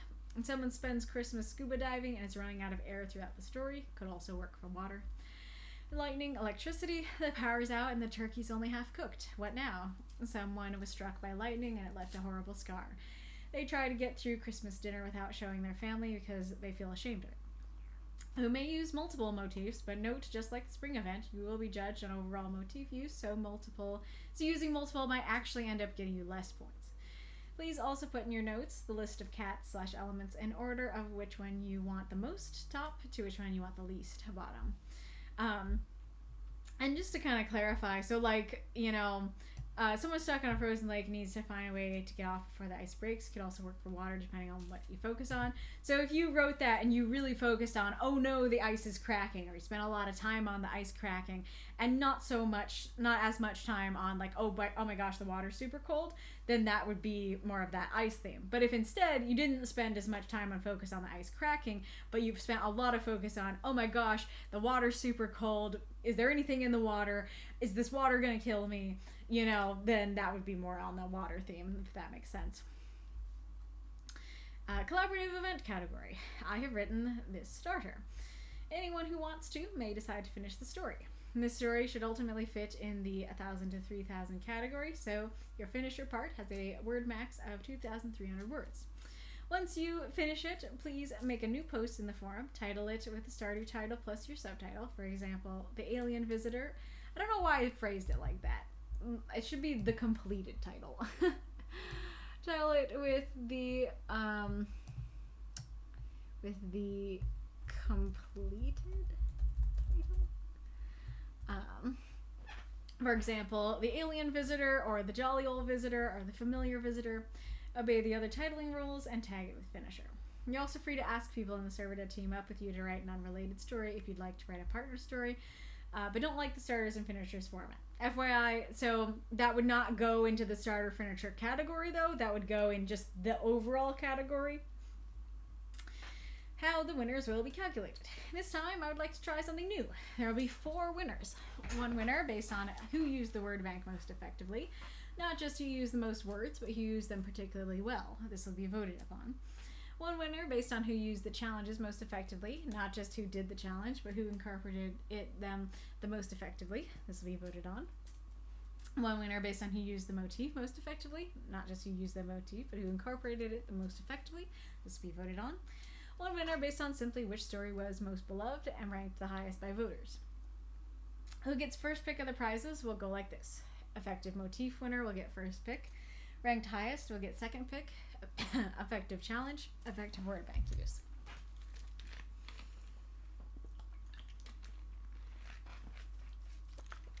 On top of the vote, each word used from the word bank will also count for 1 point.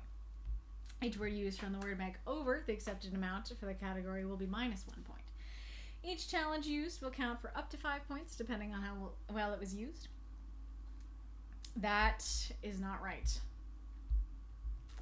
It should be the same as the motifs. The challenges used will count. No. The challenges used will count for up to 5 points depending on how well they were used. So yeah, I don't think it's fair for somebody who used both challenges to get 10 points and somebody who only used 1 to get 5. So it should be the same as the motif, that you just get, it's just like the median of the 2 scores.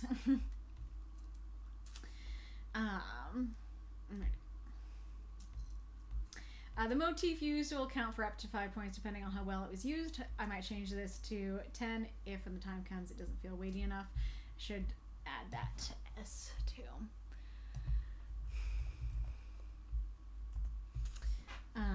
Yeah, this only matters for the winner based on the ranking, but how many points you get based on voter ranking will depend on how many stories there are. So if there are 10 stories, the top ranked story will get 10 points. The story ranked second will get 9, and so on. If there are 12 stories, the top ranked story will get 12 points. It will not go below 10 points, however, so if there are less than 10 stories, then the top ranked story will still get 10 points, and it may go down by increments of 2 or 3, so second ranked could get 8 or 7 points. I reserve the right to change this, especially if the time comes to calculate everything, and one of these categories seems to be weighted too heavily or too lightly, and or the 4 winners aspect messes with my usual way of doing things. What to include in your document and notes. Already said these 2, but also make sure you color in the words. In the tags, tag which word category your story fits under. Tag your story as a finisher if it is one. Tag what motifs used and what cat you most want. All other usual tagging rules. I did want to include the genre tags, but I don't have enough tags to spare when I put up all the elements. In the notes, when I say put it in the notes, I mean in the notes on Discord. Make your forum post, then make a comment underneath it for your notes. You can also do it with the link. It's just kind of easiest to use a comment. List the words used in your notes too, just to make sure we don't miss any. The challenges used, list the motifs used, and explain why you think it was integrated well, important to the plot. The elemental cat prizes in order of most want top to least want bottom. Any questions you might have for reviewers or other notes. Please read through these thoroughly. I know this is long, but if you are going to participate, you need to read and comprehend the rules. Please do not later complain about something being unclear, if rather you simply didn't read or remember the rules. If you find anything confusing or unclear, ask right away. Once you have read all these rules, please reply in a message your favorite line from the starter. If you don't want to participate in the starter finisher event, then reply in a message with your favorite Christmas and winter emojis. So if you feel like you have understood the rules based on me reading them to you, go ahead and do that now. If you feel like your brain is scrambled and you don't understand, then maybe give them a little reread yourself and do that afterwards. Yeah, that was Siren. But there you go. I'm really sorry that the rules are so long. I am just like I mean, I was gonna say there's a lot of moving parts. There aren't really a lot. It's just that the parts that are there need explanation. And I'm trying to be as clear as I can about everything, and unfortunately that just ends up making everything really long. Yeah. I could also read you guys the starter. Do you want me to read the starter to you? It's quite short. It's only 700 words. It was over 700 words, but I got it down to 700 because it was close to it. That's fair. I don't... That's fair that it can be kind of confusing, but I also don't know how to clarify them better, so you'd have to ask a question to have me clarify it more.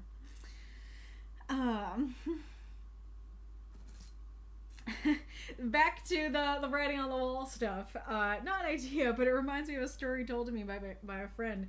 They were high and in the bathroom. Part of the decor included a mural of a woman powdering herself. My friend was so high they thought the woman was real and tried talking to her. Wild. You think we should save reading the starter for the Christmas event stream? That's fair. I mean, to be fair, I don't know if we will for sure be reading any of those stories, because if none of those win, those won't be what gets read. But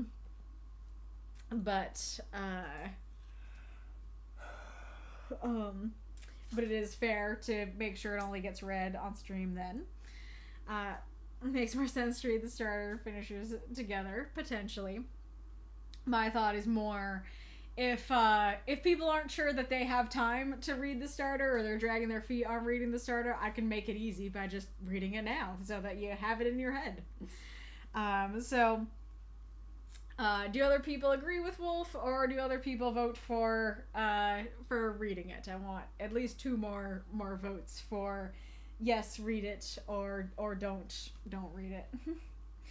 Corian says, I don't mind if you read it now. So we have 1 vote yay, 1 vote nay. Let's see if we can get 2 more votes on one side or the other. Go ahead and read it, and maybe another vote for read it. Do we have a 3rd vote for read it?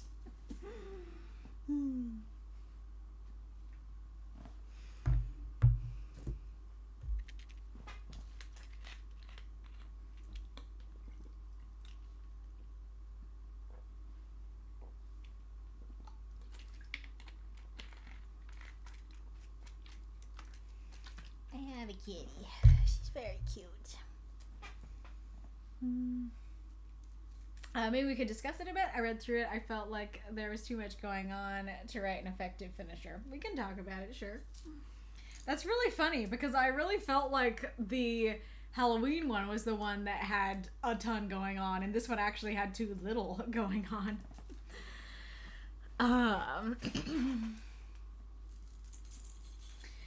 So far, the yes, read it is weighted a little heavier, so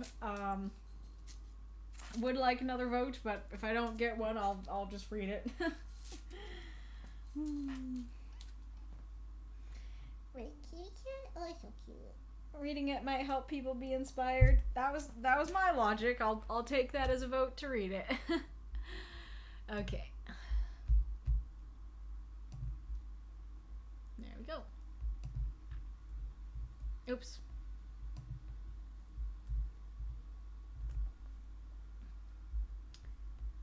Yes, I am the archivist. Hopefully you guys can read that. And there's a 4th vote for read it. Thank you. Alright. Willie Watterson believed in many things. Angels, aliens, even Alcatraz and anglerfish. But Santa Claus was most certainly not one of them.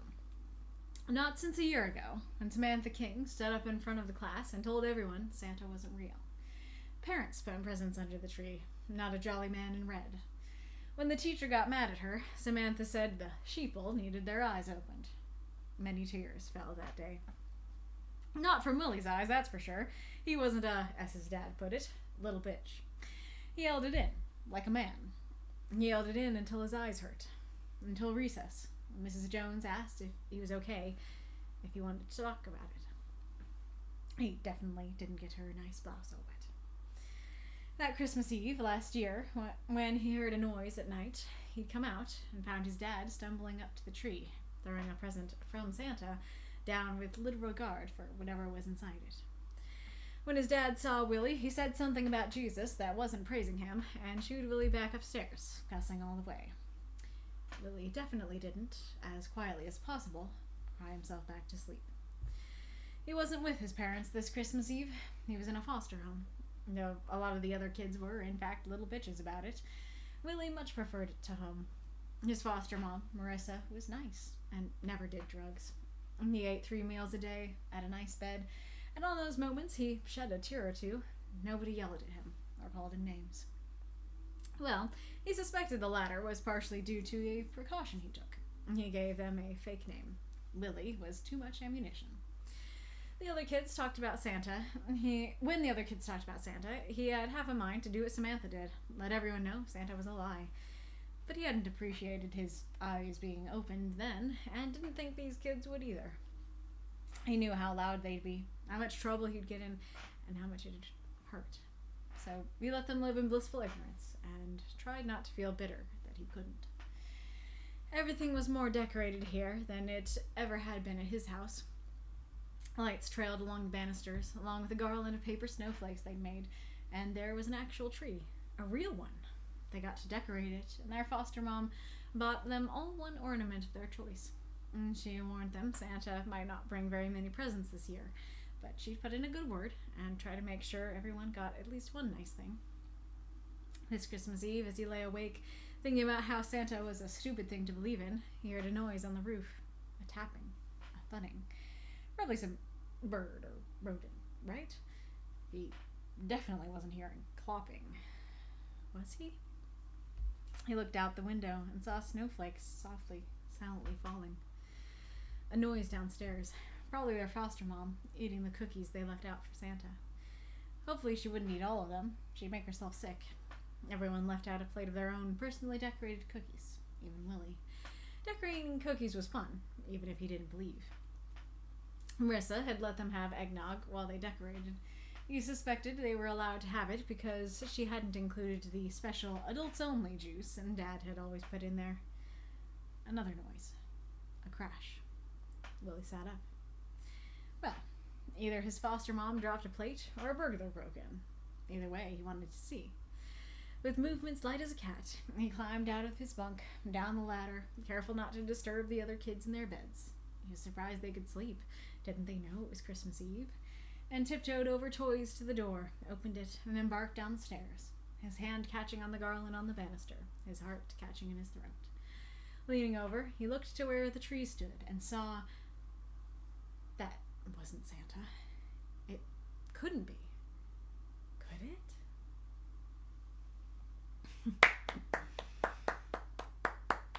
Drove those mobs and monsters to cheer for the story if you loved it. Oh yeah, I guess I can just bring this down to look at your chats in the Discord. Alright, what do you guys think? It just took too long to ask a bunch of people for their thoughts on if they could finish the starter like I did last time, so I just decided to have the council take a look at it and call it good. So hopefully they judged things right, that because they said they felt like they could finish it and stuff. But you can let me know if you're feeling like that's a struggle. Yeah. So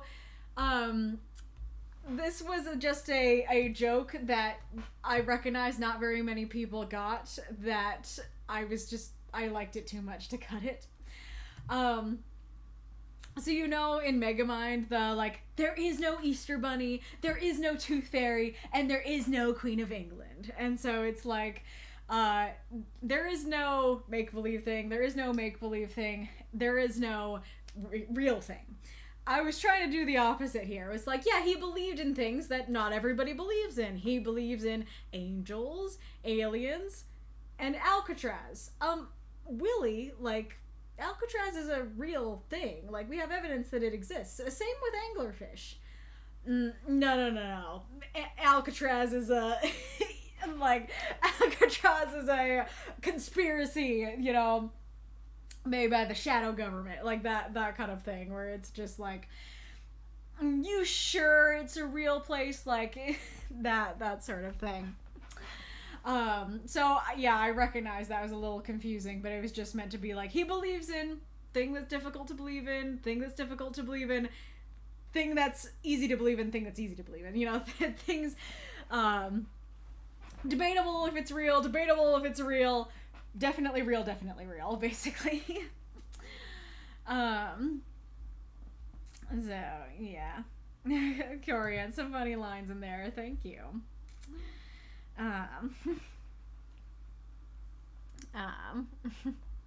The daddy soda. Oh no, it's Walter. Who's Walter? Cussing all the way. Yes, totally. I didn't even intend to do it that way. So yeah, in the Halloween one, I really just tried to throw a lot of things at you that it's like, oh no, like, he doesn't show her his body. The servants are acting weird. The house is seeming older than it did at first. So, like, a lot of things to play with. In this one, I don't feel like there's a lot to play with, but I'm hoping there's still enough. Oh, I did actually have, let's see, where is it? I do have another thing to put Discord back up for. Oops, wrong way. Word / concept. Oh, that is not concept, it is just word. Word, bank, words used. Decorated, garland, snowflake, eggnog ladder, 5 out of 15. No challenges or motifs attempted. Questions to ask yourself to help you decide how to finish the story. You do not have to answer all these questions. This is just to help you get started. 1. What time period is this? It'd be hard to make this not modern. Feel free to take that up as a challenge, though, but you can decide just how modern it is. 2. How old is Willie? 3. Is Willie's mom around or even alive? 4. What caused Willie to go into foster care? Is his dad still alive? 5. What was in that present that Willie's dad threw down last year? Did it break? 6. Does Willie have siblings or any other relatives around? If so, why haven't they been mentioned so far? 7. What sort of person is Willie? Is he a sweet, sensitive kid who's had a hard life? Is he quite bitter about his life? Is he a bully? How much of his dad got into Willie? 8. What fake name did Willie give the people at the foster home? FYI, I was originally going to pick Turner and explain that Willie loves Pirates of the Caribbean, but I realized that would date the story too solid. That should be the other kind of two. Too solidly, you may use it if you want. 9. Is there a foster dad? 10. What's Willie's relationship like with the other kids in the foster home? How many other kids are there? 11. Why are the other kids asleep on Christmas Eve? Are they even asleep / there in the room? 12. Was it or was it not clopping he heard on the roof? What did he hear? 13. And of course, most importantly, who or what made the noise downstairs? Is it Santa? If so, what's Santa like? And why does Willie doubt that that's him? Is it one of Santa's helpers? Is it a Grinch type character? Is it someone trying to stop Santa? Is it an alien? Willie believes in those. Or mythical creature? Is it his foster mom? His foster dad? One of the other kids? His real dad? His real mom? Some other relative? Is it a burglar? Is it something I myself haven't thought of? Happy writing. So yeah, the other one had a lot of different, oh, I should move it down, not like that. The other one, the Halloween one, had a lot of things to play with, and this one is mostly just, is it Santa or is it not? What is that downstairs? That he saw that made the noise and everything. Walter is a fake Santa that eats children that try to sneak a peek at Santa. Oh, that's wild. And what is that from? And so, yes, I should say, so the main thing is, like, you know, what does he see? You know, is it an alien that's down there that's gonna pick him up? is it his foster mom who actually recognizes that, he's had some struggles around Santa and is like trying to cheer him up? Are the other kids actually totally awake and they're already opening their presents down there? It could be so many different things, and whatever it is will drastically change where the story goes.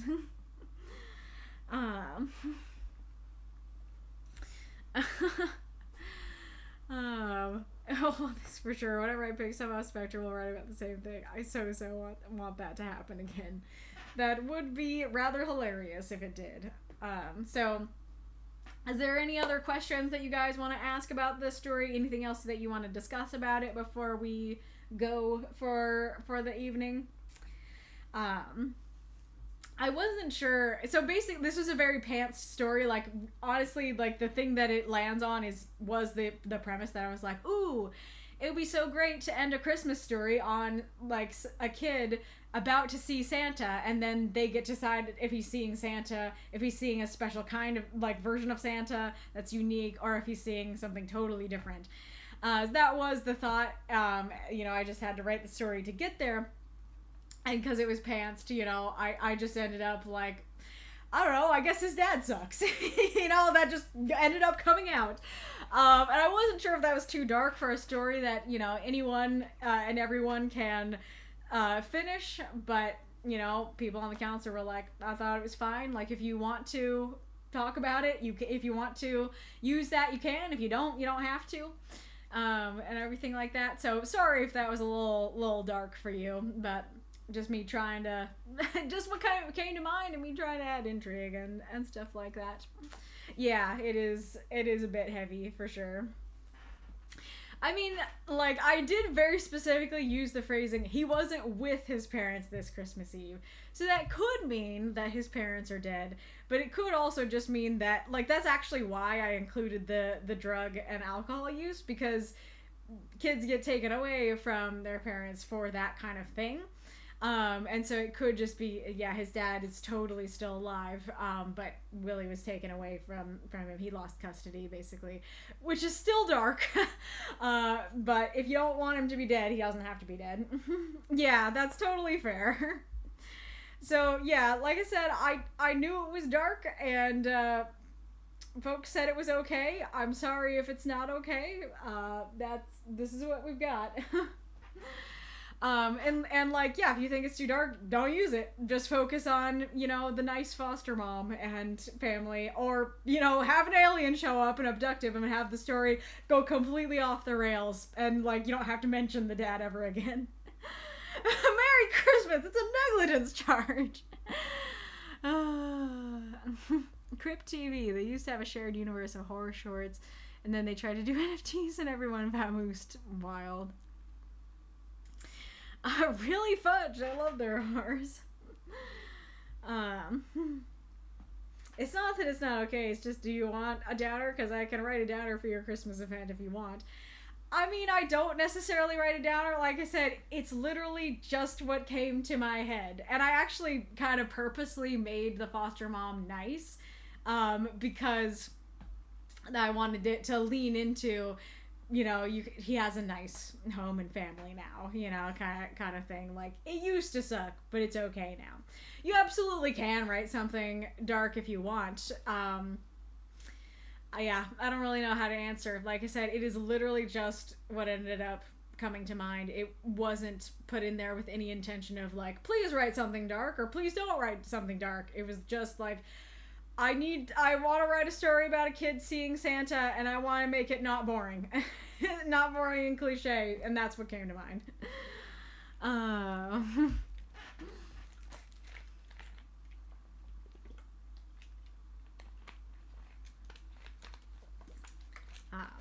But, like I said, you don't have to focus on it in the slightest. Krampus is indeed a thing. You totally can write about Krampus if you want. And, like, the same things that I talked about, for the Halloween event are still there, like, if you write a horror story that's too much for me, it's not gonna get read on stream, sort of thing.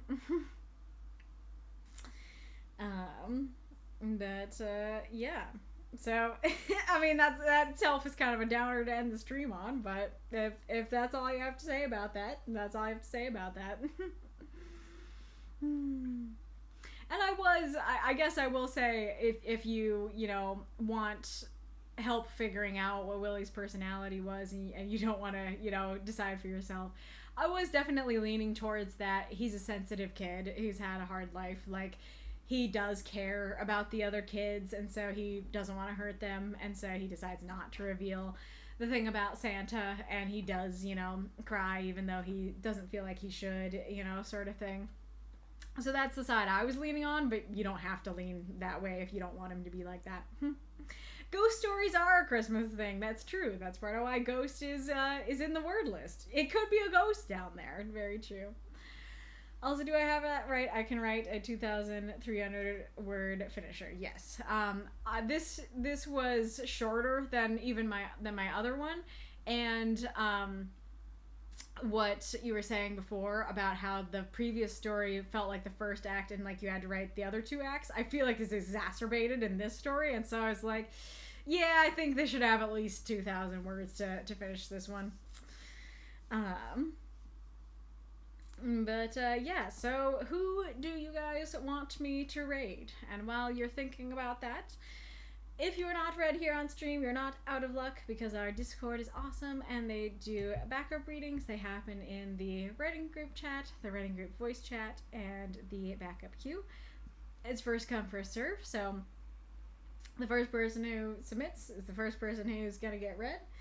So if you want to be read early, get on that. You can submit your story to read it to everyone else. You can have somebody else read it for you. You can just hang out and lurk, whatever you want to do. There's a lot more back and forth discussion on voice, and a lot of fun in the community. It's a good time, worth joining. I keep forgetting to advertise, but we also have write-ins during the week, so you can drop in for those if you want help figuring out ideas for your story, how to cut down your story, whatever it is, just discuss your story with other writers. Another thing that I should have advertised at the top too, if you didn't see the announcement, my reaction video to Has Been Hotel Season 2 Episode 1 is out. I worked real hard on it, and so I'd really appreciate if you'd give it a watch, a like, and especially if you'd give it a comment. That really helps to boost it to other people.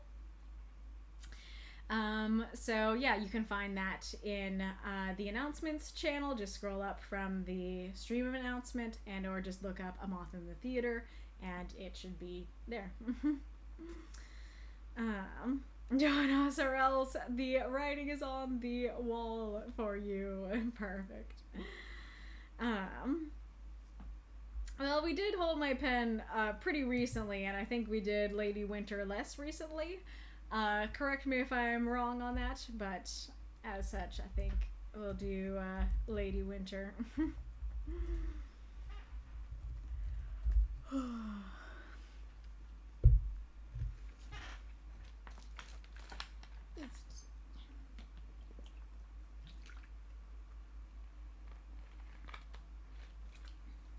Wish I could show you Kitty. She's behind the computer, being just a cute little fluff ball.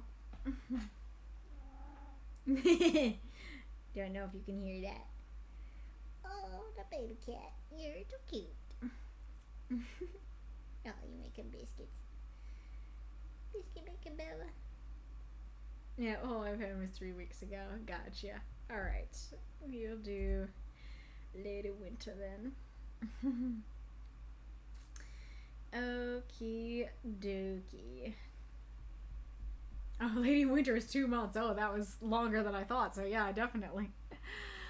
Alrighty, Roo. It's been a fun time. I hope you guys have enjoyed the stream. You will see you for the next one. And I hope the writing is not on the wall for you. How do I make a writing on the wall a fun outro? Do your writing, but maybe not on the wall. Goodbye.